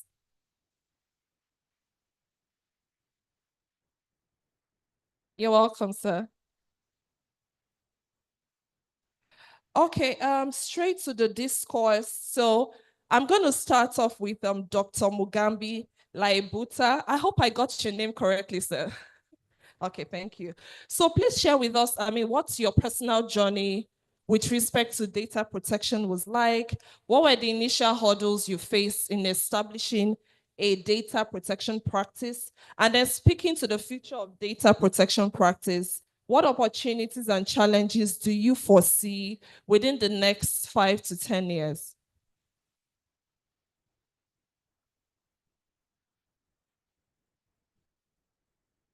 Okay, you can use this one. It's fine.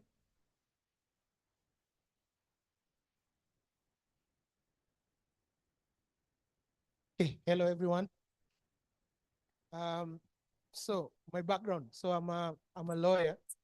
I'm an advocate of the High Court. I didn't start in data protection or privacy. I started my practice, of course, as a courtroom lawyer. I got bored as soon as I went to court a few times. So I moved into legislative drafting and policy making. And during that time, I worked, so I've worked in civil society, I've worked in private sector, I've worked in government. But at the beginning of my practice, I worked with a committee that wrote the Kenyan Constitution, wrote constitutions in South Sudan, in Somalia, and in the Republic of Chile. So my area was far removed from what I'm doing now. Then I became a legislative drafter. So I drafted legislation for national government and county government in Kenya. So the first time I ever came across a data protection statute was a bill in 2010. So Kenya was starting to think about data protection, but for some reason that idea fizzled out. But it still remained in my mind, where are people talking about data protection? What is this data protection issue? So I forgot all about it. And then around around 2017, 2018, the Kenyan government wanted to, there was also the debate on GDP.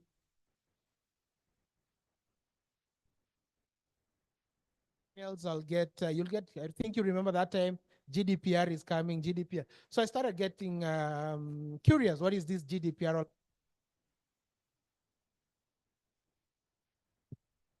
So I started reading about the GDPR, and then I remembered the bill that was in 2010.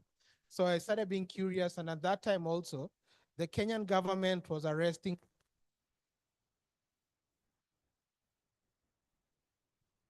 big. The Kenyan government was arresting bloggers for their criticism of the government.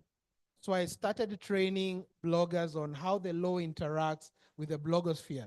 And one of the components that I'll train about was Article 31 on the right to privacy in Kenya. But that time, it wasn't the right to privacy as we know it with data protection. It's the right to privacy about when you're arrested, your house, your property, etc. So when the government started thinking about a digital ID, I think it's the same debate in Nigeria at some point. So during the digital ID debate, I started my advocacy work and submitting in parliament and saying, we can't have a digital ID without a data protection act. Because by that time I'd studied about the GDPR, I'd studied about the Kenya Data Protection Act, and that's how I got into this space by accident and using it as a hobby. Actually, I still teach at the Kenya School of Law, which I think is the same as the Nigerian School of Law, same kind of process. So then I think the question you asked, so when the law came into place, I had some knowledge and ideas about what this data protection is all about. So how I started my business is that, of course, a lot of people wanted to know what is this new law. So I presented myself as someone who could unpack the law to government, to civil society, to private sector. And I use my contacts from my previous practice. So I think one of the ways, especially if you've practiced law for quite a while and you're thinking about where will I get the client, I say one of the ways is to use the low-hanging fruit. You have current clients that you're doing commercial work for, that you're doing maybe conveyancing for, that those could be the individuals that you approach and tell them, I have this new expertise that I can offer to you, and that's what I did. So most of the clients that I was writing legislation for, I was drafting policy for, I told them, yes, I have a newfound passion, I have a newfound expertise that I can provide. Then also I started a blog, which is just my name, laibuta.com, and I will unpack the Data Protection Act. And people will read my blog and they started contacting me. So I used it also as a way to advertise my services. Awesome. I'm happy to hear that writing, visibility, right? And then using your current contact to say, I now do this service, come to me, we now offer this service. So quickly in 2 minutes, what challenges do you foresee within the next 5 to 10 years with respect to the future of data protection?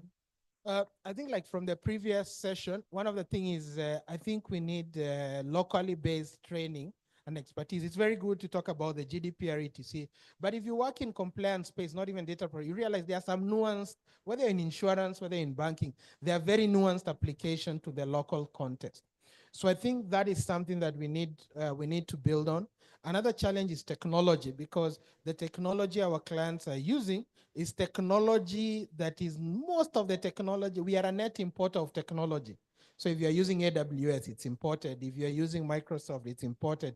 All this. So there's that lack of a lot of locally developed tech. It's there, yes, but it's not at the scale with the ones that are cheaper, because we have locally model technology, but the cheaper one is this international one. Then thirdly is the issues of compliance and compliance with also cash flow. We have to agree the business is not very good, especially I can talk about Kenya. So a lot of data handlers have a cash flow problem. So what do they prioritize? Paying their overheads, paying employees, paying for electricity, paying for internet, or paying Laibuta to come and tell them to take them through the compliance done. So that's a problem. So unless our economy improves, then we'll still have that challenge where we know, of course, compliance is a journey, but a lot of businesses are experiencing some cash flow challenges. Thank you so much, sir, for that brilliant submission. Right. So I'm going to move to the second question now, and it's directed to Barrister Chuka Udemezwe. So how can new practitioners effectively navigate the complexities of global data protection regulations? And what strategies can one adopt in staying updated with the ever-evolving regulations? Thanks, Omisi. That's quite a loaded question, navigating the complexities. Well, I think the first thing is you've got to decide or determine what kind of practice that you want to have. You've got to decide and determine what practice that you want to have. Now, I spent a lot of time in the UK, and my practice at the moment is mainly based in the UK. So when people talk about, you really got to familiarize yourself with the way things work in Nigeria. That is absolutely true, but the world is a global village, okay? And we see ourselves moving through jurisdictions. So I think it's as important to understand what happens in other jurisdictions as well. Because what that does is it enables you to be fluid, it enables you to be able to crisscross areas of practice. Now, with data protection in general, most of the principles are pretty much the same thing, okay? Most of the principles inherent in the data protection legislations are pretty much the same. You want to safeguard personal data. That's the key thing. You want to safeguard personal data. So going back to the complexities, in the UK, for example, as people have mentioned copiously, the GDPR it's kind of like the signature legislation before the UK Data Protection Act came into force in 2018. Prior to that, it was the EU GDPR that the UK was using before the transitional rules of Brexit. In the United States, in California, for example, we have the California Consumer Privacy Act, which is applicable in that jurisdiction, and particularly for organizations that have companies that are California registered. And in Singapore, you've got the PDAPA, and in China, you've got the people. So in order to be able to navigate the complexities inherent in these regulations, you have to understand, the commonality. What are the things in these regulations that are common to do with, protecting, data subject rights? For example, do the regulations all have do the regulations all need organizations to have the capacity to provide a data subject access request if information about a data subject is requested? Do these regulations cater for things like, managing sensitive information? Do these regulations cater for things like pseudonymization, encryption? So those are the things, generally speaking, that a data protection practitioner should really understand to be effective and to carry out their work appropriately. Now, what are the similarities and what are the differences with regards to, for example, cross-border data transfer, data subject access rights? So these are sort of like common themes that crisscross the regulations, but it's important for a data protection practitioner to be able to understand this. And there's also the issue about dealing with regulators. One of the key things that I have to do is to deal with regulators on a regular basis. In the UK, for example, the ICO, they are very, very serious and quite intentional. But I also advise organizations within the financial services sector. So the ICO, yes, you deal with that with data protection, but you have other regulators like the Prudential Regulatory Authority, the Financial Conduct Authority, and they take a bird's eye view with regards to how you deal with data subjects information, the degree of sensitivity, what kind of protections that you actually implement to ensure the security of data. And I'm just going to segue a little bit. I have a technical background, which means I started my career actually in an unorthodox manner. I started working in financial services as a software developer.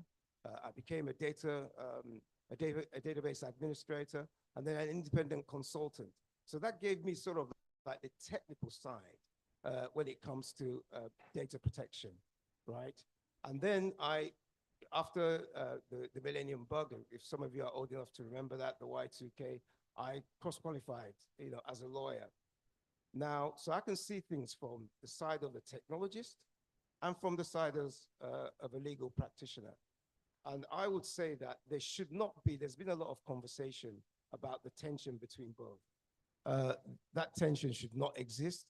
We're both, I don't want to use the word servants, but I'll use that. We're both servants serving the same master, and the master being the data subject.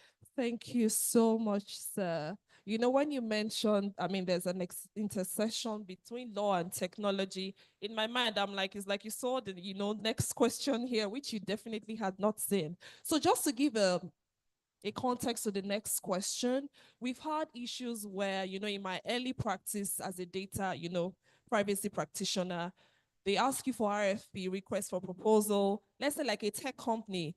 By the time they see Omesi is a lawyer, the brief doesn't come. They're like, what does she know about technology, right?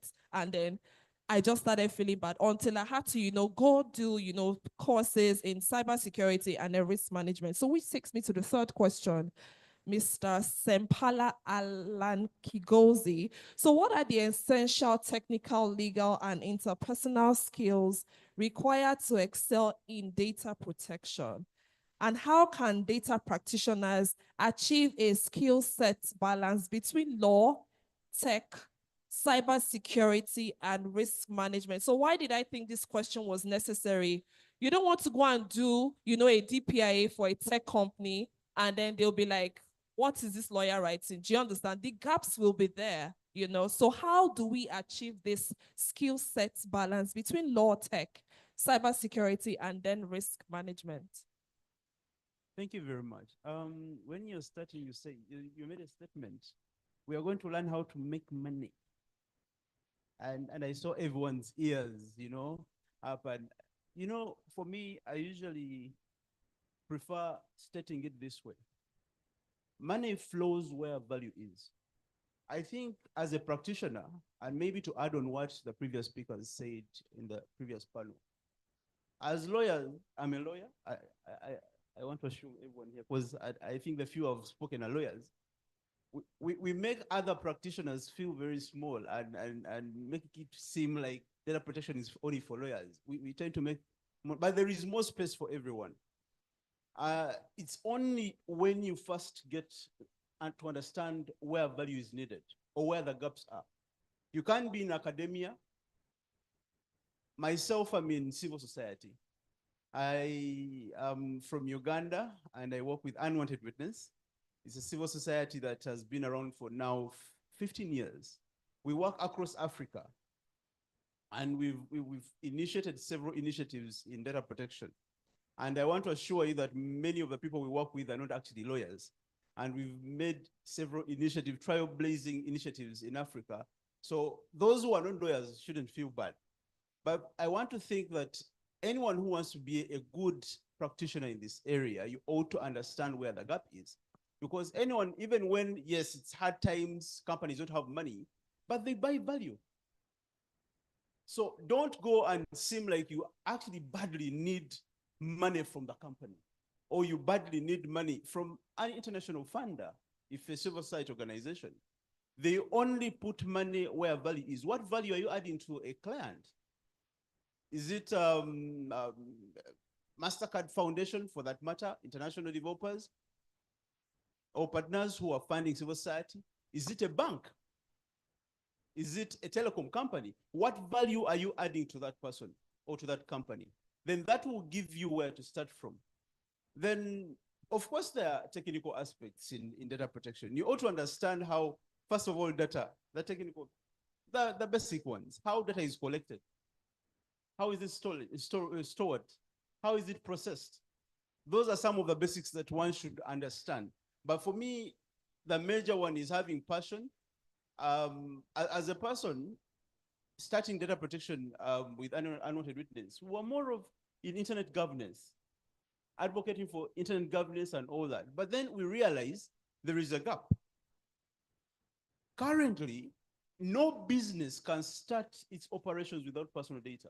I don't think of any business, name any sector, either civil society, education, telecom, name it. You can't work without personal data. And then we didn't have laws.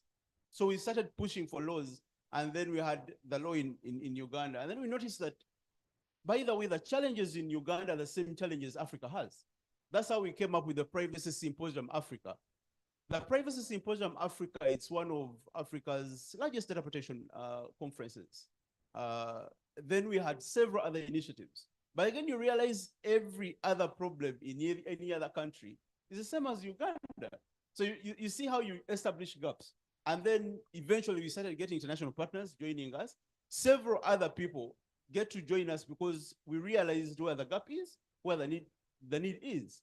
So it's important that as practitioners, be it lawyers or non-lawyers, you know what gaps are there. What value am I adding to a certain company? Then once you show a company or a client value, trust me, the money will come. Then the other aspects are education, really. Though I encourage people to go to do further education, like the professor who was here had 50 certifications. That is very good. Please continue doing continuous education. But again, passion and personal investment, giving time to something, it will give you the value that you would want. If you don't give time to your profession, then you won't give, you won't gain from out of it. You need to give it time, research. Personally, without certification, I've employed several people with certifications who actually can't produce. They don't deliver. I've kept on firing and firing people who have masters, who have certifications, but they can't actually even write a data protection agreement, and he's a lawyer. So personal development as a person is very key.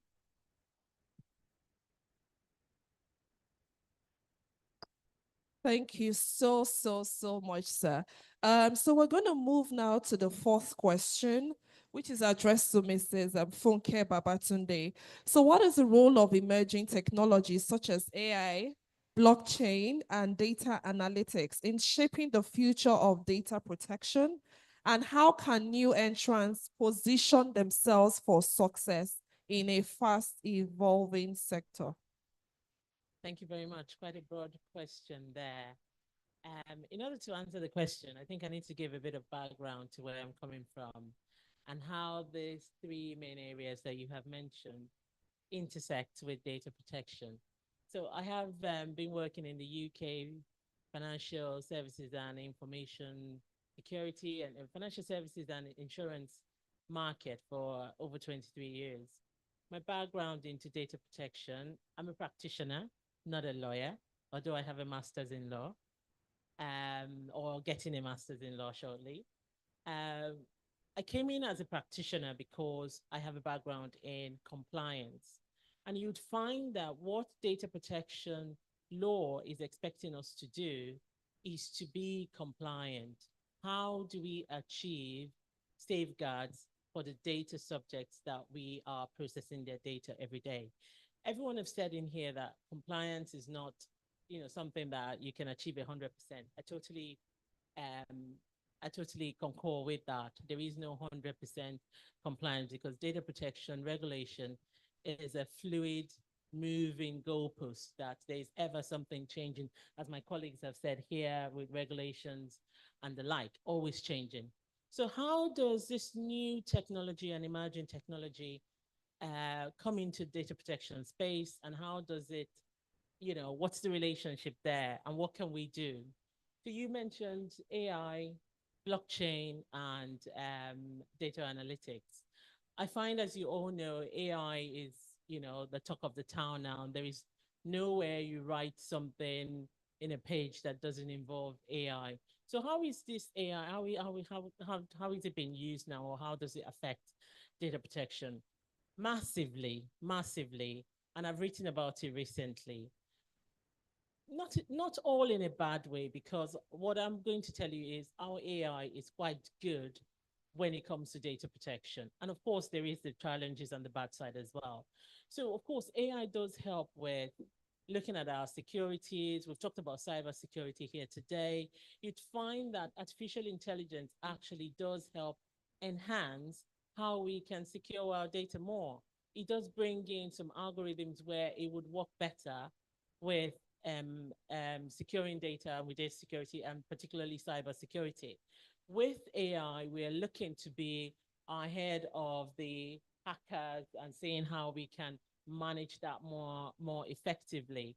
Another thing that we find is because you have all the access management and you have to work with a lot of data, using AI and algorithms and AI models can also help us achieve that quite quickly as well.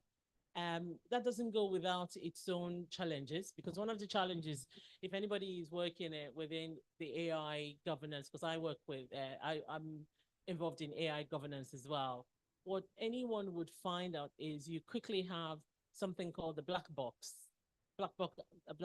algorithms in AI, where a black box, simply as the name suggests, is you actually don't know how it's been processed. You know, we all say the information you put into AI determines the information you get out of it. And we all say garbage in, garbage out.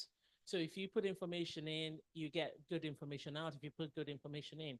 But you've got something called a black box where data protection professionals, or how it affects data protection, is there is no transparency there. And you cannot know what the black box, you know, the term black box comes from the fact that there's no transparency. You don't understand how the AI algorithm actually gets its output, how it determines the answers that it provides.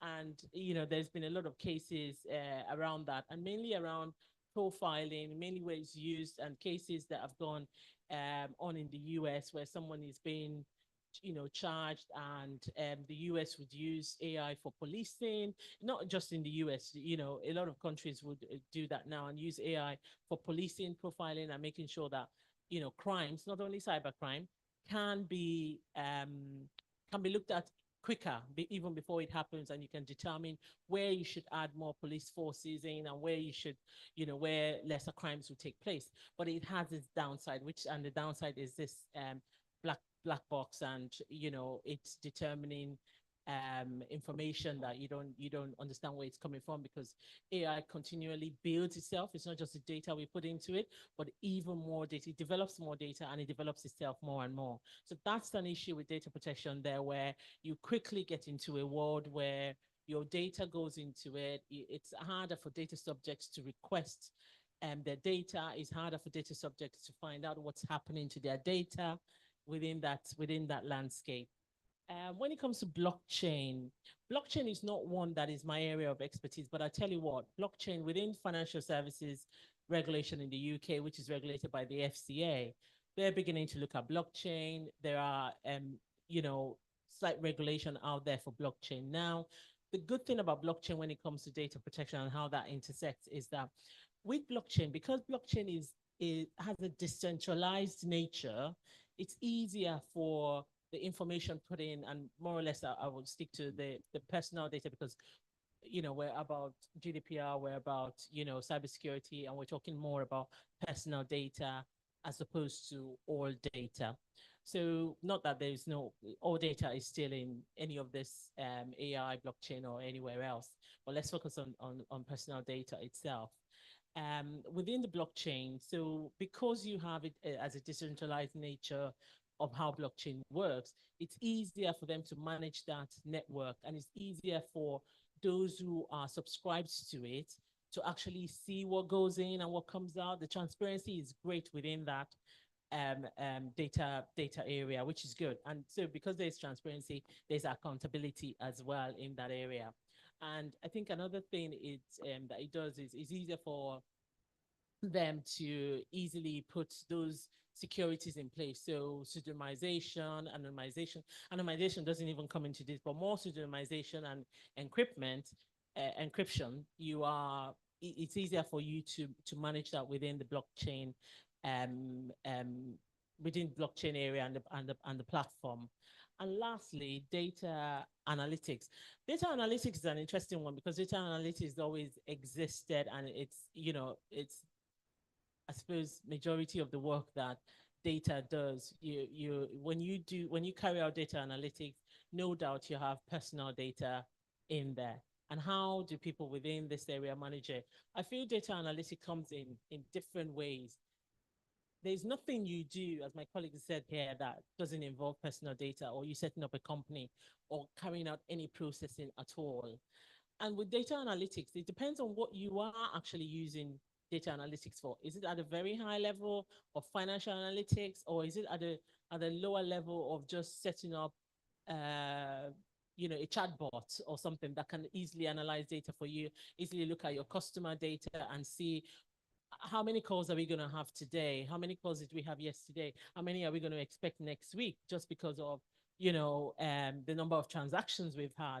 That's what data analytics can help you do. And that's what personal data can help you do. If you use it well, it does involve a lot of data, obviously, but this is what we're talking about. When you have large data sets, then you obviously need to have more controls and more safeguards in there. But obviously with data analytics, there is, a lot that you can do. And that intersection with data protection, all this new emerging area, it does affect our work in data protection, because it means we have to be constantly evolving and constantly thinking about the next thing and constantly educating ourselves as practitioners, as technologists, to understand what the analytics wants to do, what the data engineers want to do, what privacy differential is going to take place, what algorithms are they writing now on AI. There's just a lot of things that comes into data protection work, and data protection practitioners and lawyers are regarded to do. Thank you. Thank you so much, ma'am. So quickly, in 1 minute, the last leg of the question. So how can new entrants position themselves for success in this fast evolving sector? With new entrants positioning themselves for success, I think I was having conversations around this earlier in the day. Continuous education, as others have said here, is quite important.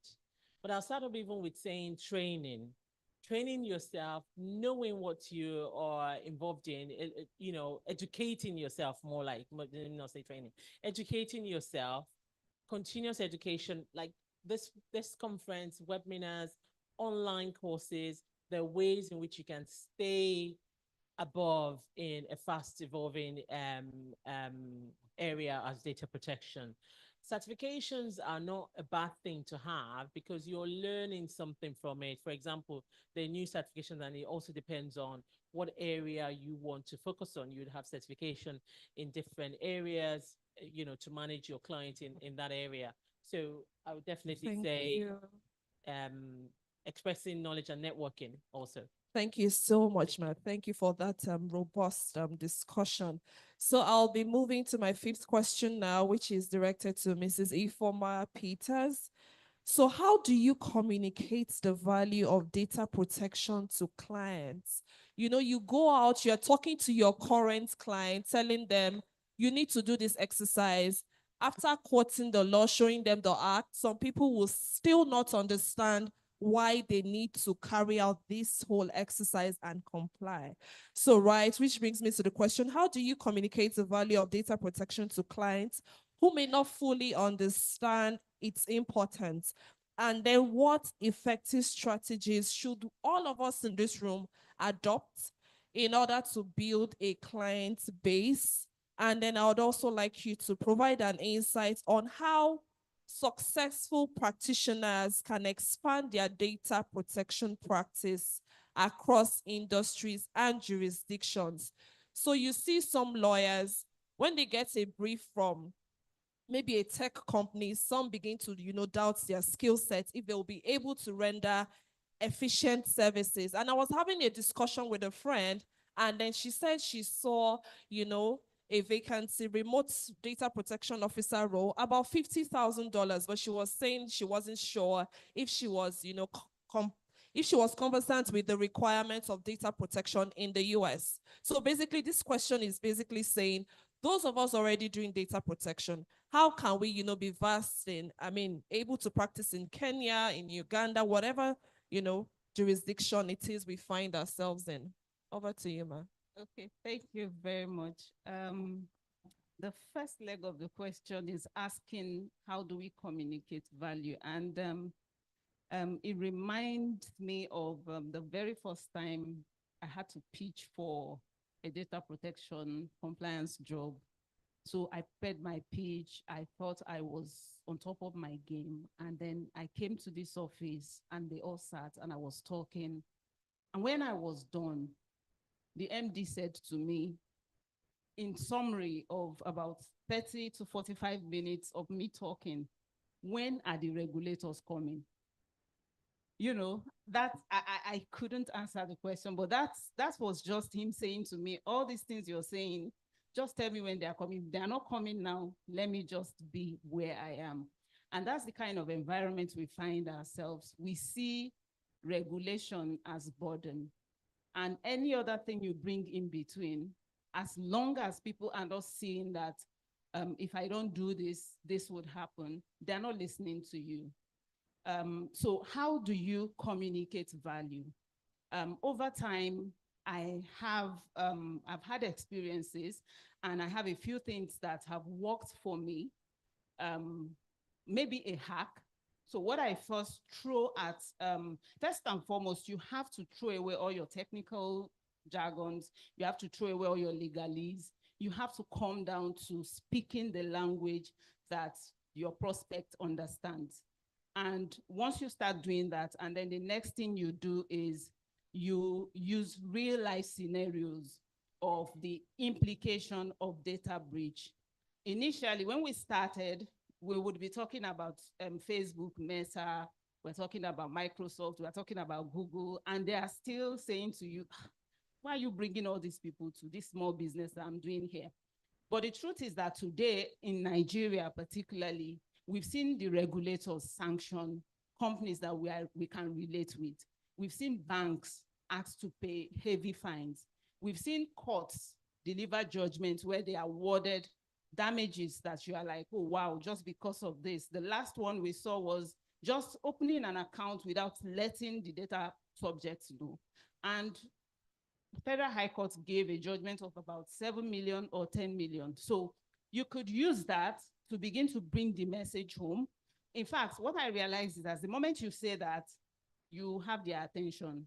And then you begin to talk about the implication of regulatory compliance, of course, before you begin to talk about the competitive advantage, the integrity, the trust, and every other thing. So once you come with what they can relate with, you have their attention, and you're able to build from there to let them see the advantage of, you know, coming into the ecosystem and then doing the right thing. I think you also asked the question about how to expand client base. Okay, that is, there's no hard and fast rule to that, but I would be speaking about Nigeria. That's where I practice, and that's where I know what is happening deep inside. Data protection in Nigeria is still in its infancy. And this is with due respect to what the Commission is doing and what private sectors are doing. But you realize that it is just as if we're practicing this data protection in 3 states. Once you leave Lagos, you leave Abuja, and maybe Port Harcourt, every other state is still in having their ignorance fun party as far as data protection is concerned. I went to my state a couple of months ago, went to both private and public sector where I felt they should know something about data protection and they didn't know anything. Private sector where I thought they should know something about data protection and they didn't know nothing. So what do? Awareness. If you want to expand your client base, you need to get involved in awareness. I cannot count how many awareness trainings I have handled personally and collaboratively. So they just call you, we're going to have this awareness, and you jump in. You don't know where your client is. You don't know who is going to pick up something that you say there and go after what you do. So you must have to have that awareness. You must look at how you can reach out to those that have not been reached, because that's the only way you are able to, you know, give services. Another thing that I have realized in practice in Nigeria is that we are just focused in one area. We are not expanding. I am very, very happy today that we're talking about cybersecurity, we're talking about the intersection, and we're talking about a whole lot of things that we can do. So let's move from just talking about filing data protection audits, for instance. Someone had come to me to say, I want to enter into this ecosystem. Or I went to apply for DPCO license and they didn't give me. So they said they suspended the approval for now. And he was saying that, and dejectedly, since this has happened, I'm not going to be able to do anything again. So I had to now ask, are you saying that you must have to get a DPCO license before you begin to practice in the ecosystem? That is because we've structured our minds to think that the only practice you can have in data protection is regulatory compliance.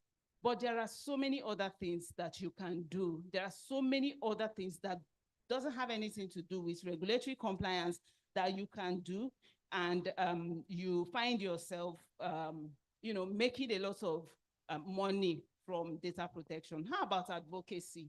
Olumide mentioned in the morning that we went to court. Yes, the courts are not favorable to us now. There's a matter I took to court. To my best understanding, the judge was reading that judgment and I was relaxed that, yes, I have this judgment. And then all of a sudden, it just had a mind wave and, delivered the judgment I don't understand. And that's because most of them too do not understand, but we would continue. So if you are a lawyer, for instance, look at advocacy.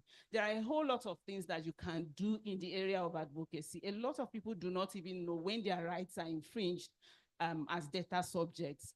Then look at collaboration with cybersecurity experts, for instance.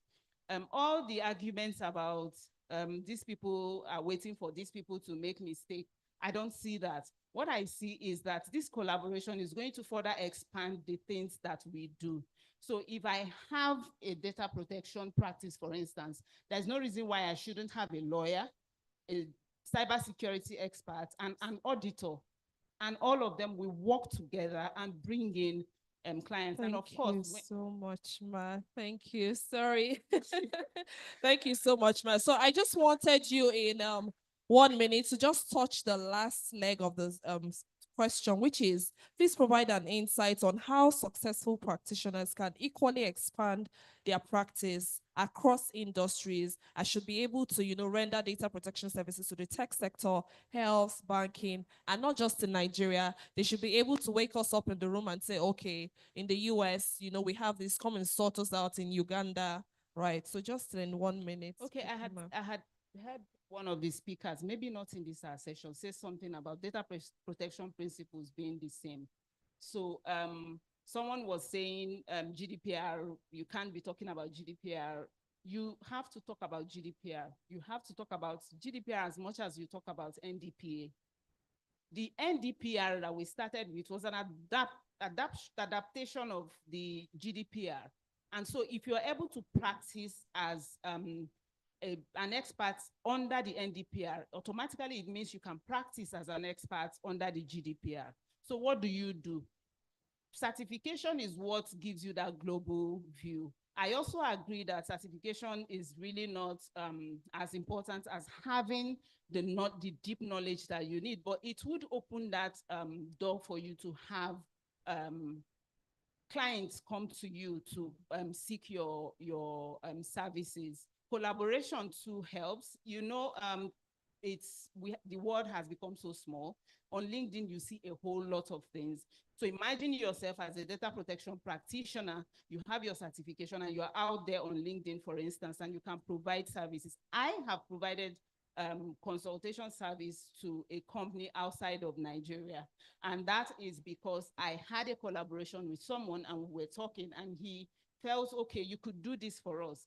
And then I did that and I moved away. I do not practice in that jurisdiction, but like I said, the principles are the same.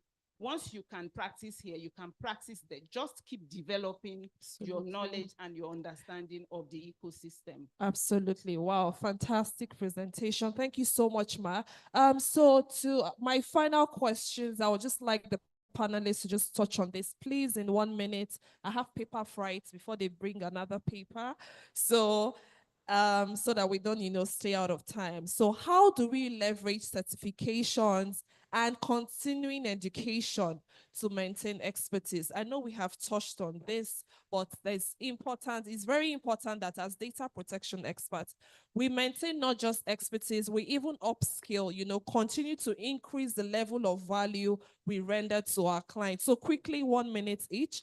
How do we leverage certifications and continuing education in order to maintain expertise? Doctor, you can go first, sir. Okay, allow me to say what we do in Kenya. So we have the Data Privacy and Governance Society. So how we do with continuous education, we have in our society, we have what we call continuous professional development and mentorship. So every month, one of our members comes on a webinar and talks about a topical practice issue. So whether it's carrying out a data protection impact assessment, whether it's a role of data protection officer. So that's what our community has done. We also welcome the Data Protection Commissioner to come and make presentations, for example, on how to carry data protection audits.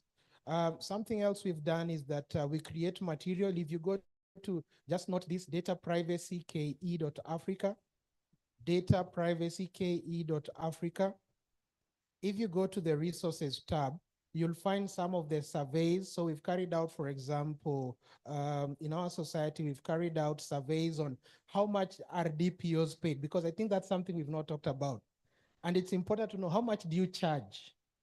Do you charge $10 per hour? Do you charge $100 per hour? And how do you determine how much you charge? So if you go to dataprivacyke.africa and go to the resources tab, you will find FAQs for data protection officers. So we've created a summary about what is the role of an internal and external DPO. What are some of your responsibilities? How do you charge? What do you ask for support from the data handler? And this kind of information sharing is what has helped us. So creating a community, and our Data Privacy and Governance Society in Kenya has members from public sector, private sector, civil society, academia, and young professionals.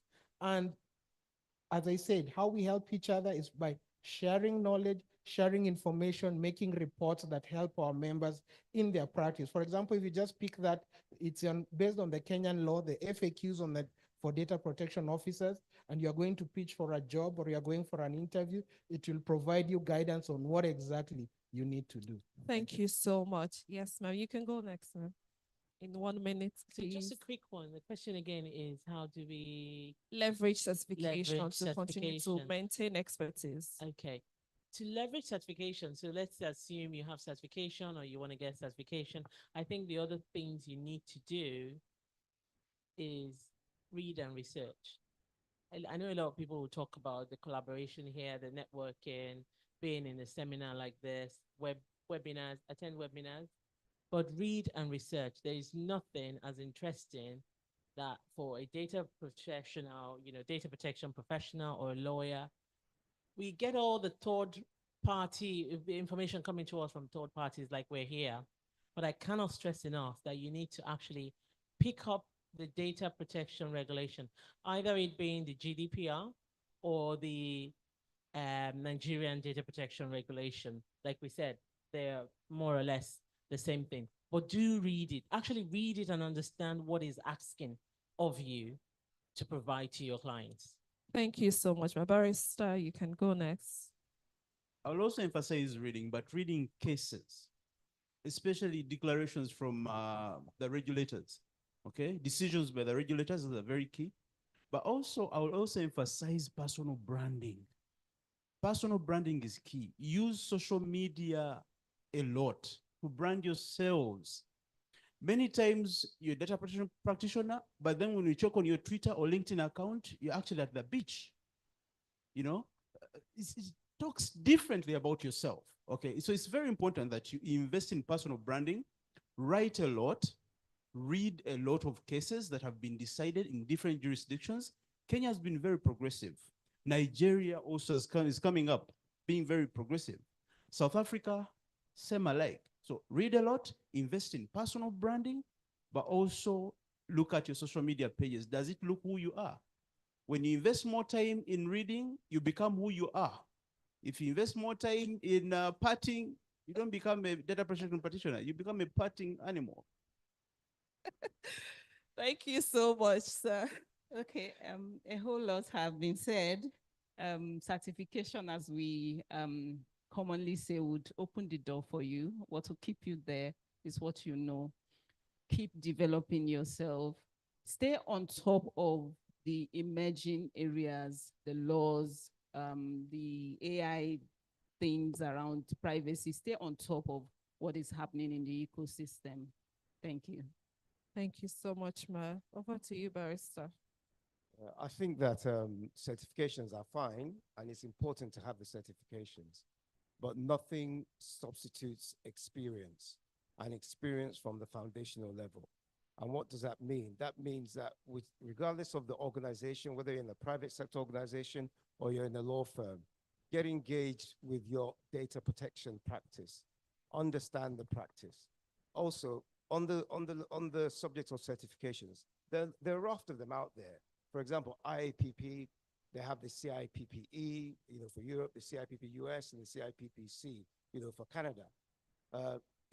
In the UK as well, we have the British Computer Society, as well as the Society for Computers and Law, who offer certifications. Nevertheless, these organizations also provide a forum for people to interact, to share knowledge.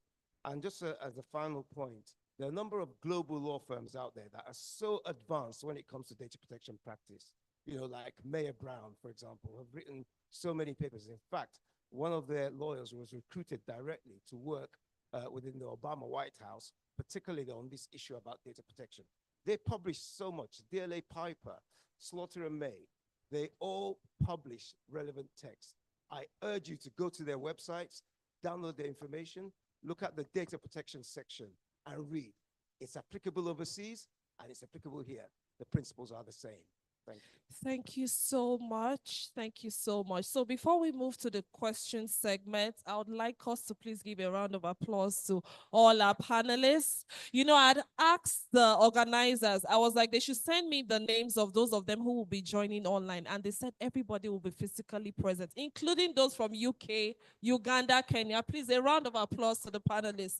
We really do appreciate the organizers as well. So in 30 seconds, just a summary of what I was able to gather here. I was taking notes as well. I'm sure we're also taking notes. But what stood out for me, utilize your current clientele, writing, visibility, show value add first, and then the money will flow naturally. Education is key. Personal investment, give time to profession, do research, train yourself, education, online courses, webinars, certifications. You want to market, speak the language they understand when trying to let them know what the importance is. Use real life scenarios, e.g. penalties which have been imposed.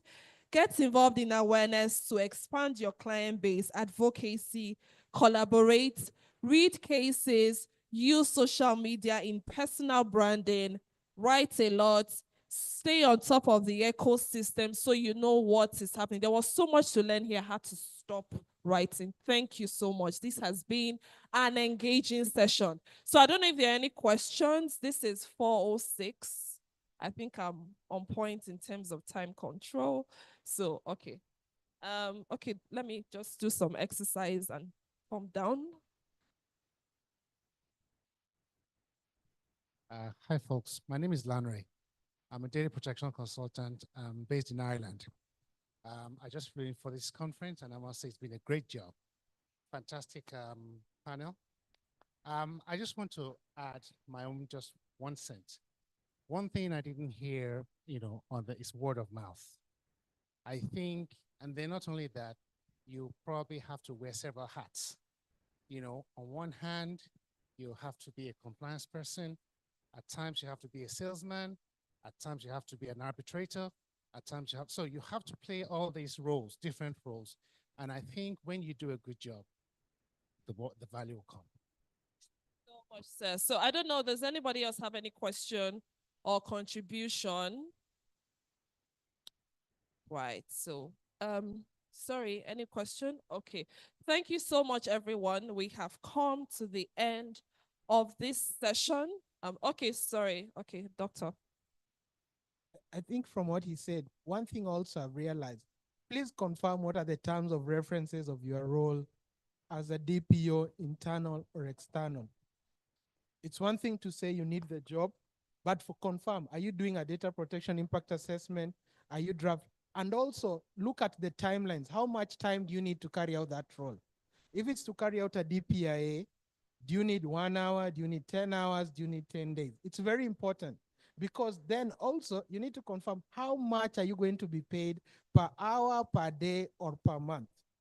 Because it's fair enough to say you're building a client base. One of the problems that we have in Kenya is what we call undercutting, where you find that there are professionals who will charge, let's say, 1 million shillings for a DPIA. Then you'll find there's somebody who's quoting 100,000 shillings. So what does that mean? Who'll get the job? The 100,000 shillings, but they are not able to perform. So please look at our frequently asked question that I said. Confirm what are your terms of reference, what are your deliverables, how much are you going to be paid for each deliverables, and how much time do you need to cover that. For the lawyers, I think in Nigeria you have a remuneration order. You can use the remuneration order as a point of reference, or you can create your own remuneration order. Thank you. I just wanted to mention that from what you said. Thank you. Thank you so much, sir. So I guess it's the picture segment now. Thank you, everyone. I hope we enjoyed this session. Thank you so much for listening. Thank you for also joining as well.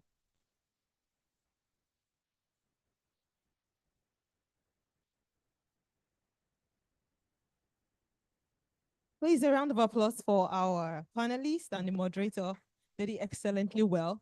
Thank you so much for bringing the conference to an awesome close with the insightful session.